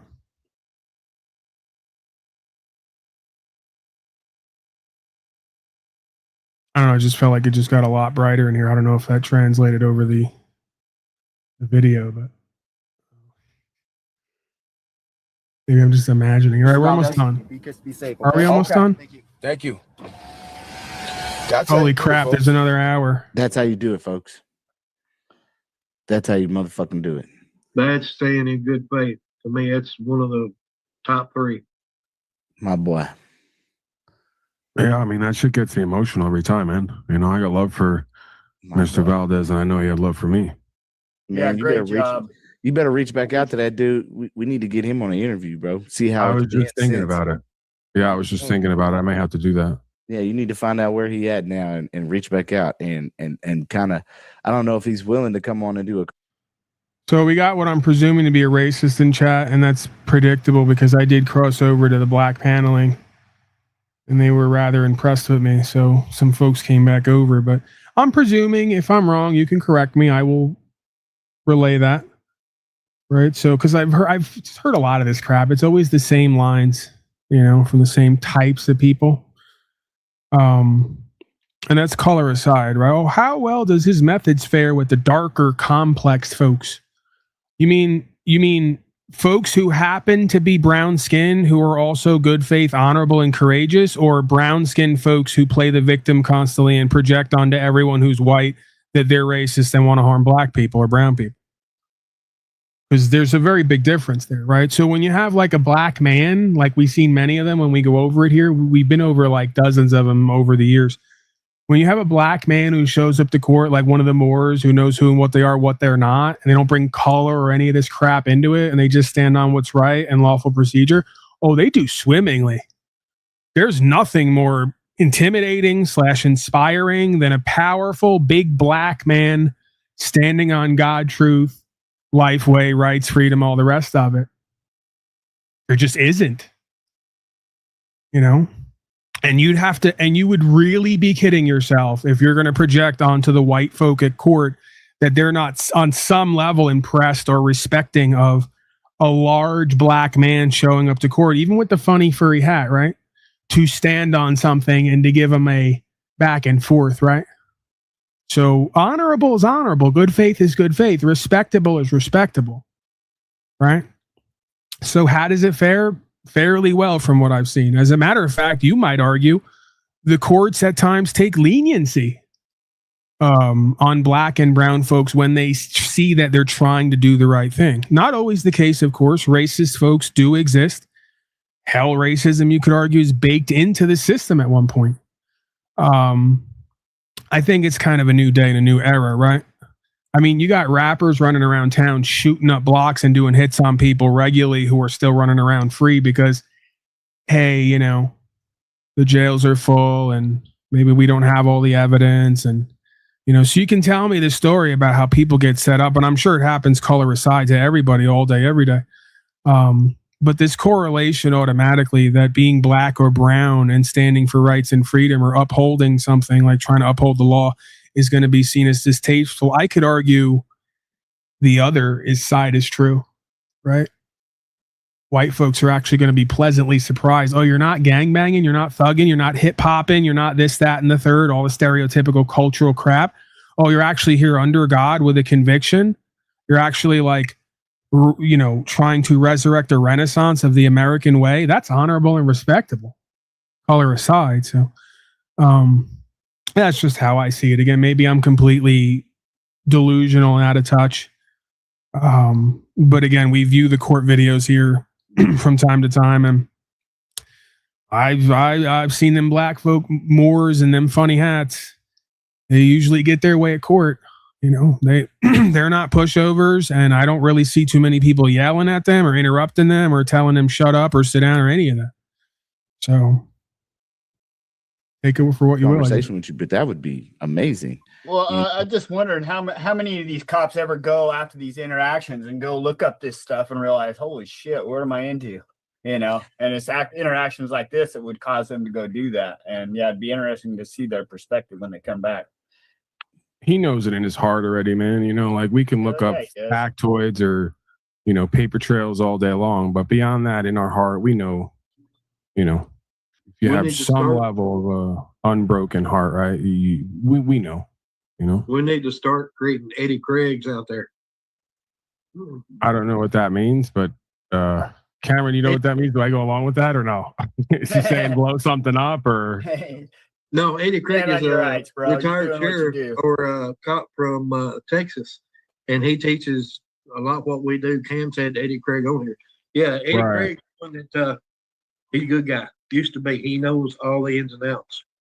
So yeah, we need to start. Yeah, that's the next step of this, right? Is now we're getting policy enforcement as well as peace officers on board with this understanding and getting them to do their job from the inside out, right? And that's already underway. Right. Well, this is the They had problem. to- This is the problem, though, Paul. I don't know if let me check and see if Robin's still in this thing. Let me see if Robin's still in this thing. This is the problem that we're having, though, is that this shit is really. Watch this, bro. Well, why don't they just do it themselves? 100%. Then let's do it. Do you want to do it? Let's do it. Why would you ask? Do you want to do it? It don't make sense to me. The lead cop in this situation is the person that we're watching, but yet he's pushing it off onto this younger cop. Do you want to do it? Let's do it. Do you feel comfortable? We're all saying let's do it. Let's do it. Again. Y'all are all saying, let's do it. Let's do it. But this cop is asking, do you feel comfortable? This is the initiation. This is the initiation. I'm telling you right now, that blue line gang type vibe, this is that initiation. Okay? They're pulling in a new one to be like, hey, can we trust you? Hey, can we pull you up in this thing? Hey, let's get you, when I need something to put off on you, you're going to take it for me. You see what I'm saying? This is that initiation. You have unlawful carry. You have open container in the back. This guy is drunk. You can do us. So Damselmatic says,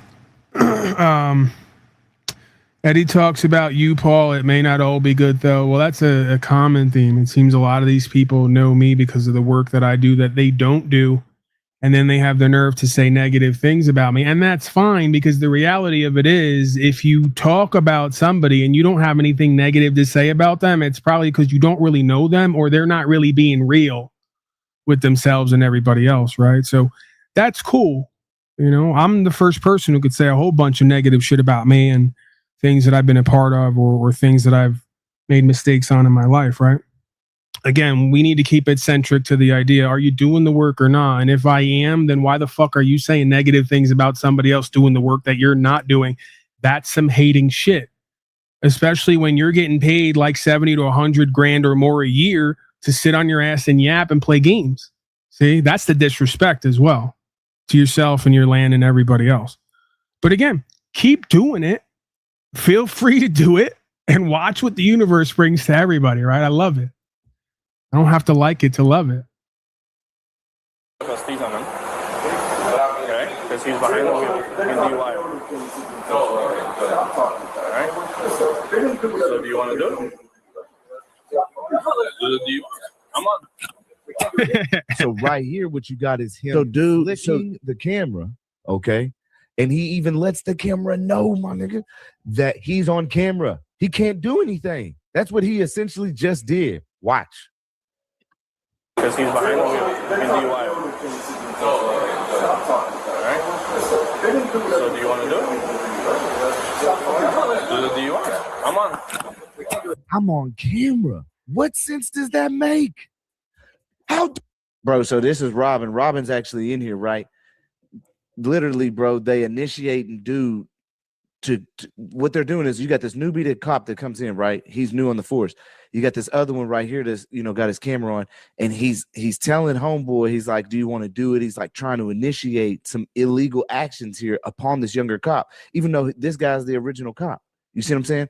So when it comes down to it, there's like, their mental state is like, you have someone that's coming in good, got a good heart, just trying to do the right thing, like this cop that you just showed, Valdez. But then you got the others initiating or bringing in that ill will, like, and You've seen the videos yet where the officers are checking each other and they actually put hands on each other?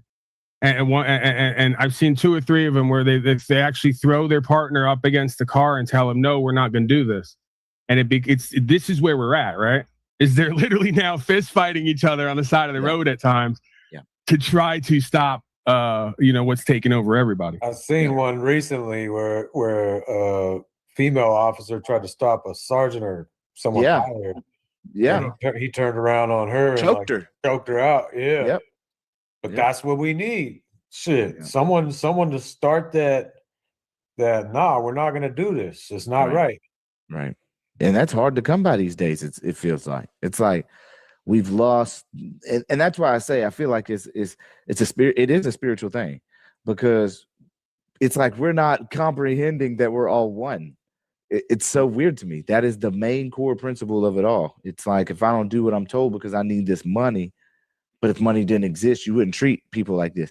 And that's why I am hopeful. I hope you're not right on this collapse, but I am hopeful that, when it comes down to it, that with technology and this AI system, hopefully, I don't know, man, but that things will change to where, everybody don't have to worry about so much work, and that everybody's bills is kind of taken care of type situation with this AI. Hopefully, I don't know, it may not ever come to pass, but that if it was true in a UBI type situation where it's universal basic income, that we get the eligibility to just be everybody's taken care of. That way we can start taking care of everybody else, right? Because people are going to get bored when they ain't got no job they're already taken care of, which just then enables them to interact with everybody else within the community. That's hopeful. But I hope we don't go into a collapse, like you say. You got some 2029 type scenario going on. Is that what you got going on? That's what your heart feeling right now? Yeah. Again, this was kind of an instinct or an intuition that I've had for a long time, like a premonition. And when I followed it, I came across, like, one of the end roads was this Albert Pike. He's again, as the story goes, you look into it, he's one of the few who has a statue on Washington, D.C. Albert does? And he's reported as the head of World Freemasonry, and as you pointed out earlier, a member of the Ku Klux Klan. That's Tanawah's daddy. Ku Klux Klan. Well, you brought that up earlier.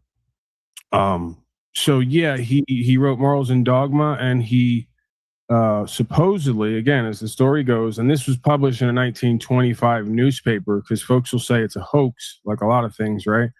But we have a newspaper article where the letter is in the article in 1920 something, I believe, right? And in that letter to Giuseppe Mazzini, one of the head central bankers, they outline a plan to foment 3 world wars that leads to essentially what they call the revelation of the power of Lucifer and its kingdom, right? This is their own words, right? So it sounds crazy. Sounds wild, but if you overlay this idea on all of world history, it actually starts to make more sense. And then you go to biblical prophecy, and it talks about end time scenarios and a kingdom of Shaitan reigning for a certain amount of time, right? When it's interesting when you go and look at the 3 world wars plan they laid out, all 3 world wars have happened the way that this being laid out, and the one we're in right now is actually unfolding the way that they said that it's supposed to, right? So it's not me that's sitting around going, oh my God, this is Lucifer or whatever. I've come to almost believe that based on all of my studies in world history, sort of echoing and reflecting certain words, terms, symbols, themes, and experiences that seem to play out. And again, the biblical prophecy is principalities in high places will essentially be avataring people during end time scenarios to build a kingdom of deception, right? And that's pretty much right on par with what we see. You take the last 5 years, even down to them claiming that the shot was synthesized by something they call Luciferase, right? Which I've looked into, and you can't trust any information at this point, but there's a fair bit of evidence to show that there's something else going on here, right? On a spiritual, sort of metaphysical, collective level, right? And then the interesting thing to me about that is, and again, the average person will just say this is all schizophrenia to try to, deflect away from it. But if you go and you watch your movies, a fair bit, if not the majority of pop culture movies are basically all about this dynamic, right? Even down to the way I'm describing it. They essentially show the deceiver, they show the code in the program. I could name, Matrix as an example. That a lot of these pop culture movies are essentially these power and value dynamics and sort of paradoxes broken down and presented in entertainment format. So, yeah, the story's there, the game is there, right? And we can almost intuit this or have this revealed to us through our internal beingness and our day-to-day experiences. If we seek the truth, right, to be set free. I think that's what this is, Cameron, right? The apocalypse means the revealing of the truth that's always been. And I think that the truth here is actually stranger than fiction, right? And I think that a lot of the fiction or the art is imitating life. you know. Paul, this is your channel. Go ahead and give your info, bro. Sure, yeah. I mean, I'm everywhere pretty much as Paul Unslaved. My first channel was Shadow Band. I can't really get more than 15, 20 live viewers on a 23,000 person channel. So we moved over to Proper Instruction Motivates People, youtube.com/@pimpunslaved, right? The pimp is an acronym for Proper Instruction Motivates People. And my tagline is, the whole world is pimping and hoeing, they just don't know it. And it's kind of a tongue-in-cheek takeoff of power and value dynamics, and the dynamics between man, who has become the whore essentially, or the servant of a wannabe pimp class, right? What that looks like, feels like, how that all works and how it correlates. And also not potentially, but based on my own firsthand experience, how we can free ourselves from that dynamic, right? Yeah, and you about 2 months ago, you did speak on the Albert Pike a little bit further, seems like, on a live stream. And yeah, what have you been covering lately? You know, I've just been if I don't go over certain legal awful themes and touch on certain things, I go over the current events, you know, in quotes, breaking news, and then I bring a perspective of, you know, a broader perspective, deeper perspective of the connections and maybe why a lot of this stuff, you know, I pose certain questions and I propose certain ideas of maybe why a lot of this stuff is happening. That seemingly makes more sense to me in light of what I believe I know, right? Yo, I want to yeah. say, I want to say, everybody unmute and y'all say, good job, Paul, at least for standing up on our rights and coming through. Oh, we're doing that. We're doing the good job thing. All right. Yeah. We appreciate you, America. Good job, Paul. Good job, Paul. Listen, thank you for coming on, Paul, taking your time. Right. And I want to, and hopefully, faithfully, forget about hope, right? Hope is as hollow as fear. Faithfully, thank you back to all the folks here who are taking an active role in their life, their rights, freedom, principles, spiritual faith, and by proxy, everyone else's, right? Because as Cameron pointed out early, on the highest level, we are all I am that am, right? So there is a one truth, one life, one way there, potentially. So yeah, man. Yeah, that goes back both ways. Yeah, everybody here, bro, they be standing on it, bro. You know, they be going through their cases and then they bringing forth lawsuits. So we, you know, it's like lawsuit season right now.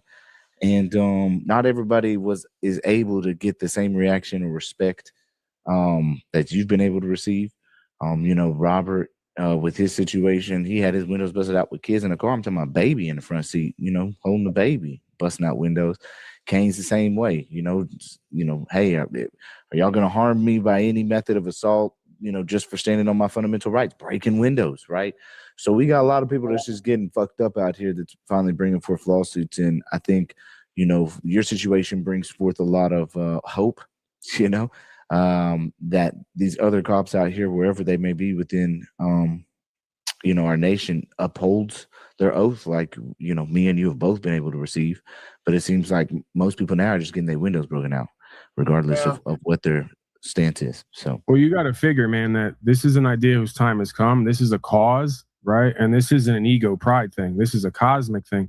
So if you wanted to look at it like this is not an organization, right? Because we just all assemble. It's not an organization. But if you want to look at it like an organization or a gang, then this is part of putting in your work and making your bones, right? Again, we're not talking gangsterism and thuggery. That's them. That's the other side, you know. But the spirit, in a way, remains the same, right? That for this we may have to die or go to jail, right? You know, that's just the reality of what this is. Always has been, always will be. So, you know, we got to kind of start to see it that way. That when we get our windows broken out and we get taken to a box, that's part of putting in work, right? That's part of riding for our side, right? And for what we see as true and right? Without actually doing loss, injury, or harm to anybody. You know, we're not doing a drive-by. We're doing a drive with no license. You know what I'm saying? So, yeah. You know, that's part of what allows us to be on the path of honorability, good faith, and respectability is, hey, man, we don't want that. We don't like that, but we're willing to get our window broken out and God willing, hopefully not our head broken, right? Like none of us wants that. But the reality of it is, if anybody's going to practice this, it can go left, right? And you got to really be convicted and really believe in what you're doing in order to be able to justify that to yourself. Yeah, Well, I think this spiritual battle is coming forward too a lot more, because now I've been called back to Utah to fight a fucking billionaire over a fucking data center moving in on my dad's property. So, and that just came out of the blue last week. My boy said a billionaire. Jeez Louise. Well, Kevin O'Leary's building a Stratus data center a freaking mile from my dad's 20,000 acre, 120-year-old freaking organic wheat farm. Damn. And sucking the lake dry. That's crazy. Fucking parasite motherfucker. Yeah, that one in Utah is making a lot of noise. That's my fucking valley, man. Mm-hmm. We've been 120 a lot years. of attention. That's crazy. Yeah, no, there's been what? Brett's on screen, Robert's on screen, Kane's on screen. All three of them got their windows broken out, so they've standing on it. And Robert and Kane are bringing lawsuits already. So we got 2 federal lawsuits right there. Brett's trying to get through his situation so that he can bring forth a lawsuit. I mean, he could bring a lawsuit. Yeah. I mean, real talk, Paul, when I first seen Paul's video back then, that was like one of the staples that made me open my eyes and start realizing how my rights was being trampled on. I was like, started digging in right away, dude, and started researching. And I was like, oh, shit, this is wild. Yeah. So when I went through what I went through, a lot of it was because of videos like Paul's or Jackie Fig and you, Cameron, and that caused me to start researching the codes and like, oh, yeah, we for sure got a right to be traveling without being taxed. Facts. And so that kind of just, those of you who see my video, I remained calm, cool, collective the whole time and just let them do what they were going to do. Yeah. Hey, whoever was saying that the Eddie guy talks about me or has something to say, good, bad, or indifferent, if you folks know who that is and you're over there and you can reach out to him, like I said, I'll talk to anybody. I'll meet with anybody. If you think it'll be entertaining, set it up. I'll go there. He can come here. We can have the conversation. Again, if he's doing the work, I'm guessing based on the way this guy, although that's probably not a good guess because the other guy who we started this was saying Tanawah's out there really doing it. And I don't agree on any level. So just because these people hold people at a high esteem and regard doesn't mean that they're reputable people of honor and good faith. So if this guy is that and he's really doing the work on the ground and standing for something, well, then we probably should be in contact and, compare notes and experiences or see if there's any way that we could work together. And I am curious to hear where he has criticism and critique for me, even if I dismiss it or disagree, I will reflect on it. I'll go sit with it away from here with myself and ask myself, is there something there? And attempt as much as one is able to put their ego and pride aside and reflect on it. So, yeah, let's facilitate that. And that's an open invitation as well. If you know of me and you're talking about me, then why don't you see, this is my point. If you know of me and you're talking about me on your platform, I have a number and a panel link. Why are you not here discussing whatever with me? That kind of tells me, in a way, indirectly, who and what you are. Typically, I don't do that. I reach out to other people, and then when they won't talk to me or have a discussion because they're running from the truth, I lambaste them or lambaste them, however you want to put it. I like the term lambaste. It's like roasting a lamb creature, but no matter, I lambaste them here because they refuse to have the conversation with me authentically about the truth. They're running from it and themselves because typically they want to grow their platform, make more money, or run some kind of event or business, right? Sell some kind of product, be some kind of hero, and not actually do the work. So yeah, again, that's an open invitation, not only for, I think his name is Eddie Craig, they're saying, but anybody else. If you know of me and what I do, and you have something you see value and power with me, even if you don't like all of me and what I do, and you have negative things to say, let's get together. Let's have the conversation, right? I may need it from you. Whether I want it or not, I may need it from you. It may help to change my life and what I do and potentially the world, along with what everyone else is doing, by bettering myself and working with others to do the same, right? So don't cheat me and us out of that experience. And like I said, if nothing else, it's good content, non-tent for the people, right? They love a good disagreement imagined or otherwise. You get the dismissal? I fought for over a year trying to get that. I was dumb as a box of rocks in the court. So, Cam, I met Cam and he brought in some level of calmness to the situation.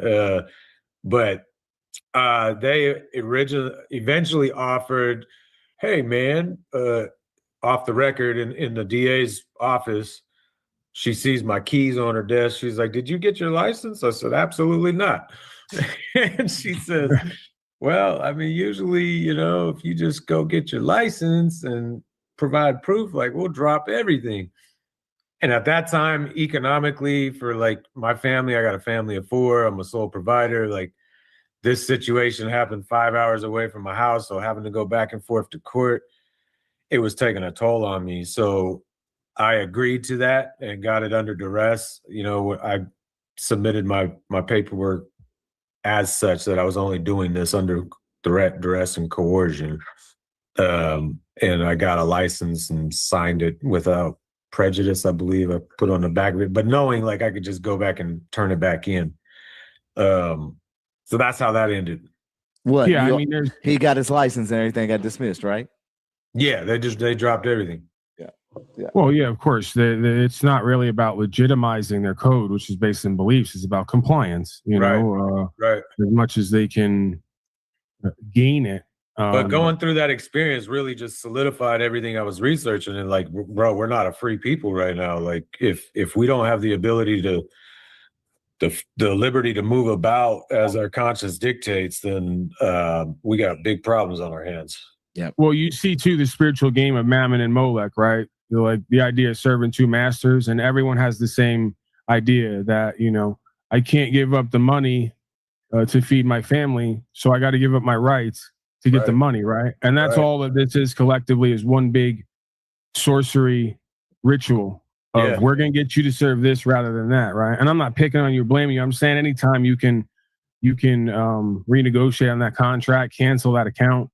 But again, this is why I tell folks, and a lot of your other legal gurus out there, I won't name names, they're in debt, right? They're in debt with the central banks. They need loans, they need benefits, they need privileges to upkeep their life. So they're already in bondage. They can't be who they're born to be because their monetary situation owns them rather than their monetary situation working for them, right? So we need to get back in touch with who and what we really are and serving that idea, and then understanding that one of the ways to do that is by eliminating debt as much as possible in our life. And guess what? That may mean we may have to live more simply and humbly. Imagine that, right? That on a path to spirituality and faith and honorability and sacrifice, we may have to give up some of our pretty and nice things in order to not be a coward and a slave, right? That makes sense to me. I'm my own business owner, and I'm taking steps and have been studying a lot, trying to get everything out of my, because I've made that same connection you just talked about. It's like you cannot exercise liberty on a level you want to because you're constantly in bondage to this debt slave system. So I'm trying to make moves to exit and really,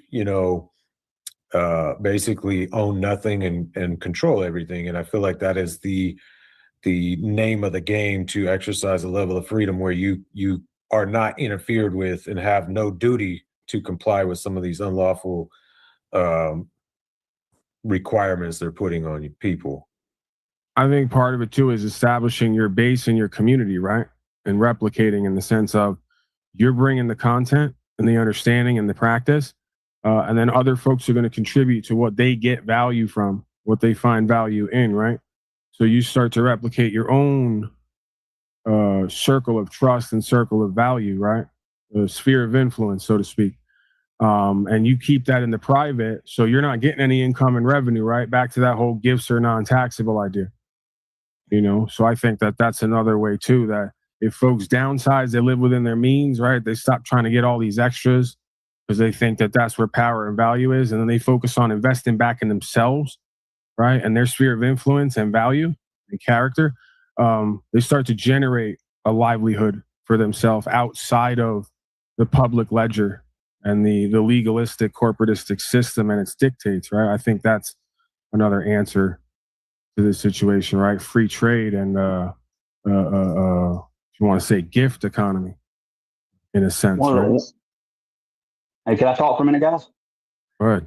Go ahead, Matt. Hey, man. One of the I was just listening to you guys talk about being self-employed. We got a issue with the state of Florida here. You know, they want you to be an agent to collect sales tax for them, right? So they want you to turn in the sales tax after you get it from everybody. And what's crazy is I opted out of it, and I participated in it for about almost 30 years.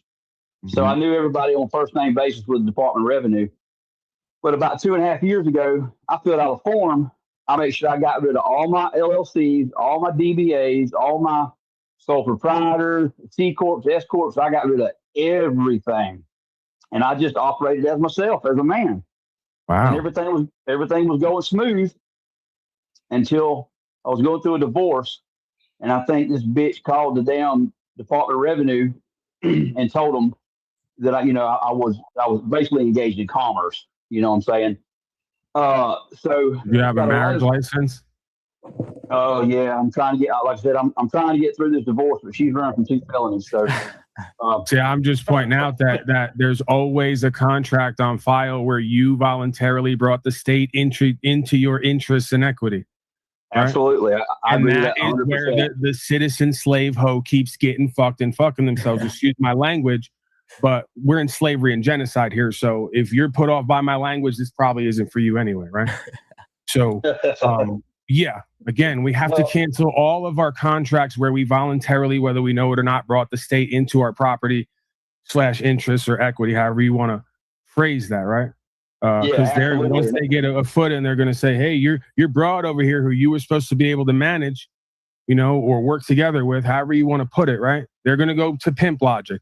You can't manage your broad. She's over here complaining to another man how you ain't shit. So now we got to come in and pimp on everybody, right? And get everybody right. So this is part of the reason too that we need to, just real quick, because I think it's important, we need to start selecting mates who are on that same level and on that same page, right? Because this is how a siren undoes a kingdom and kings, right? Is we keep bringing, and queens as well, queens keep bringing beta males into their circle, right? And kings keep bringing beta females into their circle, right? Who want the state and its benefits and privileges and believe that code is law and don't want to let their man be that head source co-creator with God, right? And that reflection, right? They want the state to do that and be that. So men really need to select the proper mates that they're going to bed down with, right? And plan a future quote unquote kingdom with, right? Because if not, that's going to undo you at some point. I deal with so many people who that type of stuff undoes them, right? Right. No, I'm with you 100%. I agree with you 100%. I found one interesting thing. I was doing a deep dive on ChatGPT. You got to get around all these algorithms and all this sorcery they got embedded into this shit to get the truth. And I found it's called it's under Florida statutes. It's 120.565. It's basically to petition the government, and I never seen it before ever. And you could petition a state agency and force them. They bring it before a hearing. And so what I did with the Department of Revenue, I sent them a petition for 120.565. They have to show what elements meet, obviously whether it be minimal contacts, the stuff you were talking about, or whatever, to where they have the authority to, basically force me into slavery. And if I don't participate in this revenue collecting scheme, they want to put misdemeanors, felonies, and do all kinds of stuff. You know what I'm saying? That's just crazy to me. It's just insane. So I've got that up and coming. So hopefully, and we may not get the remedy I want there, but I think that anything outside the county or state is just almost fruitless because all these people are just incestuous. You can't hardly get nothing done with the county and state. The reason why I got on here, Cam, is I got a letter back from FDLE. I sent a criminal referral letter for our clerk. I've got 18 items where she's been charging above the statutory rate. And I did a forensic audit on her coffer account, and she's put $365,000 into an account that she's personally drawing interest off of. and all this stuff is criminal. I mean, everything she's done. She's got all my cases locked. I can't even go online and look up my cases. Any of my cases, nobody can look at them. And they want you to fill out some kind of notarized form for you to be able to go on their public website and look at my cases. That's insane. It's a judicial function. That's because no, it's not. It's because it's private. I love this guy's. I love this accent. They think I'm always like hating on it, but I actually love it. Secretly, I want to live half my life with that accent if I can pull it off. It's because these are private prisons and these are private administrative courting events. They ain't part of judicial process and they ain't your cases. Do you file a claim? You point somebody out? No, then it's not your case. It's their case. You just happen to some name that looks kind of like yours, your given name, just happens to appear in that paperwork. You went to saying how you got cases now and judicial process and blah, blah, blah. It don't amount to nothing. Okay? I'm fixing to go upside you slave's head any minute. This nonsense. So they ain't your cases. You ain't even a party to them. How can you voluntarily comply? And how do they gain jurisdiction? We've been over the 3 elements. And how can a state of what be a claimant? And how can a prosecutor move a case with no first-hand knowledge? Oh, you say, oh, taxes. How'd you get that understanding? Well, we had an assessor come in. Really?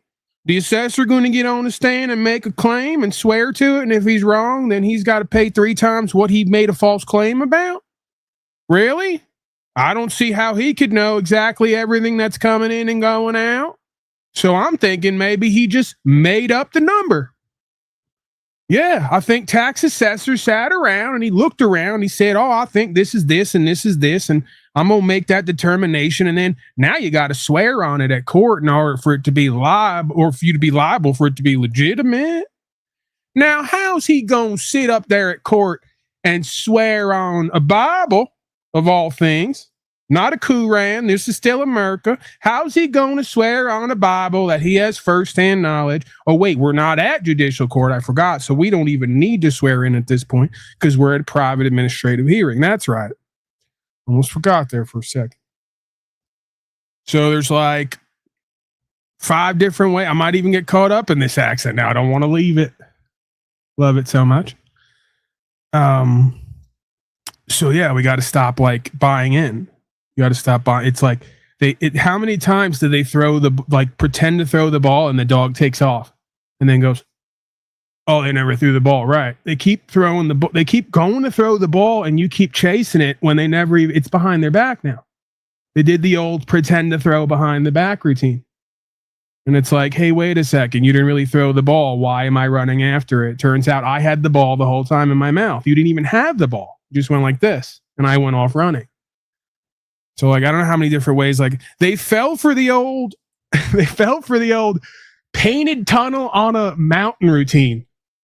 Those of you who are fans of the old Looney Tunes cartoons, right? There was Wile E. Coyote and there was the Roadrunner. Every so often there'd be a scheme that would come about, right? And there would be the old painted tunnel on a mountain routine. You go through it and you run right into the fucking mountain. One of those. I can come up with more, but I think you guys get it. That she can't do that. They can do it. No, I mean, I gotta say right away. I didn't get 3 more. They can do whatever they want. Why do you keep saying that? They can do whatever they want. Fill out the papers however they want. Capitalize names. Put titles on you. They can say, "Is there a duck here in court today? A duck named Jimmy, Joe, John, Jacob. A duck with 4 or 5 names. Are you here? You here? Okay. The duck just said it's here. Just quack. Let's go. Get it over with. We're going to do some ducking here today. Do some duck hunting. They can say and do whatever they want. It's their venue. It's their society. It's their costumes. It functions for you if you know who and what you are and what you're not, but you don't, so it doesn't. It's their system for them. It's for you, but it's not. Because you keep saying and doing things that are not in alignment with what they're doing in reality, right? That's the game. A rape victim, or a child or something like that. But for that case to be closed on the abstract, there has to be a judicial order. The clerk cannot close cases without a judicial order. It's criminal. I mean, what she's doing is criminal. And they sent me back a letter talking about, oh, you probably need to get legal counsel. No, motherfucker, I'm doing an 83. You know what I'm saying? Dude, I mean, I've already got it all laid out, man.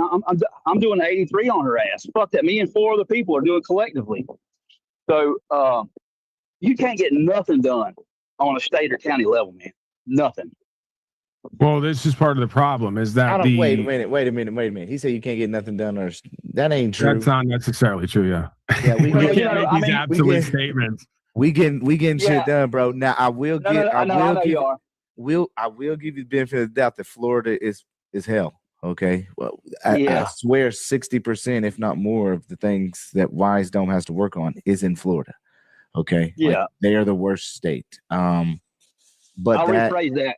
We've been getting remedy too, though. We've been getting dismissals like crazy. So if they're the worst state, right? And it's interesting, and this is part of our issue. See, this is that left-right stuff, that statism. Florida is one of the few, if not the only states that put a legal claim in for weather modification, right? Oh, God. And the issue is because Republicans specifically, right? The Republican states, they believe that legalism is the rule of law, right? That's philosophically one of their biggest downfalls, right? So our job is to now re-educate them on the fact that what you believe is the rule of law is the rule of statute, policy, and code in a legal society, not a lawful society, right? Which is profiteering in private prisons off of criminalizing everybody's rights. You know, this is not rule of law. This is fascism, and that's what you guys are standing for. Hey, would you? Well, I guess I'll make a little announcement for everybody here. We're looking at doing an event in September. It's looking like we may possibly be able to go out to Missouri, Walnut Grove to be specific. Kane's got some property, and we're looking at doing an all-inclusive 5-day event out there. Coming up in September. Paul, would you be willing to come out maybe? All right, so this is why no one likes me and can't work with me beyond a certain point, because there's potentially an issue here, you know, and I'm not gonna, you know, this is the point, right? Because now it becomes potentially me, and this is why I should probably, what I'll do is, I think what I'm gonna do, I'm gonna make an executive decision. I'm gonna make a call right here online, because it's good content to be transparent and open and even disagree, you know, and call shit out. But I think with this one, I'm going to do it privately. So then I guess if I do that, I don't have much to say. Now I'm deciding what I actually want to do here. Okay. I'll put it like this. I'll do a Clausen, and I'll share an anecdotal story about one of the events that I was a part of at one point, right? Not only did they have folks there who bought their way in and then were complaining about things that were freedom oriented and then had to be catered to because, again, it's a business, right? These folks didn't want to just tell people, this is a freedom rally, we're going to do whatever we want here, including smoke dope. And, you know, there was the taking of acid and mushrooms and all types of activities. There was loud, bassy music playing. There was gyrating and grinding of genitals. And all of that was just me in my area. Right? So, yeah. And then on top of that, right? Later it becomes an issue about like money starts to come up into these things. When you start doing, because it's just inevitable. Right. So the money situation comes up, and then, you know, you got people coming to me and asking me, well, you're part of this event and they want $1,000 or whatever. It's literally like, this is now. And again, I'm not hating or shitting on the Cameron event and whatever else. Do I want to be part of it? Yes. Is it great to do more events? Yes. Do I want to do events as well? Potentially, yes. If folks got to charge $1,000 per person to get in, I have a hard time being a part of that, right?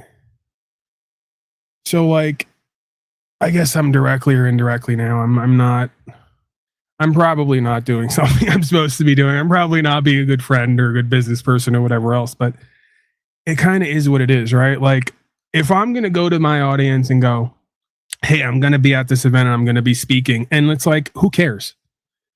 Quite frankly, I do a better presentment here than I do on the stage anyway. And I'm not much to look at, right? I'm not the prettiest picture at the gallery. But with that said, I find it very difficult, like with the Music and Sky event specifically. And again, maybe I'm just so out of the loop. This is just what it cost to run an event. And in which case, I and everyone else is fucked. It's basically the determination that I come to. But it's like, I have a hard time in a recession, potential depression economy, going to people on the back of lockdowns or during them. At this time, it was during them, and asking them to come up with $1,000, you know, for whatever it is, a 3-day event, a 5-day event, to basically, and again, I don't know what this, I have to look more into it. Cameron may have accommodations and overhead and bills and all the rest of it, in which case then, you know, it becomes more legitimized. But in this case, I don't know if it was Music and Sky or one of these. If I said it already, I don't want it to be specific to any group of people, right? It's just, I've had a handful of these experiences and I've kind of learned how it goes, you know? And even then, when it was my first one, like I was excited to be part of it and be asked to be there. And, you know, they're compensating me to just show up and be me and talk, right? That's a fucking amazing thing, especially for someone like me with the background that I have. With that said, again, I have a hard time going to the audience or the people and going, hey, you're going to have to come with $1,000 to be part of this event, right?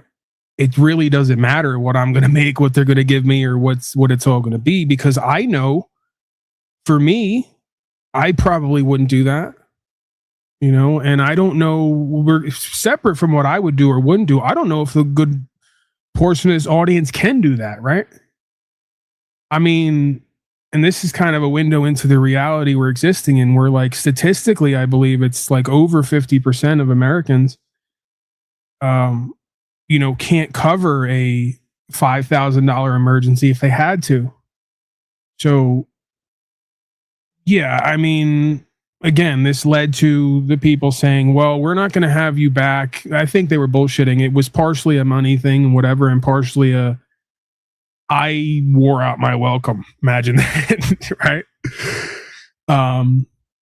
But it became well, we can't get enough people to buy tickets. And I go, yeah, because you guys are charging, I think it was $1,200. And you got a deluxe package. And what that amounted to was you got to go to the event, they gave you a meal, and you got like a fucking tent or something, right? I can't in good faith and honorability go to the audience and ask them to fork up $1,200 to get a tent and a meal.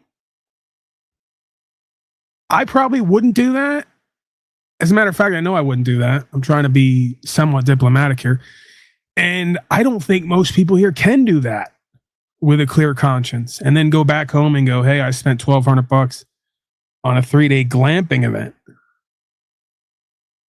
You know, and now then I gotta like, and again, maybe this is just my guilt or paranoia. Then I gotta sit around and go, how many people came here because they thought they were going to get whatever and maybe were not as satisfied, and now they got a $1,200 bill for 3 days of glamping, and my name's behind that, right? I don't like that. I'd almost rather go the other way, where like I spend 10 grand on a piece of land that I'm going to use or invest in anyway, and I invite everybody down and I provide little to nothing, but it costs little to nothing to be a part of it.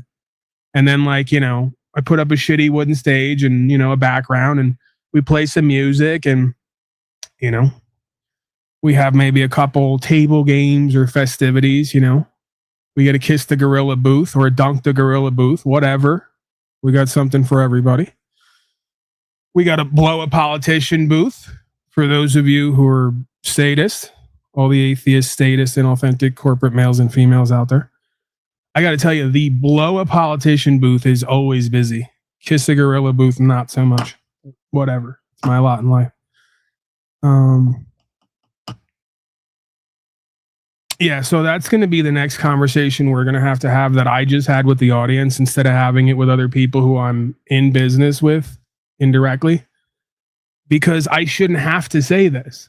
Shouldn't have to come to people in private or whatever else and put this, or maybe I should, maybe that's my role again, to be daddy and make sense and point out the obvious. But whatever, so bottom line is, unless you're going to do, hey, we got 100 tickets and we're moving those. And then after that, which then almost you wonder how many people are going to forego the tickets. Right? I don't know how, I'm not the most classy person if you can't tell, right? In certain ways. So yeah, maybe that's tacky and that's not classy, but that's just me and I'm being real. And I think there's probably a lot of other folks out there who are going to share the same sentiments. So yeah, it becomes a situation where you got to either bring in more people for a lower number, or you have to bring in the people who can afford it and then let everyone else in. And then it's just, that creates a problem, right? So with these things, there's always these issues that comes up and I'm not quite sure where to stand on it. So I, like most things, just go with what makes sense to me and what's in my heart. And usually that's what pisses everyone off, especially when, again, I tend to speak on a lot of this stuff publicly just because I think it's kind of like what it's become. This is open, transparent forum. We're going to be real with ourselves and each other. Yes, we're going to fuck up. Right. Yes, we're going to make mistakes along the way. We're going to have to check ourselves with each other and get it right, because that's just the nature of pride and ego and the deceptive aspects of it. Right. We get caught up in the game and in the momentum and in the inspiration, and we trick ourselves and each other out of position doing something that we probably didn't need to or shouldn't be doing. So, yeah, we'll figure it out. We'll get it right. If not, guess what? Paulie Boy is just an ungrateful, unthankful, broke piece of shit, and he's not going to be part of the event, and you all can go and enjoy it and all. I'll do my own event here. I'll talk to myself in my trailer. I'll hire a cam girl to spend an hour with me. Not for sex. For me, I'm one of those at this point. I hire the cam girl not to have sex with me. I have an hour-long conversation with her about life and how I'm misunderstood. She goes, "Are you gonna fuck me or anytime soon or what?" I go, No. You're getting your full hour, okay? Don't worry about it. We're gonna talk politics, rights, freedom, principles, spiritual faith, and how I'm misunderstood in most venues. And she goes, "All right, I guess, whatever." Saves me the hassle of having to look at you naked. And I go, "See, we're all winning here." So many times I have to convince and this isn't a real prostitute. I'm not doing anything illegal, people. This is a lawful American, legal, totally legitimate online prostitute. Okay? Get your head out of the gutter. Where was I? Did we ever finish the... Yeah, it happens. We go from legal, lawful rights, freedom, principles, spiritual faith, to me lapsing into some bit, non-bit, because I have some bizarre fetish for comedy and trolling and being weird and off-putting. Whatever. Let's get this over with, people. You guys are so talkative and we never get to anything. To the event and speak? Do some teaching? I might. Okay. I've been putting the energy out there, so I guess it's coming back to me, right? And I guess I gotta put up on that then, if that's the case. Are we talking on a stage, or I don't know if I'm stage? Hey, DeFreak, I get it. You're here. You got attention. The whole chat's focused on you because you wanted it that way. Can we pipe down now? If you want to talk to me and you need to talk about something, we're here. If not, can you just kind of stay in your lane and do whatever it is you don't do day to day? You guys are kind of boring. We're like 5 years into this and you're still showing up like it's new, and you do your little trolly ways and you giggle to yourself and you try to incite people and trigger people. You're just annoying. You're annoying, you're cowardly, you're pathetic, you're embarrassing, right? I don't know how many times I have to use these adjectives, right? Beyond that, it's not much of anything. So if you want to contribute, then do it. If not, just stay in your holes with your other folks who are like you, lying to themselves and each other, pretending, LARPing, delusional, in denial. You know the rap. Don't bring it in here. Other than you get off on any attention, even if it's negative, especially if it's negative, I don't see the point, right? Ready at this point with my health and everything else. I don't feel quite like me, but I'm getting there. Okay, well, we got till September. Maybe we can. Okay. There's a stage. and plays on, so it's big enough for a person to speak on.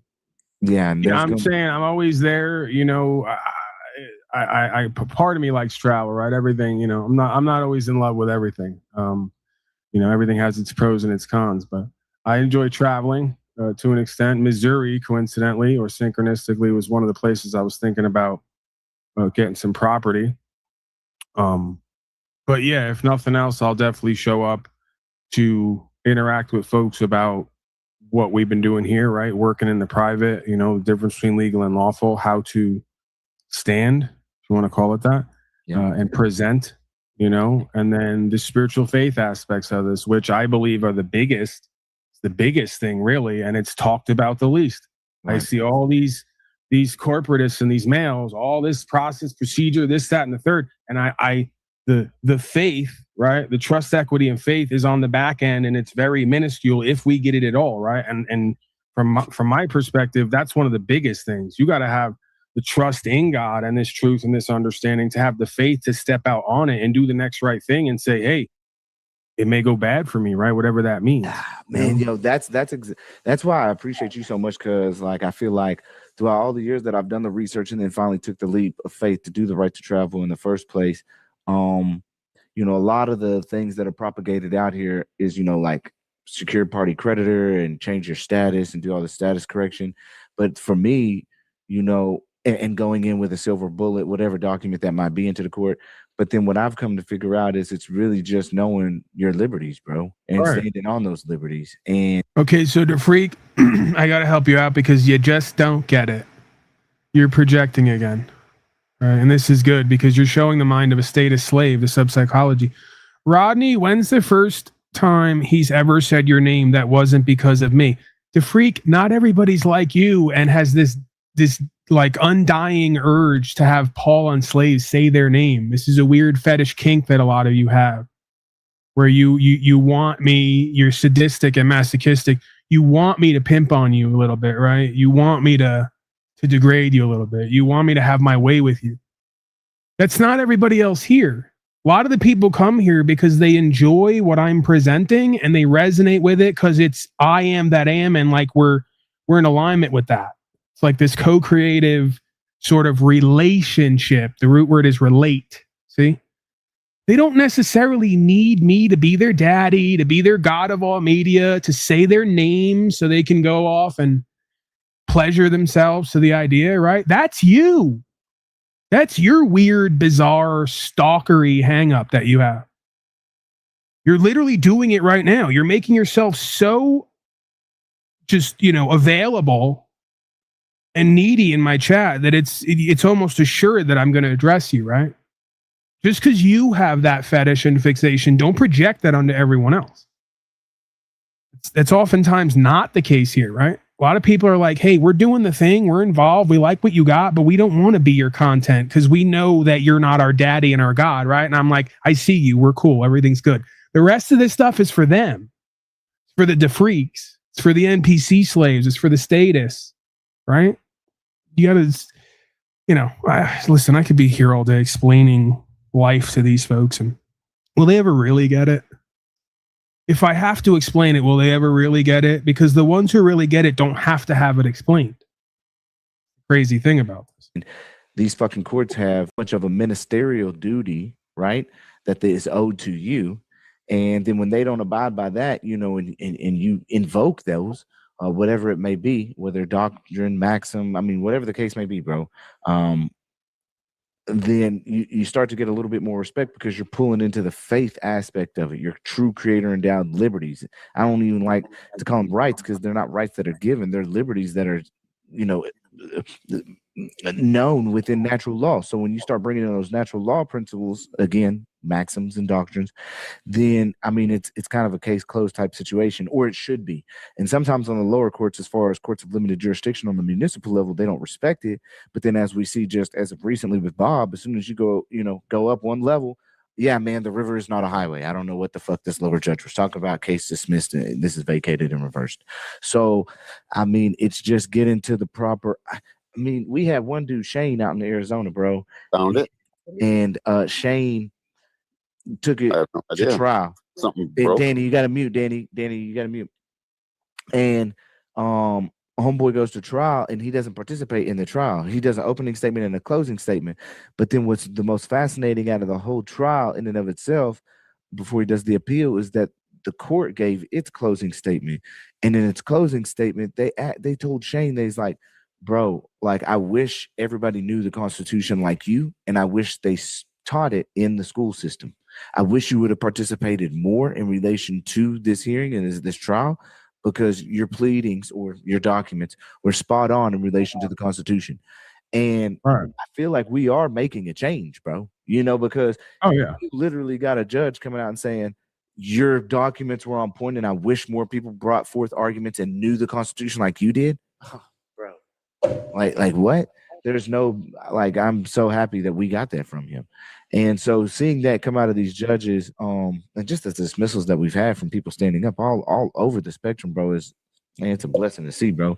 And that's why I say, Craig, to you, like, I know you want to see more, but if you're not watching, like, we winning, bro, and we going for that remedy. And it's only been a year. And to see the amount of growth, and I know, my channel has been shadow banned recently, but to see the amount of growth that's occurring internally, in the background of everything, is just it's amazing, bro. And I guess I want to commend you, Paul, for kind of sparking up, what this nation is kind of doing. You are an initiating spark from your interactions, and I just commend you for that. So everybody, that feels inclined to unmute, just, thank you, Paul. I appreciate you, bro. Thanks, Paul, bro. We do. Thank you, Paul. Now I have to interrupt all the people thanking me disingenuously and authentically, which when they do it for me, I somewhat like it. I just don't like it when everyone else wants it done. But that's a me thing, right? I had to just interrupt them pretending to thank me. Some of them mean it, but some of them are just like, thank you. There's a thing that goes, this weird thing that, Cameron, we got to talk about that too, all right? I don't know what that is over there, where we stop and we tell everyone, we're not in fucking preschool. I wasn't down within preschool either. Everybody thank Mr. Smith for coming into class today in prison. I'm not thanking anybody. We had to be here, okay? We need to be here. All of us. Don't thank me, because I need to be here just like you need to be here. Please, let's not bring it there. Let's not make it something it's not. Well, where was I? Oh, I had something else and it just completely slipped my mind. Oh, right, there it is. Marcus Valor, this is why you're not me, and you need what I'm talking about, like we all do, right? This is not a thing of I've attained something. This is an understanding that I need to practice more than anybody, because I fuck me and everyone else way more than necessary when I don't stay in alignment, right? It's that addict thing, self-sabotage, whatever. It's probably everybody, but I'm talking about me right now. So this person now thinks that we're for sale over here, and we're not. Right. And like with that in mind, like 3 or 4 people reached out to me this week, and they're getting better. I don't know if they're fake ads or they're real, but I responded to these ones now. They want me to do product placement here. And again, I'll find out if this is real or not. I usually don't answer them, but they want to do LifeStraw. So I may do an ad for LifeStraw. I'll have fun with it. If they want to cut me a check to promote their product, and by promote, like, I just go, this is a LifeStraw. This is a puddle of urine and feces from Donald Trump and Elon Musk. And as you can see, by using the LifeStraw, I've completely clarified the urine and feces, and now I'm hydrating, right? So I can get my masochistic, sadistic status fix of drinking the urine and feces of my controllers, but also I can stay safe and healthy, right? It's a great balance. And then we just cut right there, right? Boom, 30-second ad, $500, and I get to keep the fucking LifeStraw. Okay. So I answered for that one. I answered for, what was the other one? Oh, an electric bike. I'm so ghetto that they're like, how much do you want us to pay you to promote the bike? And I'm like, well, and this is what's interesting. This is why I wonder if it's fake or if the universe is just doing more synchronicity. Because I literally put the energy out there. I'm like, I need to get a water filtration system, and I need to get an electric bike vehicle. And then boom, they email me. So either it's Illuma Tranny or somebody else who stalks me, who's reading my mind with AI and then proposing fake offers, or something's happening. But yeah, I'm like, just give me the bike. I'm like, because they'd have paid, if it's real, they'll pay me and give me the bike to promote it. And I'm like, you don't even have to pay me. Just give me the damn bike. If I can do something like that, where I can just present the bike and the life straw and a house, I'll just promote everything. That'll be the whole broadcast from now on. Like, I don't sell anything. I just promote shit and they just keep giving it to me. And you guys don't even have to buy it either. Like, that could just be our whole scam it's not really a scam. It's a scam non-scam. You guys just keep showing up, being a part of whatever we're doing, because you'd have done that anyway, right? Because there's a magnetic quality to what this is and how I present it. And there's truth there that we need. And then I'll just keep presenting shit to you guys. You know, and then at some point, like, I'll have so many things that I'll get from these ads that I can just start giving them away too. I'd be like, you know what? You tell me you're drunk today and shit-faced.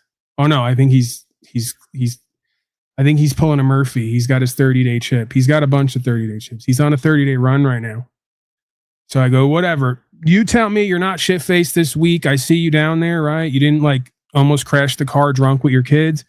You get a fucking electric bike today. You get a fridge magnet or something. Survival magnet. It's a fridge magnet and it makes sparks in case you need to cook something. Oh, it's a lot of potential here. All right. So I'm opening that door now. Go ahead. Hate on it if you will. And a lot of folks, if it is real and it happens, they're going to hate on it because they don't get those opportunities. If it's fake, they're going to laugh at me because somebody's going to steal my identity and information. And I'm going to be in debt after telling everybody not to be in debt. But whatever. We're gonna figure it out. I liked your video. We do appreciate Yeah, no, like, listen, I don't even require that. Like, ultimately, this is God working on all of our hearts, right, to move us to action. So, yeah, you know, we're a part of the co-creation, and I'm here for it, you know, and you guys are as well. That's one of the reasons. I mean, I'll pretty much go anywhere to talk truth, you know, and how I see it in my experience, but I'm more inspired and motivated to. I guess I want to commend you, Paul, for kind of sparking up, you know, what this nation is kind of doing.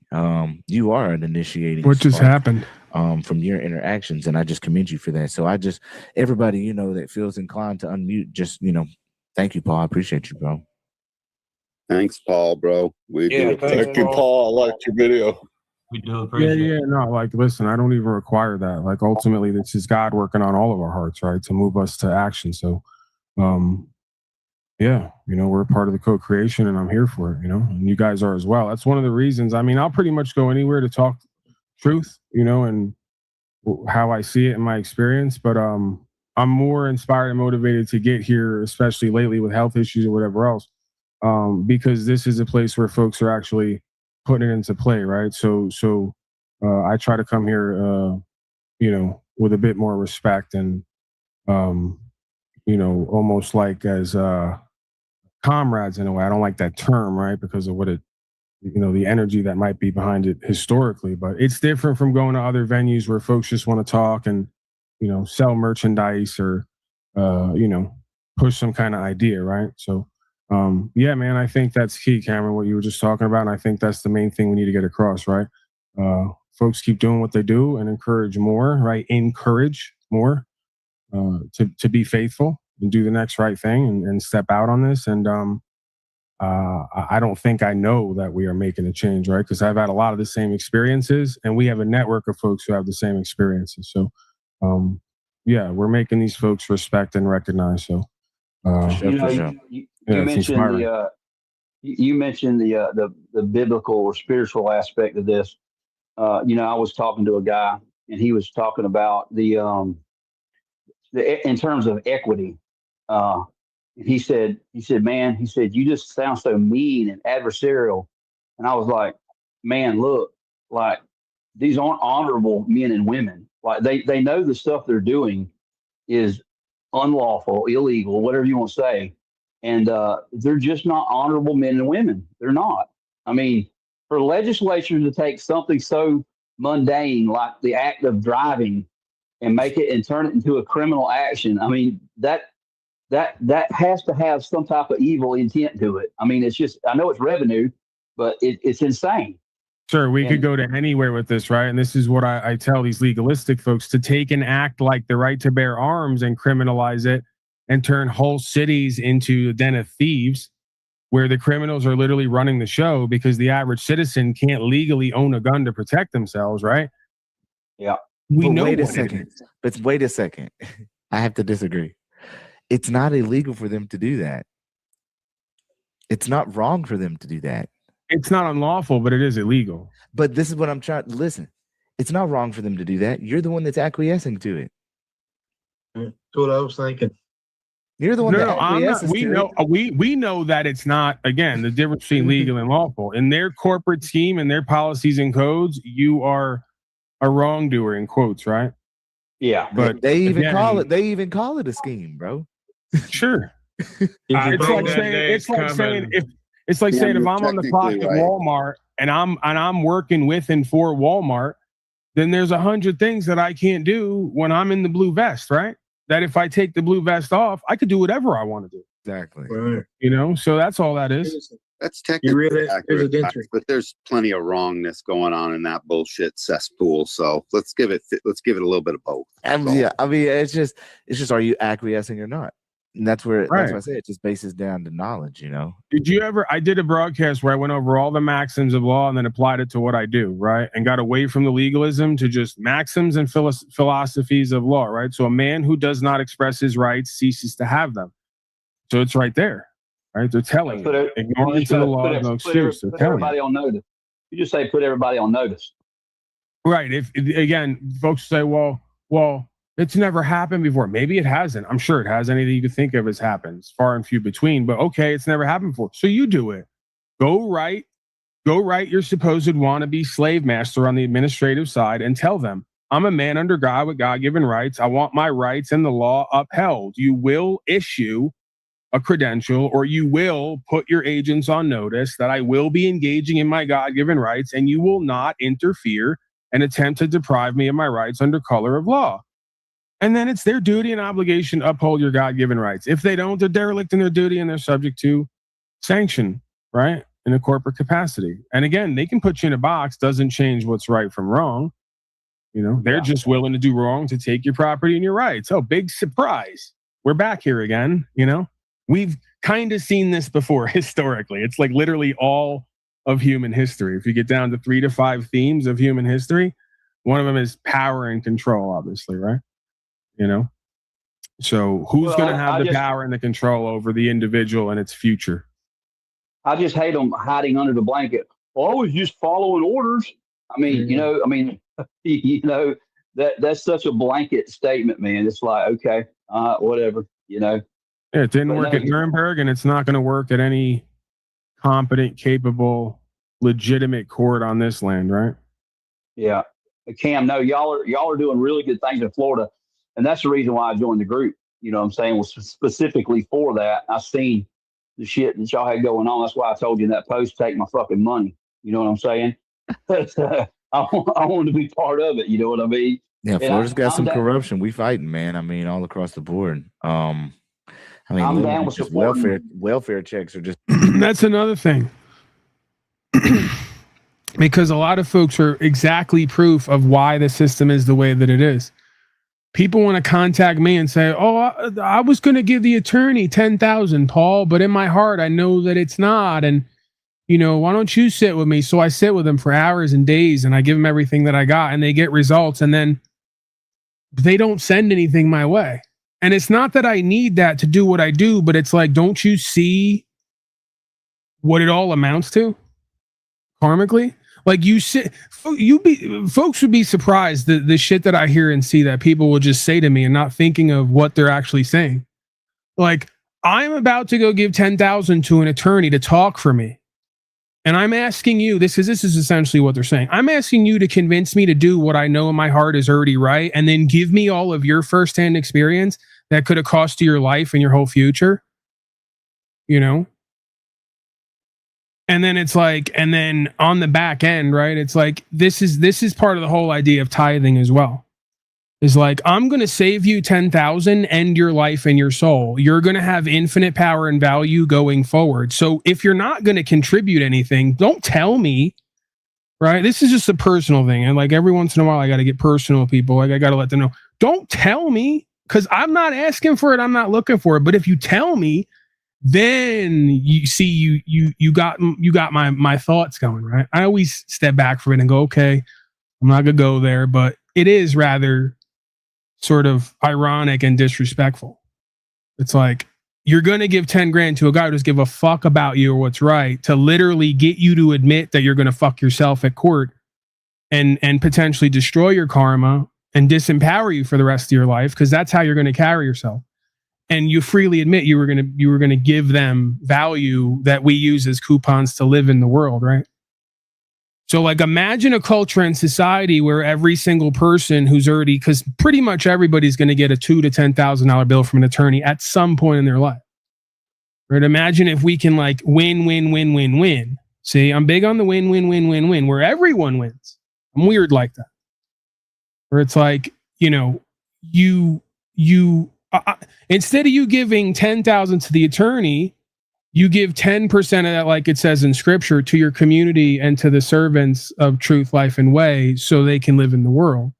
Because you're ahead of the game. You got the truth, life, and way through the experience that took somebody else's time, energy, attention, and sacrifice to get. That's the same reason you pay a plumber $300 an hour instead of $30 an hour. You're not paying for him to fix the sink. You're paying for his experience that you ain't got. And that's just fixing a pipe, let alone putting your life on the line, right? So again, just a personal side note for anybody who calls me or emails me, don't bring up money. Don't go to telling me for whatever reason to try to, I don't know what the reason is. Don't go to telling me how you got all this money and you like to spend it on tyranny and slavery and being a hoe. And then basically ask me to do your work for you or convince you to do your work for you and then give you my work and experience and then not look out on the back end, right? Because then I start going, well, this is exactly, see, then I get bitter and resentful toward the slave, right? The archetypal slave. I go, this is why culture and society is the way that it is. You know, so it's not even that you do it. Just don't bring it up to me and say it if you're going to live that way and show that dynamic, because it brings up parts in me that I don't necessarily like, but I also can't deny that I see why it would, right? You know? But anyway, that's a side note. I'll get away from that. PSA, public service announcements and warnings. Turning into DUIs and arrests and resisting arrests and obstruction. I mean, it's wild out there. But we getting the dismissals. We're working on one right now with Robin. But yeah, it's very interesting to see what's going on in Florida. I mean, that's literally. Check this out. I had a welfare check. My ex-wife lives in South Florida. She did a welfare check. From South Florida, she called up here 6 hours away. She's always tried to micromanage. You know, she paid me child support for 9 years. I had $3. Well, she did a welfare check. Officer comes out here. He didn't like the way my ex-wife was talking to the child. Well, she was being a little brat. You know what I'm saying? Walks inside the house, tases her 3 times. She puts her in cuffs and tases her. Then she has 2 seizures out in the driveway. Put her in an ambulance, run her to the hospital. They never even followed her to the hospital like they're supposed to. And then this was another welfare check. Come out here, and I was on the other side of the property. And okay, so Iron Man Metal's now asking a question because again, it doesn't matter. It's like you're not. I don't think you're hearing what I'm saying. I'm not for sale. I give everything that I have and am here regularly. A lot of the stuff I say is authentic, but it starts to sound like a script just because that's the sum of the ideas or experiences that make up me to an extent, right? So like you say, would it be enough? There's plenty of people who I've just talked to who call me or text me or email me and I give them whatever I have. Because that's what I'm essentially like cosmically commissioned to do as much as I can bear it. If I don't want to, or I'm not in the vibe, then I'm in a period of taking time for myself. And I'll usually be clear about that. Hey, I'll get back to you at some point or whatever. But it's not about that. Again, it was a very specific idea. It's the idea of people letting me know and telling me directly they're regularly paying people to be part of corruption and have no problem with it. But then when I give them something that changes their life and potentially saves their life, they don't think to take 10% of what they would have given for someone to screw them to somebody who has helped them save themselves. How about that? Right? As much as one could do that with the truth, life, and way. That's all I was saying. That in no way, that does not mean that if you come to me and want to talk truth, life, and way and legal, lawful. I just had a kid yesterday. He said to me, he goes, I promised you $100. I'm going to say, I go, dude, I don't even remember that. So if you're going to promise it to me, send it because you promised it. I didn't ask for it. And then he kept going with the, well, I'll give you 50. I go, dude, I'm not for sale. You already got me. You don't have to sell me. You already got me. I'm here. We're here. We're queer. Get used to it, right? I'm present and aware for the ideas and therefore for you, right? And I'm going to give you all that I got. You want to look out on the back end, great. If you don't, I'm not going to expect it or come chasing you for it. It's a very specific type of person and set of circumstances. You know, and again, even with that, I go, hey, it kind of ruffles my feathers, but then I even have to surrender that because if not, I'll live from that space of being greedy and selfish and desiring and wanting more, right? And then being entitled and then not doing the work or working with others because, hey, I don't have a guarantee, right? So Iron Man Metal, we've spoken before, I'm sure of it. We've emailed before, we've texted before. I don't require, you know, that's your other fake ass gurus who at some point here, I'm going to go down the list because we got like 2 or 3 more to add to the list. I don't sell you any products and I don't charge for my time. Right? I just ask that in all ways, part of legal, lawful, and spiritual faith is being equitable and honorable and good faith as much as you can be, whatever that means to you. I can't even tell you what it should be for you. I'm just saying you got to explore that. And you'd have to reflect on that in a certain situation like the one that I laid out before. And kind of what it reveals and what it means for us, essentially, you know, as a community, if you want to call it that. But yeah, man. And then the other side of that too is because I'm not like these folks, I would never take anything up front or require payment, not only because I don't want the obligations of running a business, but because I can't guarantee you anything. And I'm not a fraud and a dupe like the rest of these slaves. I will in no way take something from you with a guarantee of your results may not vary, because then I'd be a fraud. There's no way I could do that. It's just the reality of it. So I have to come from a place of I'm going to give you everything I got. I have to bank on that I'm good at what I do and that it's going to work. If by some wacky chance, we've seen it here dozens of times, you get a dismissal at court or whatever, well, then you keep me in mind. I saved you whatever, right? Isn't that like what men do? I don't know. I'm confused. Like, isn't that what we do? Like, you don't have to be told that. You shouldn't have to be told that, right? And again, I'm not going to ask for it. I'm not going to expect it because of what it would do to me. I just find it interesting and revealing, right? Because again, it would get under my skin, except for the fact that I watch God use people, places, and things to bring value when the majority won't, because that's just what it's meant to be for you, right? So I really don't have to chase it or worry about it, you know? So again, Iron Man Metal, I can't guarantee you anything, so I'm not worth 1,000. I'm worth 0 when it comes to a guaranteed transactional commercial deal. I may have infinite value when it comes to cultivating and practicing common sense and authenticity and what that means for you in your life with a faith dynamic over fear and how you're going to bring that to everywhere in your life. That's literally the cornerstone. One of the cornerstones of success, you could argue, is risk-taking, and that has to be accompanied by faith, trust, and equity. You got to give something to get something back. You got to trust the process, and you got to have faith to step out on something when everyone around you says it'll never work. I can't teach that, and I can't guarantee that you're going to embody that, so I can't charge for that. The charge is the energy that I'm going to try to summon or cultivate with you, right? The universe, yourself, you're going to charge you. And you're going to change your life and the situations and circumstances around you in some way. And that's going to be infinitely valuable for you. And then you're going to look out on the back end with something that is extras for you. That when combined with others makes a big difference for me. See how that works? That's part of trust, equity, and faith. Honorability, right? That's part of everybody doing the work and doing their little part and everybody winning. There is no situation where anybody's out even close to what they would be if they hadn't fucked with the program, right? Everybody's a little bit better. Everybody gets a little bit more value. Everybody's a little better off for the connection and the interaction. That's what it's supposed to be about.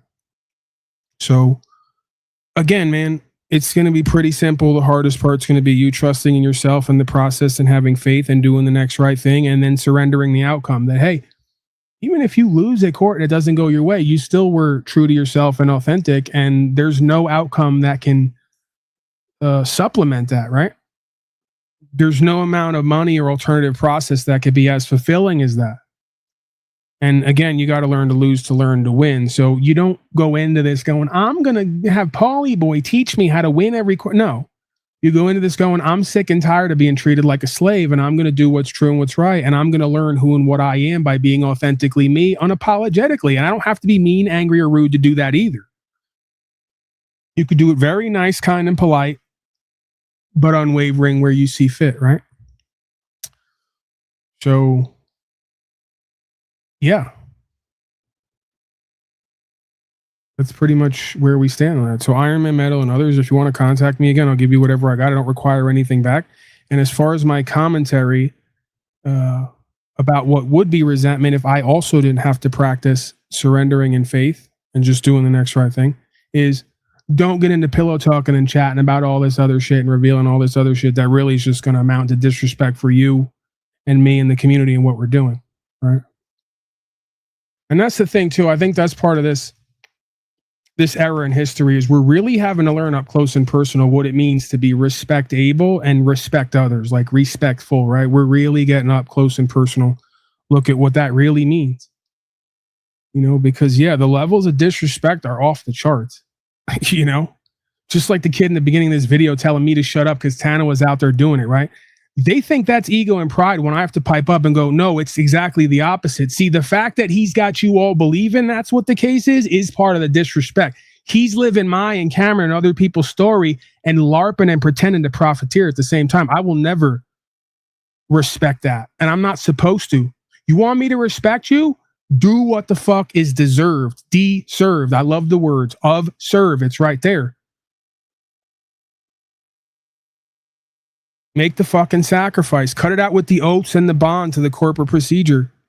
Give it all up. Come out of her, my people. Walk in the truth, life, and way. Produce a result. Do it over and over again till this fucking situation is changed or till we die trying. And then you get fucking respect. Then you get some level of claim and entitlement to the exchange of value because we're actually doing something for ourselves and each other and the society. Until then, far as I'm concerned, you can call it being bitter, resentful, and hating. A lot of these motherfuckers around here are way overpaid and way overclicked. Doesn't even necessarily mean that I need to get more. It just is what it is on the face of it, right? It's a one-way statement. A lot of people, places, and things around this place are way overclicked, way overfunded for a lack of production and results on the other end, right? With little to no overhead to actually change the world, right? Still LARPing and telling the audience that it takes millions of dollars in order to change the world and you got to have millions of people. Bullshit. And I and others here are proof of it, right? So, yeah, there's multiple dynamics there that I just, you know, because this last week I've seen like probably 3 to 5 different events. And I guess they're just on the back burner somewhere and I'm addressing them indirectly. But yeah. I guess I'll leave it there. I went to court yesterday for 2 different charges. Both were dropped immediately without any proof of corrected action.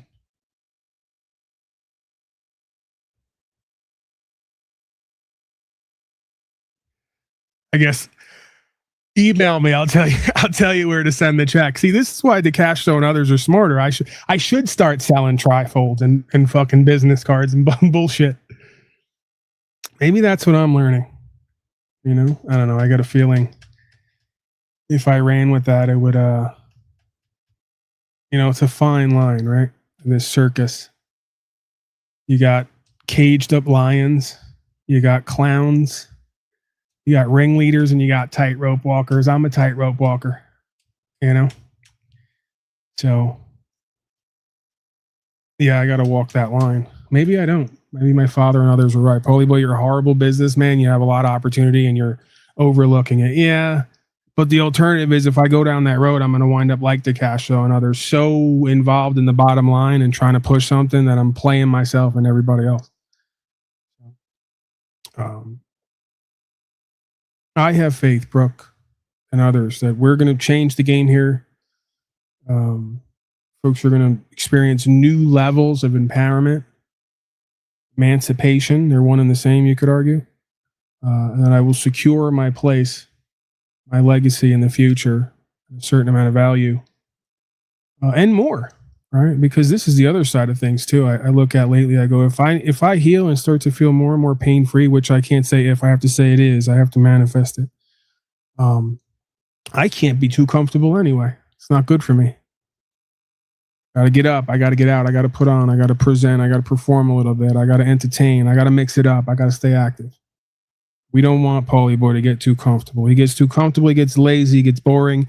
He gets obese, and then he almost dies of obesity. It's not pretty. Okay.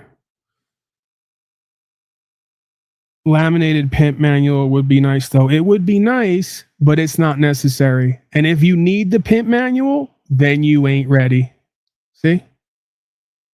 Trying to rhyme there. We're doing the whole rhyming thing lately. I got 2 songs for you all on the way out too. So, pimp flyer might be necessary.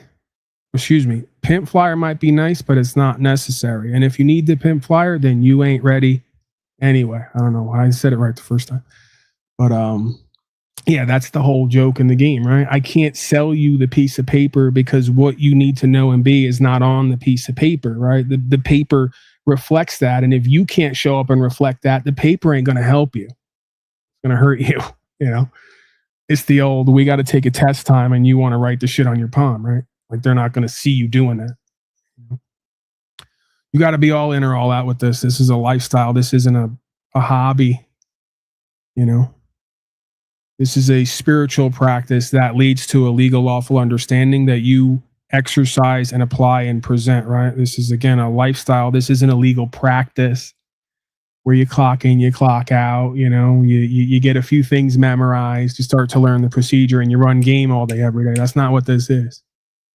This is the reawakening, the resurgence, the renaissance of a true man and woman who's able to think and speak, or not think and just feel and speak from their heart on the fly, right? Be response able and account able. That's all this is. If I got to give you cards and pamphlets and all the rest of it, then you ain't ready because that's not how I got it. People go, oh, you have this thing. There's something about you. You think I got that with pamphlets and cards?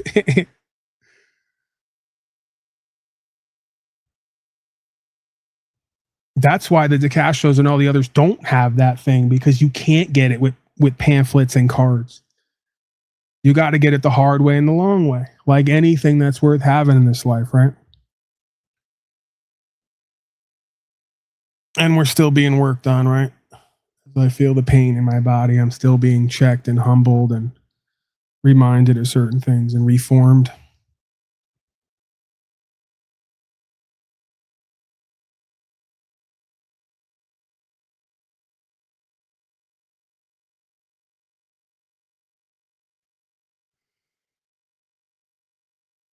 Trifold, yeah. No, it's the cryfold. And again, I'm not down on crying. I've cried on this broadcast a handful of times, and I didn't have to do that. I let people see me crying because I wanted to. I'm not going to be afraid of being authentically myself. The crying part is a problem after you popped a whole bunch of shit and couldn't stand on it, and then got checked, and you want to play the victim and cry tears like somebody's supposed to be sorry for you when you did that. The time for crying is over, right? So that's why I talk shit about the whole crying deal, right? If you're going to wind up crying at court, then don't pop shit before and during the court.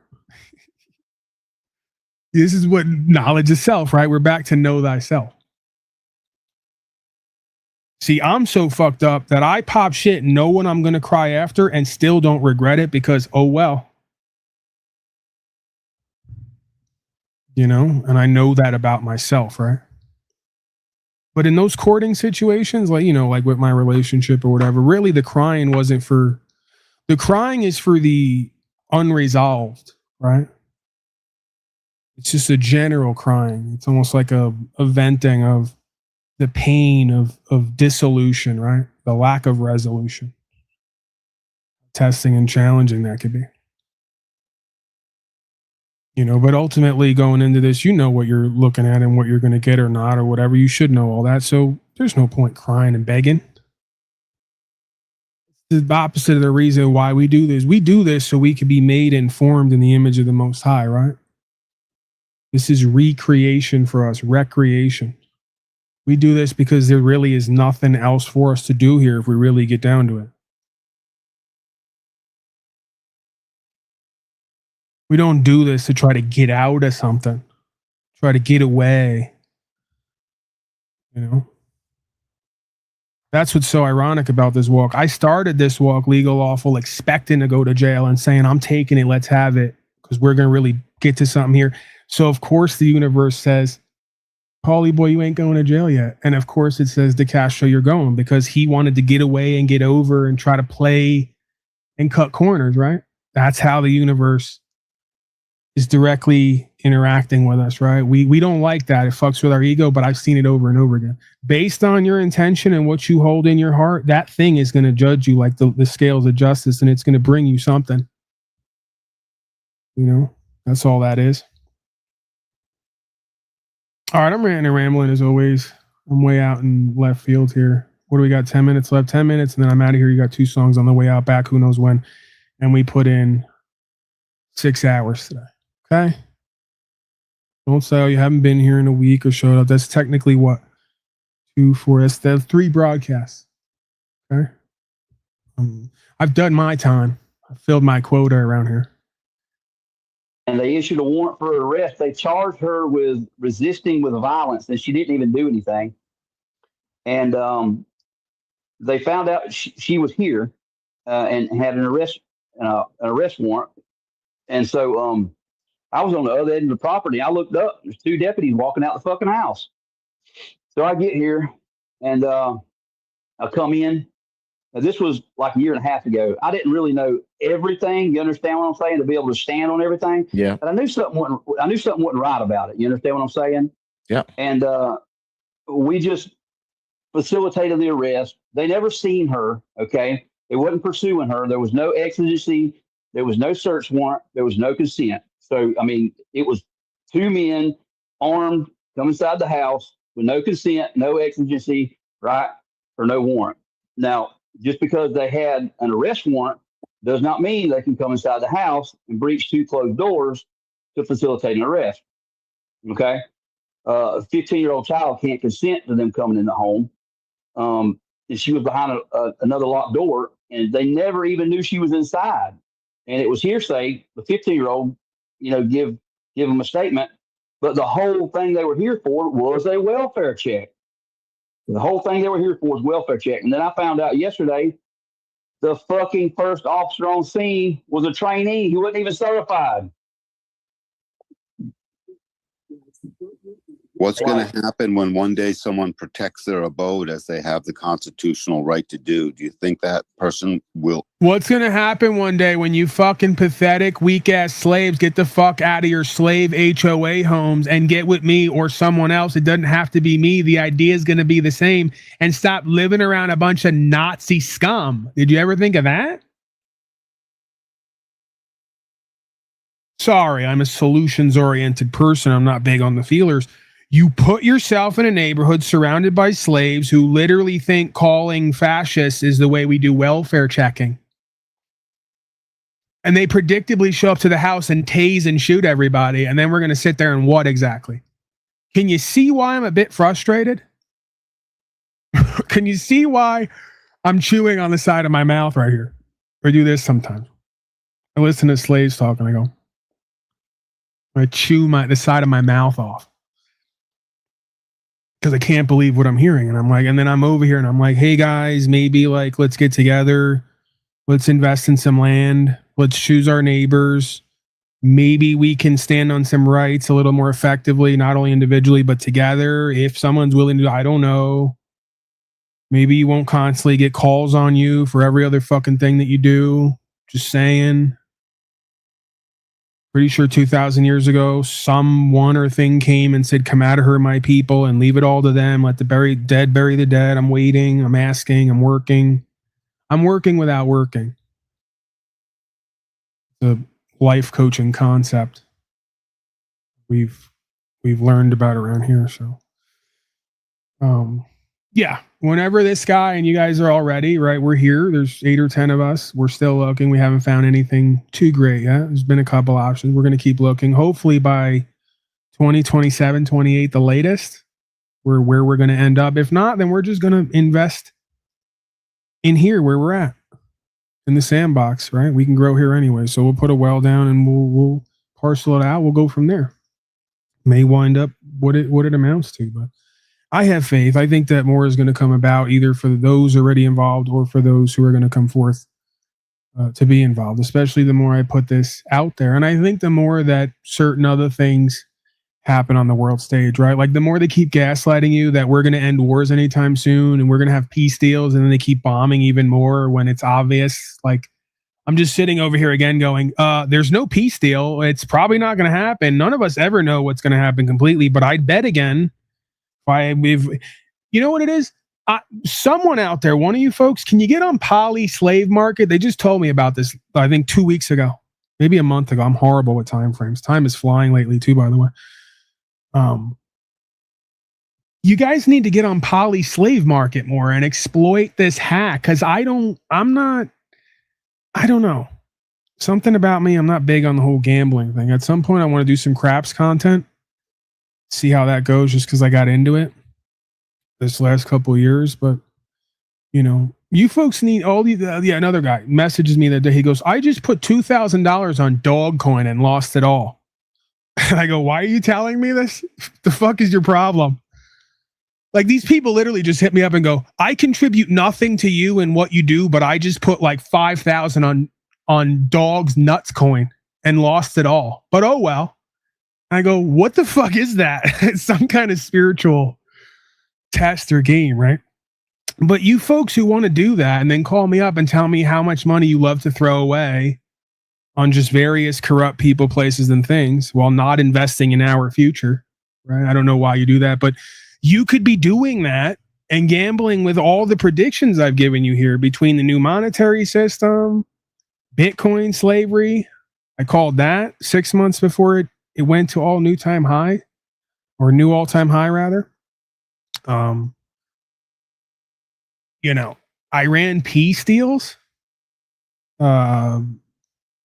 shit, even fire and weather events. You guys could be, you fucking derelict degenerates could be betting on all this shit, and you got the Pauly Boy, you know, White Gorilla direct connection lineup, intuition working on your behalf. Hasn't failed yet. But no, you go and you invest in Dog's Nuts coin. Lose it all. What should I buy now? Silver or gold? Well, no. I just wrote a book, Art of the Steal, where I convince a whole world, a whole nation to buy my products and give me shit while I do little to nothing. I'm competing with Donald Trump. Yeah, you should go to Unslaved.com. Go to our store and buy all of our products. Forget about silver and gold. I'm learning from these people.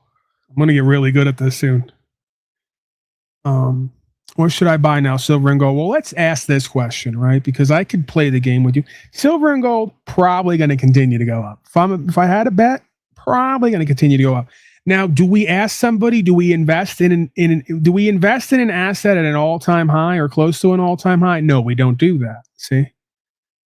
Because it's just not. Typically, you want to buy low, sell high. I know this is complicated stuff. You don't want to buy high and potentially sell low, right? So for the moronic folks around here who will not be named, folks who months back were telling everyone to buy silver at an all-time high, right? Around $100, $120. Well, it's about 80 right now, see? So they lost money once again. Listening to people who can't hang drywall, quite frankly. and who yell, why is he free? Meaning me, right? So you listen to these people who are like dopamine driven. Their desire is the only passion they have in them, right? The desire for more and more and more, that greed, without any kind of logic and reason. And there's a good chance you're going to fuck yourself, if not long-term, for a short to mid-term time, right? Because again, and no sound investor tells you to get in when everybody's FOMOing, when it's at highs or close to all-time high. Good investors see, like I did, I told you to get into silver and slave coin 2 years ago. If we go back and check the record, right? I told you to get into slave coin when it was at 40 grand before it went to 120, right? So you had a 3x right there. I told you to get into, first of all, I didn't tell anybody anything because we don't give financial advice here. I told you what I would do if I was a slave who had a little bit of extra value lying around that I wanted to gamble with, because that's all this really is gambling. No, life's a gamble. That's my next channel. Life's a gamble. And then we need a branding slogan for that. I'll sit with it. But yeah, I told you to get into silver when it was $22 an ounce. Also went up to 120 an ounce, I believe, and is now resting around 70 to 80. So right now, even with a huge pullback, about 80% from the all-time high, you'd still be up 4 or 5x. See, that's the investment you want. You want the investment that you're going to 10 or 100x, and if everything goes wrong during the panic, right, and it cuts in half, you're still up 4 or 5x. Those are the people who win in this life. Again, interestingly enough, the people who have discernment, understand patterns and trends, and take advantage of those patterns and trends, and the fact that history repeats, if not, it rhymes. So right now, I guess if you're going to bank on the fact that this is a manipulated economy and that gold and silver have been kept down in price, which there's a good chance on, and the more they print up legal tender and inject it into the fake markets to drive them up, the more that everything's going to go up for a time, right, before there's a correction. So you might be able to chase that pump with gold and silver, right? I mean, listen, if nothing else, it's not even at this point, it's not even an investment, it's a hedging, right? The idea is I'm going to dollar cost average. I'm going to look at silver and gold weekly or monthly, and I'm going to dollar cost average when it's at its lowest. And I'm going to do that over the next 5 years because I believe, or because it seems that we're going to have a huge correction and or an economic event here where we switch over currencies. Something's going to happen a la Great Reset, right? That's pretty palpable, it would seem, and almost necessary. So at this point, the 2-3 years ago was prime time to get in before everybody else as an investment to 3, 5, 10x or more. Now it's become a different perspective, right? Printing up more cash, it's backed by nothing. Your 90% purchasing power is gone since 1913, I believe it was, Federal Reserve Act. So we see the trend of where it's going, where it's always been meant to go because it's built to fail, right? So at that point, you start acquiring gold and silver at its lowest prices, banking and betting on a changeover, a collapse, where at that point, you will just have the gold and silver as a standby value that you can always, hopefully, faithfully sell or trade to get what you need, right? Or it becomes a retirement plan situation. But I would say that in any economy, it's probably, and again, I'm the guy who I'm going to give you the opposite of what Grant Cardone and them are going to tell you, because they're going to tell you take credit for everything. Run that credit line up, buy everything with someone else's money and flip it and take the interest to pay back all of your, you can run that. You can run the shell game, right? And be profitable by the end of it. I don't have all that kind of time, energy, and attention or the will to do all that. Right. So, really it's about what you want to do, what you're willing to do and motivated to do, and what the rest of your life looks like. If you're working and you're saving, you got your bills low, you're putting an extra few thousand away every month, I'd be taking 50% of that, or a percentage of that, and just monthly dollar cost averaging into gold and silver with this idea. And then on the diversifying, right? Anything that's held value intergenerationally.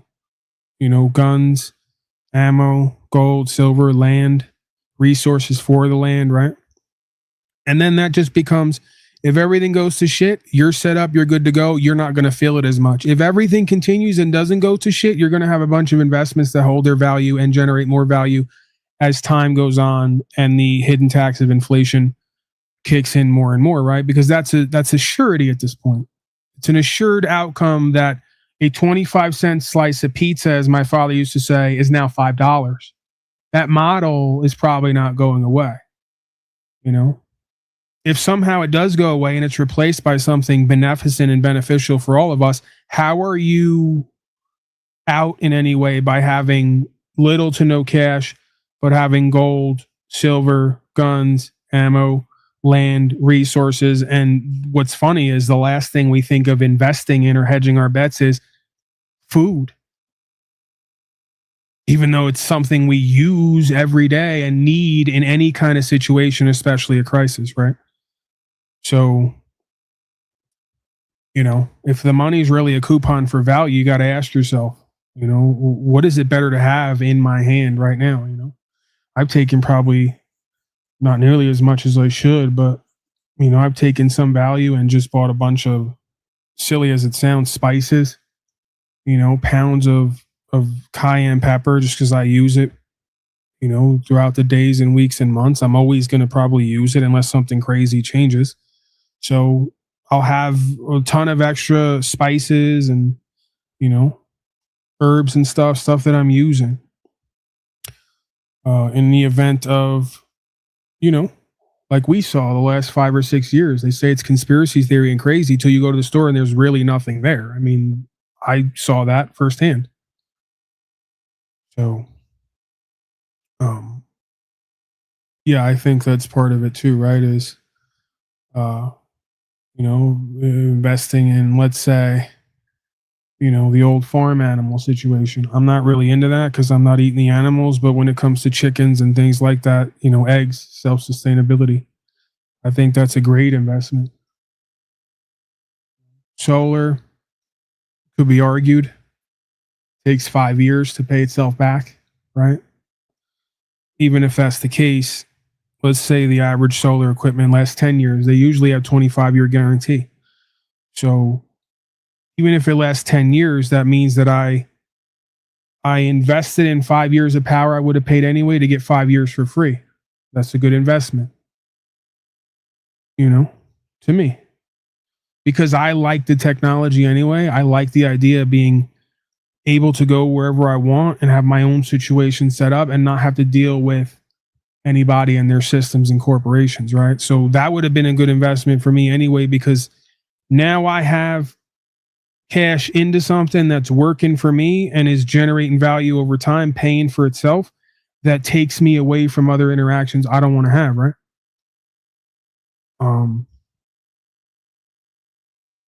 So yeah, but most people would say that's not a great investment because it's going to take you 5 years for it to pay itself back, and another 5 years for you to make something, right? And then you have the whole idea with solar as well, where if you wanted to, you could generate value and power and send that back to the grid, and you can have your panels and your system generating value for you. You probably have to upsize it though considerably for it to be, anything really worthy. But I think that's, again, completely the opposite of how you get other people's money and use it to get other people's money and then use it to make more money and then try to settle everything on the back end. I'm the antithesis of that, right? I'm saying if you're working or you have saved value, invest as much of it as you can into securing your livelihood to buy you time, right? To me, that's the best investment. If you can invest in your lifestyle day to day to clear out the next 5 or 10 years of your life to do whatever you want or need to do, that's got to be the best investment, because time is something you can't get back, right? So if you can use your coupons for value to set yourself up in a lifestyle that works for you, that's debt-free, that's self-sustainable, that's going to pay you back in 5, 10, 15, 20 years of free time to divert your time, energy, attention to something else that makes you and the world a better place. I think that's the best investment out of everything,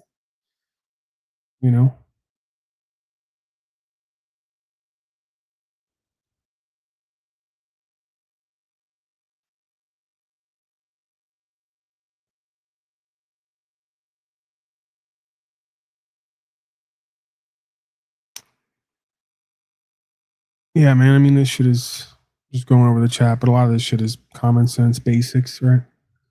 You know, the way people used to live.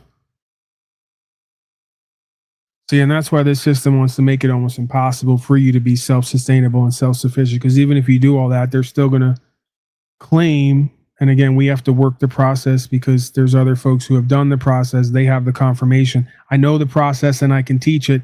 I haven't done it. So it's the whole those who haven't done teach whole deal with me, right? So I got to get the firsthand experience with that so I could give it away confidently. But yeah, I mean, that's the best value in investment is, you know, your land and as much of what you live off of coming from that land, and then buying the next 5, 10, 15 years of your life to be free and co-create something instead of giving the next 5 or 10 or 15 years of your life away to a corporation for them to do, you know, your will for them, right? All other investments pale in comparison to that investment as far as I'm concerned, right? And again, we're back to square one. You have to decide what's important to you, how you want to live, how you need to live, what you need to live and what you don't need, what you're willing to give up, because you're going to get rewarded on the back end.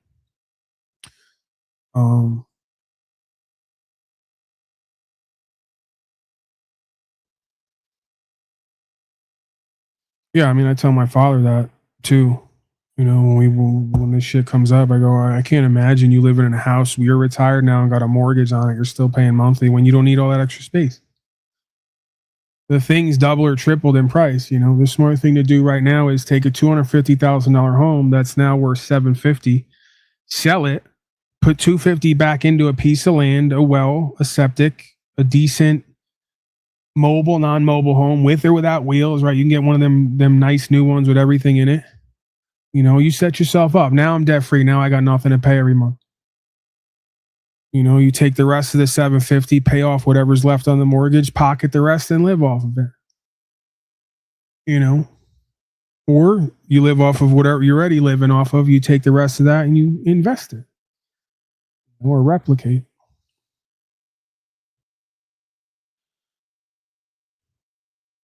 But yeah, I think we're getting away from this debit or this debt credit system of living on promises and you know, borrowed time versus getting back to what is real and sustainable and what's necessary that is also doable and affordable, right? Whether it's the cash as value or your time as value.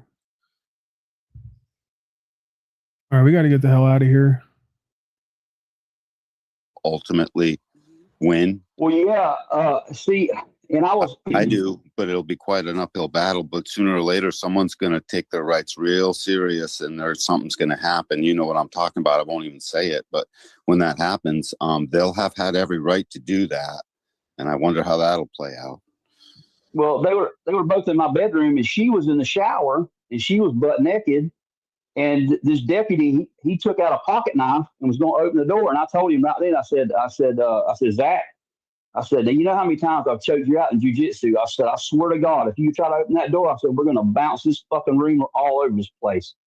And I put my hand on his shoulder and I said, you don't want to do that. All right. And I told the sheriff, I said, yeah, I said, I did put my hand on his shoulder. And I told him what was going to happen because I was smart enough to know that they can't breach that secondary door for sure. Even if they would have had a search warrant, they can only look what's in the immediate vicinity. So anyhow, I took it to the internal affairs officer and I filled out a complaint. And this internal affairs officer put inside the complaint that I was arrested and booked and charged with obstruction. And I never even was. That's defamation per se. So I've got a 768 tort coming from him for him. They're just out of control here, man. And I totally disagree with anybody who says, you know, well, you're just supposed to be feeble and godlike and just lay down for these people. I mean, I think it's the exact opposite. No one stands up to these people, and they do, especially in small counties like this. Nobody stands up whatsoever. You know what I'm saying? I'm sick and tired of it. Yo, Paul, you said you were speaking about maxims recently, right? Okay. Well, I just threw in the chat a pretty extensive, I think it's almost 300 pages. This thing's pretty cool. Shout out to Sam, Steel City, for providing this to me. But it literally gives like damn near all the maxims that you could ever think of. And it's 300 pages, bro. So it's pretty extensive. I just threw that in the chat for everybody if you want to get it. It's a PDF. But it's a see, that's crazy to me, right? We went from how to quote unquote make money and manage it to not even being able to manage money we haven't got yet. Like, that's wild to me.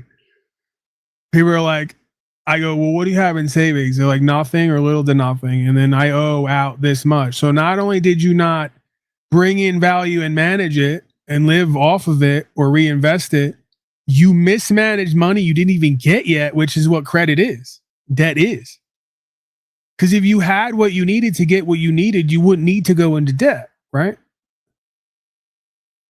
So, I mean, you know, this is all part of the problem spiritually, right? Is we have this entitlement that we need something or we're allowed to get it without managing what we have. So much so we're mismanaging what we haven't got yet.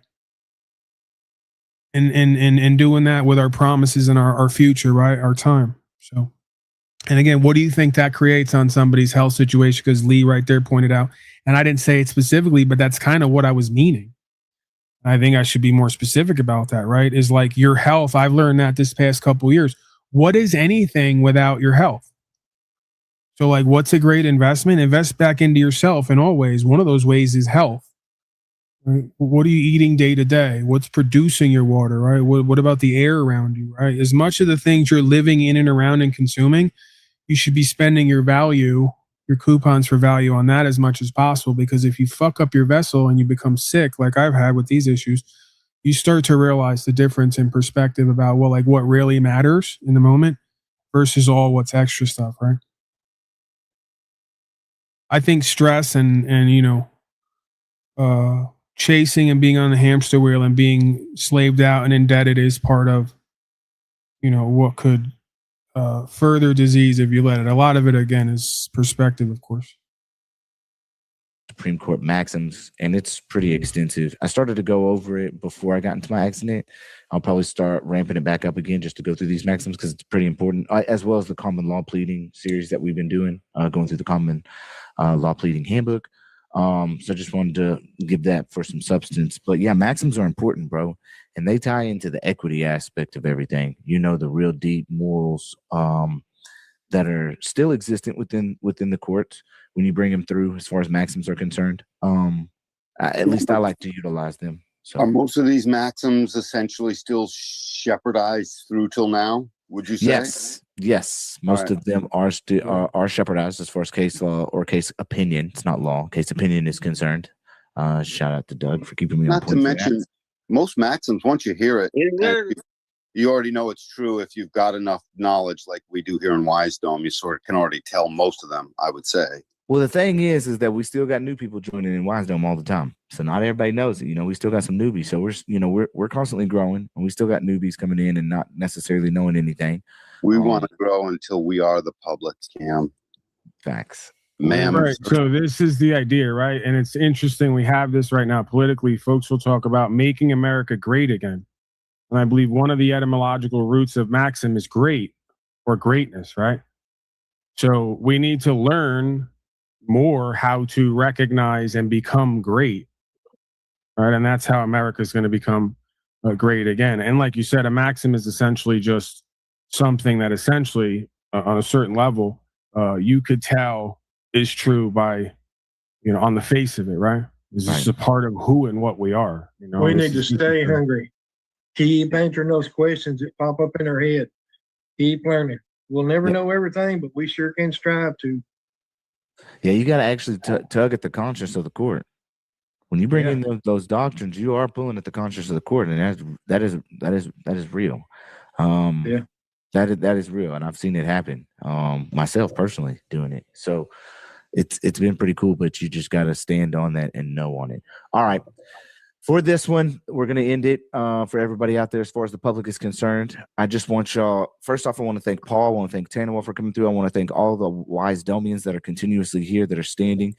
You are the truth. You are what's going to change this nation. It's not just me. Don't say thank you, Cameron, or necessarily any particular person, but every single one of us who is standing for you know what we know is true. Because I am you and we are us and we are all a part of this great I am. And when we recognize that is when we start to act upon it. and change our nation. And honestly, I know that we're doing it. And I know that God put this in my heart to do for the rest of my life, because it wasn't what I was doing before. But I just want y'all again to remember, I am you, we are us, all a part of the great I am. Y'all unmute and tell everybody goodbye, world. Goodbye, good world. Bye, YouTube. Goodbye. Much love to everyone. Bye, YouTube. God bless. Adios, amigos. And come on aboard. Get yourself wise and free. All right, so that's pretty much it. I got Paul G here. He writes, "Thanks, brother. I appreciate you, Paul G." And a Euro G who writes, "Salute." So, yeah, I appreciate you guys. Yeah, I think I'm gonna leave it there. We'll go 2 mixtape songs on the way out. King Von or other extremely ghetto black people. So it's going to be triggering, you know, maybe for black folks, for white folks. You never know with this stuff. But yeah, back who knows when. Like I said, if I'm not here for 7 or 10 days on end, I am still dealing with a considerable amount of pain, and I'm just wanting to work through that. But ultimately, you know, it's also kind of a hurry up and wait thing. So what I want isn't as important as potentially doing what I need to do, right? And again, as I have had kind of I guess a spiritual change, you know, or shift in a way, I may be, you know, less open for the time being, you know, being seen or heard or looked at, whatever, however you want to consider it. I'm just going through one of those phases. But yeah, I think mostly too, it's like I said, I think it's just tied into how my body is feeling. So yeah, you know, let me have that. Let me take my time away from here when necessary so I can heal and recuperate and come back fired up and more zoo-like than ever, I guess you could say. We're doing better though. We're being more loving this time around. I don't think I cursed out Tanawah or anyone else. I don't think I condemned anyone to being a genocided slave. So we're getting there. We're getting more loving, nice, kind, and polite as time goes on. You can only hope, right? All right, I'm out of here. Bye. Paul, Unslaved made me do it. Paul, Unslaved made me do it. I'm a certified gorilla. Jumped off the porch and I verified the mission. Taking hoes for sport while people getting taken missing. Meetings after dark, doing business with no witness. I heard the popo got a collar. Goosey's on some funny shit. Why the fuck he holler? We was on some dummy shit. Yo, no hablo nada. I think he a little slow in his medulla oblongata. Talking all that shit, then cry to his partner. He ain't about shit. That little pep ain't no scholar. Keep it quiet, keep it tight. Ain't no room for panic. One wrong move and the whole thing static. I'm a certified gorilla. Jumped off the porch and I verified the mission. Taking hoes for sport while people getting taken meetings after dark, doing business with no witness. He was loud on the front end, soft when the heat came. Started ratting quick, right on the E-way. Wasn't that some shit? I can't believe what he say.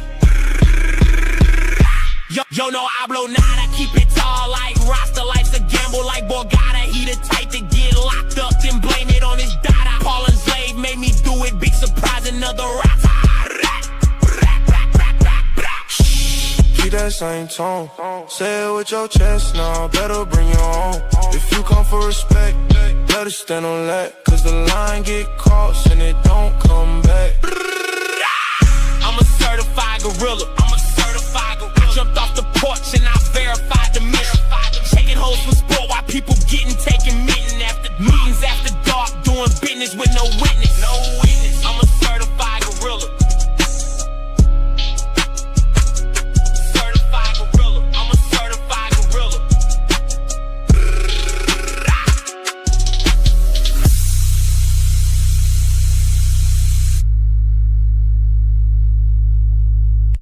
Super aggressive, being super aggressive.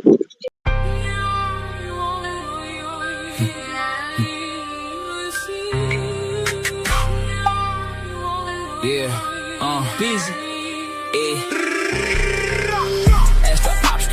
Paul Unslave be on the clock like tick, tick, tick, tick, tick, tick, tick. Ask the crowd about the ops.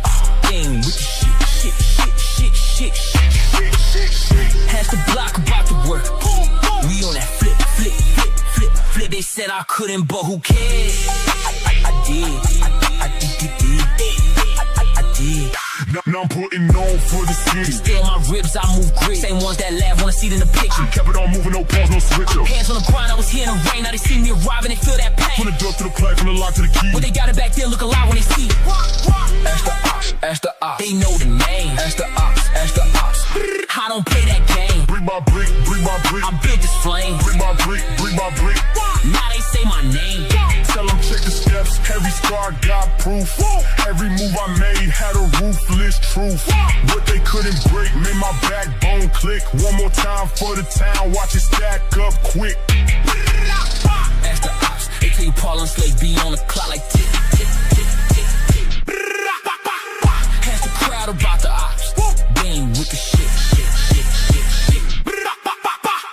Ask the block about the work. We on that flip, flip, flip, flip, flip. They said I couldn't, but who cares? I did.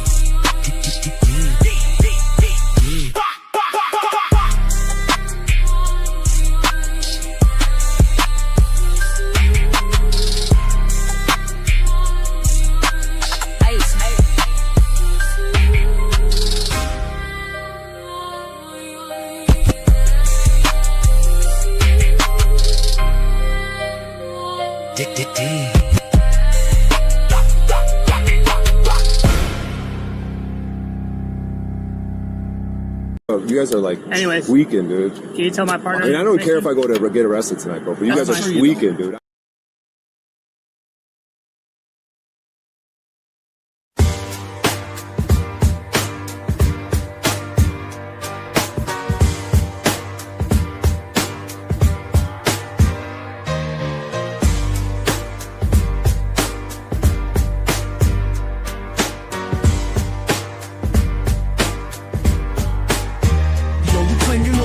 Selling freedom for a fee. Pockets lined with promises that never set you free. Touchdown position, head low, comply. But truth don't live where falsehoods lie. A trifold solution for a problem you make. Teaching how to bow while the real ones don't break. What you sell ain't freedom, just a cage you choose. Making you a better pawn in a game you'll lose. Lost scholar, what's the price of your word? Speaking in circles, yo, your truth is blurred. No roots, no honor, no ground to stand. Your paper throne crumbles in the palm of your hand. Delete the laws, yo, put the laws in the land. Or not in codes or controls that you can't understand. Teaching folks how to bow, yeah, making good hoes. But every pimp knows how the same game goes. JPLQI, you think vengeance will save, but you dishonor the truth and you dig your own grave. The trifold shield won't cover the fool. Nah, you fools who sell hate just keep feeding the fuel. Lost scholar, what's the price of your word? Speaking in circles, yo, your truth is blurred. No roots, no honor, no ground to stand. Your paper throne crumbles in the palm of your hand. The wise don't kneel, they don't break or bend. Yeah, they walk in the truth where your lies don't stand. No scripts in their pocket, no pose to assume. Yo, your words are a joke, delete flaws and read the room. What's freedom to a man that peddles a scam? Who speaks no truth and hides behind another man? The scholar's just a shadow, yeah, ghost in the skies. Or those who walk steady, yo, see through the lies. The truth don't fold, nah, it don't fit in the trifold. It's carried in the heart, not in stories retold. Yo, you teach the pose, but you're lost in the fight. Claiming you know, but you're just trapped in the night. Yo, you say do this, do that, and you'll be free. But you're just getting pimped, yeah, you just don't see. Codes can't find the ones who won't play. The risk loses power when the truth finds its way. Lost scholar, what's the price of your word? Speaking in circles, yo, your truth is absurd. No roots, no honor, no ground to stand. Your paper throne crumbles in the palm of your hand. Yo, so fold your trifold, take your seat. The game you're playing is a game of defeat. The law stands strong where you can't pretend. What's built on lies will only break in the end. No touchdown poses, no gimmicks to sell. Yeah, the ones who know the walk steady and well. Lost scholar, you know your lessons undone. You're just a pile of wet rags drying out in the sun.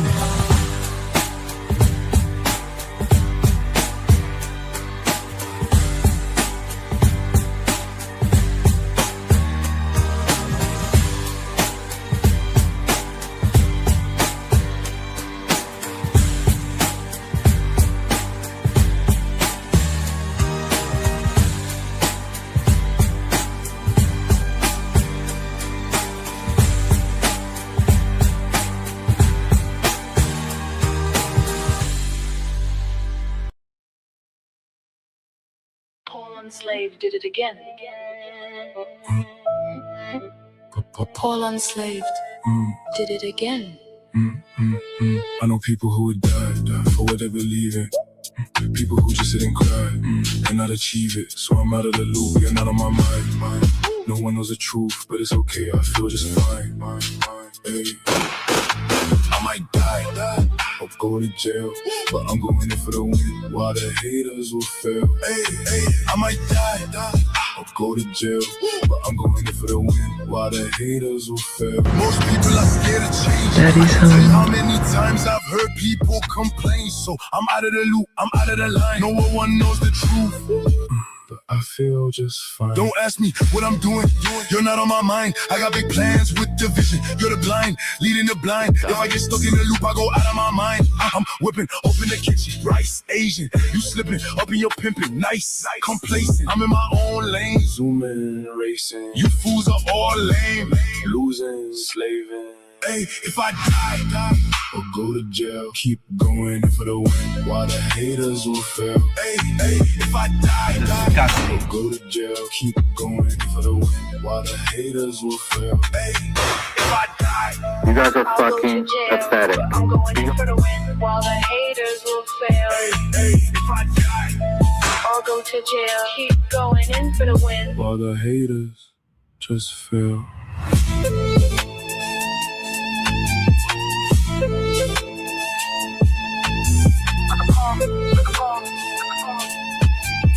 Paul Unslaved made me do it.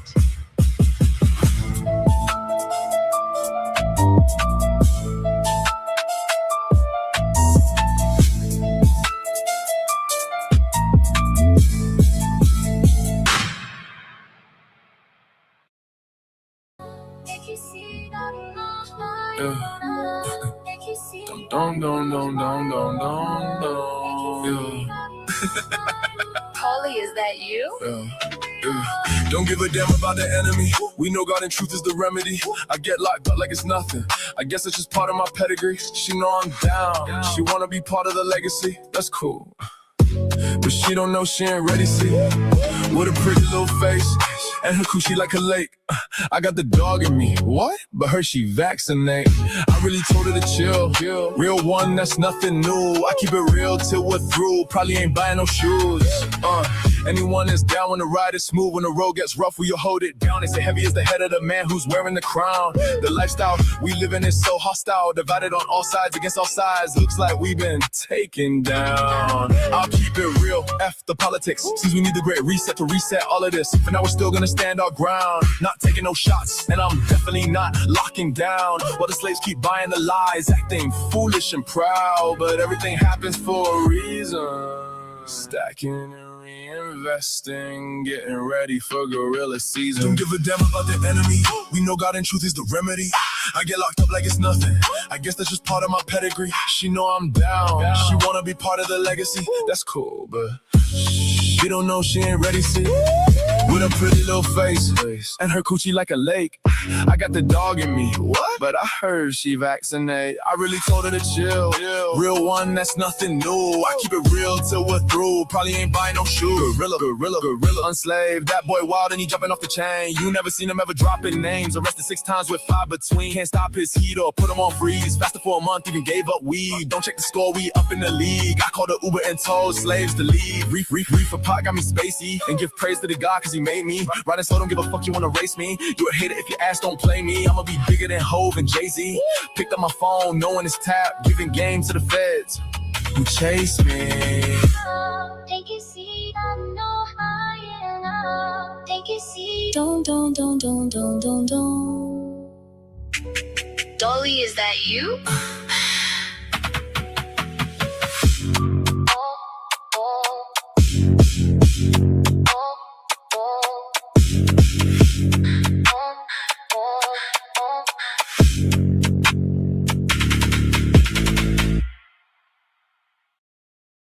Slave made me do it.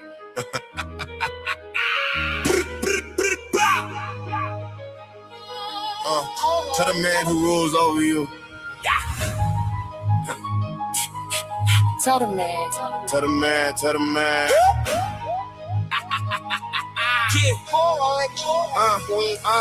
Tell the man who rules over you, take his hands off of you. Codes aren't laws, climb out of the coffin. Fool, the government can't save you no matter what the state said. Don't let them vaccinate you, the truth is out there brainless. Somebody tell these people, they're not my authority. The devil is a lie, believe by the majority. Stop giving up your rights or your ass is gonna be sorry. You know we told them guns, so watch your step closely. Nothing over me but God, like it's supposed to be. Freedom isn't free, you gotta pay like them groceries. Somebody tell these people, they're not my authority.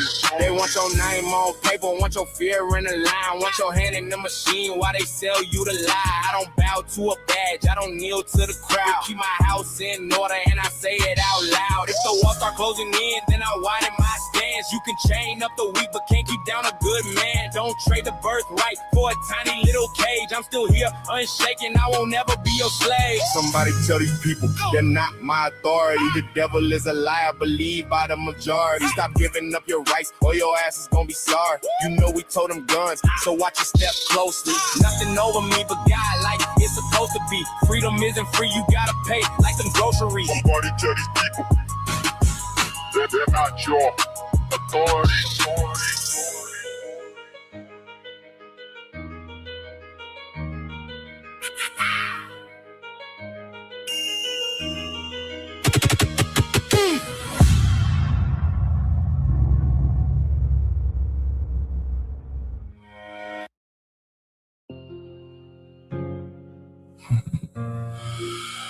Oh, Polly boy.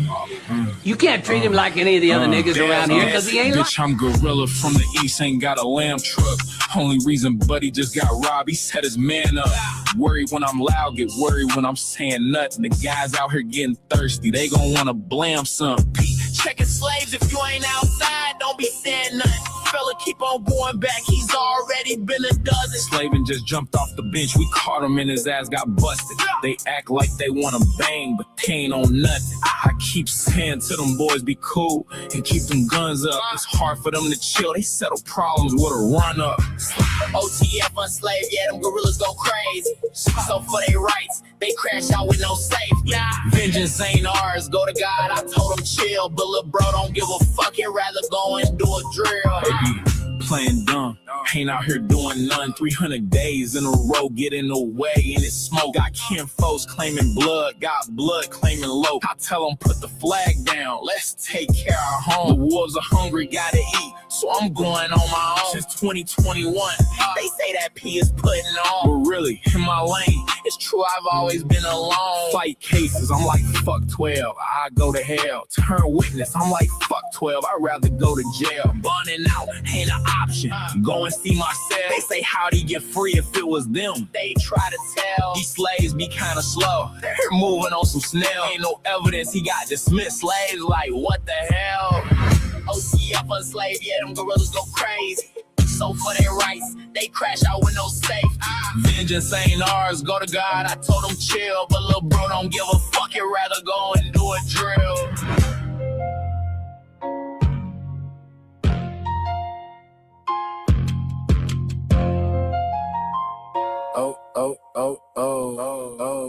Oh, Polly boy.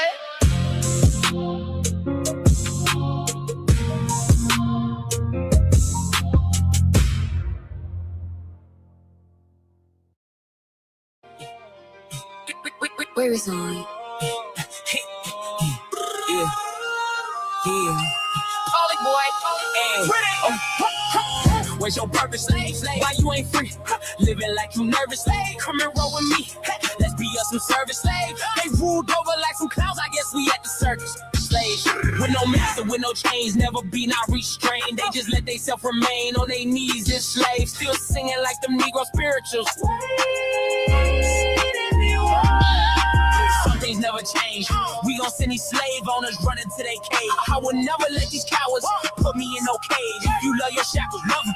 I ain't throwing shade, but I'ma keep my ancestors rolling in their grave. They say they don't wanna leave, they don't wanna go. Some people like to be property, some people wanna be owned. Where's your purpose? Let's like why you ain't free? Living like you nervous. Come and roll with me. Let's must be us some service slaves. They ruled over like some clowns. I guess we at the circus. Slaves. I don't belong to nothing. I belong to me. Ain't no throne, no chain, no book gonna decide what I believe. Won't kneel for a crown. I was born to be released. Power in my own hands. That's the meaning of being free. You can keep your rules. I won't live inside your scheme. I'm a mind you can't contain. I'm a fire that's unleashed. If they want a master, let them have that fantasy. I was made to stand up, not to live on my knees. Easy.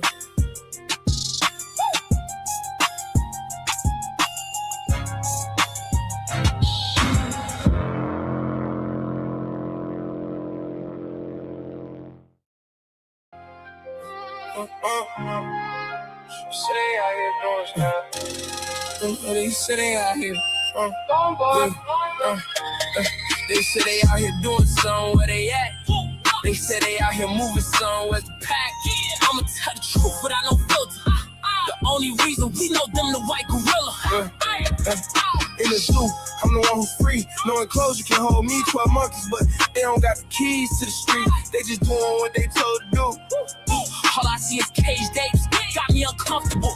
So I'm out here making a way. King Kong in a whip. I run through their city, they home with the drip. We never see these pussies. Warriors come out and play. I've been getting bored, smashing on these slaves. They say they out here doing something, where they at? They say they out here moving something, where's the pack? I'ma tell the truth without no filter. The only reason we know them the white gorilla. They say they out here doing something, where they at? They say they out here moving something, where's the pack? I'ma tell the truth without no filter. The only reason we know them the white gorilla. In the jungle I run, from the bottom I'm up. No one believed that I'd be free. They thought they could chain me. Now I sit in the sun with bananas and munch. You must be crazy, thinking you gon' slave me. All my 8 gang, stay hanging from the trees. We got each other even if we got no lead. Ain't going back to the cage, it's easy to see. But haters keep asking, why is he free? They say they out here doing something, where they at? They say they out here moving something, where's the pack?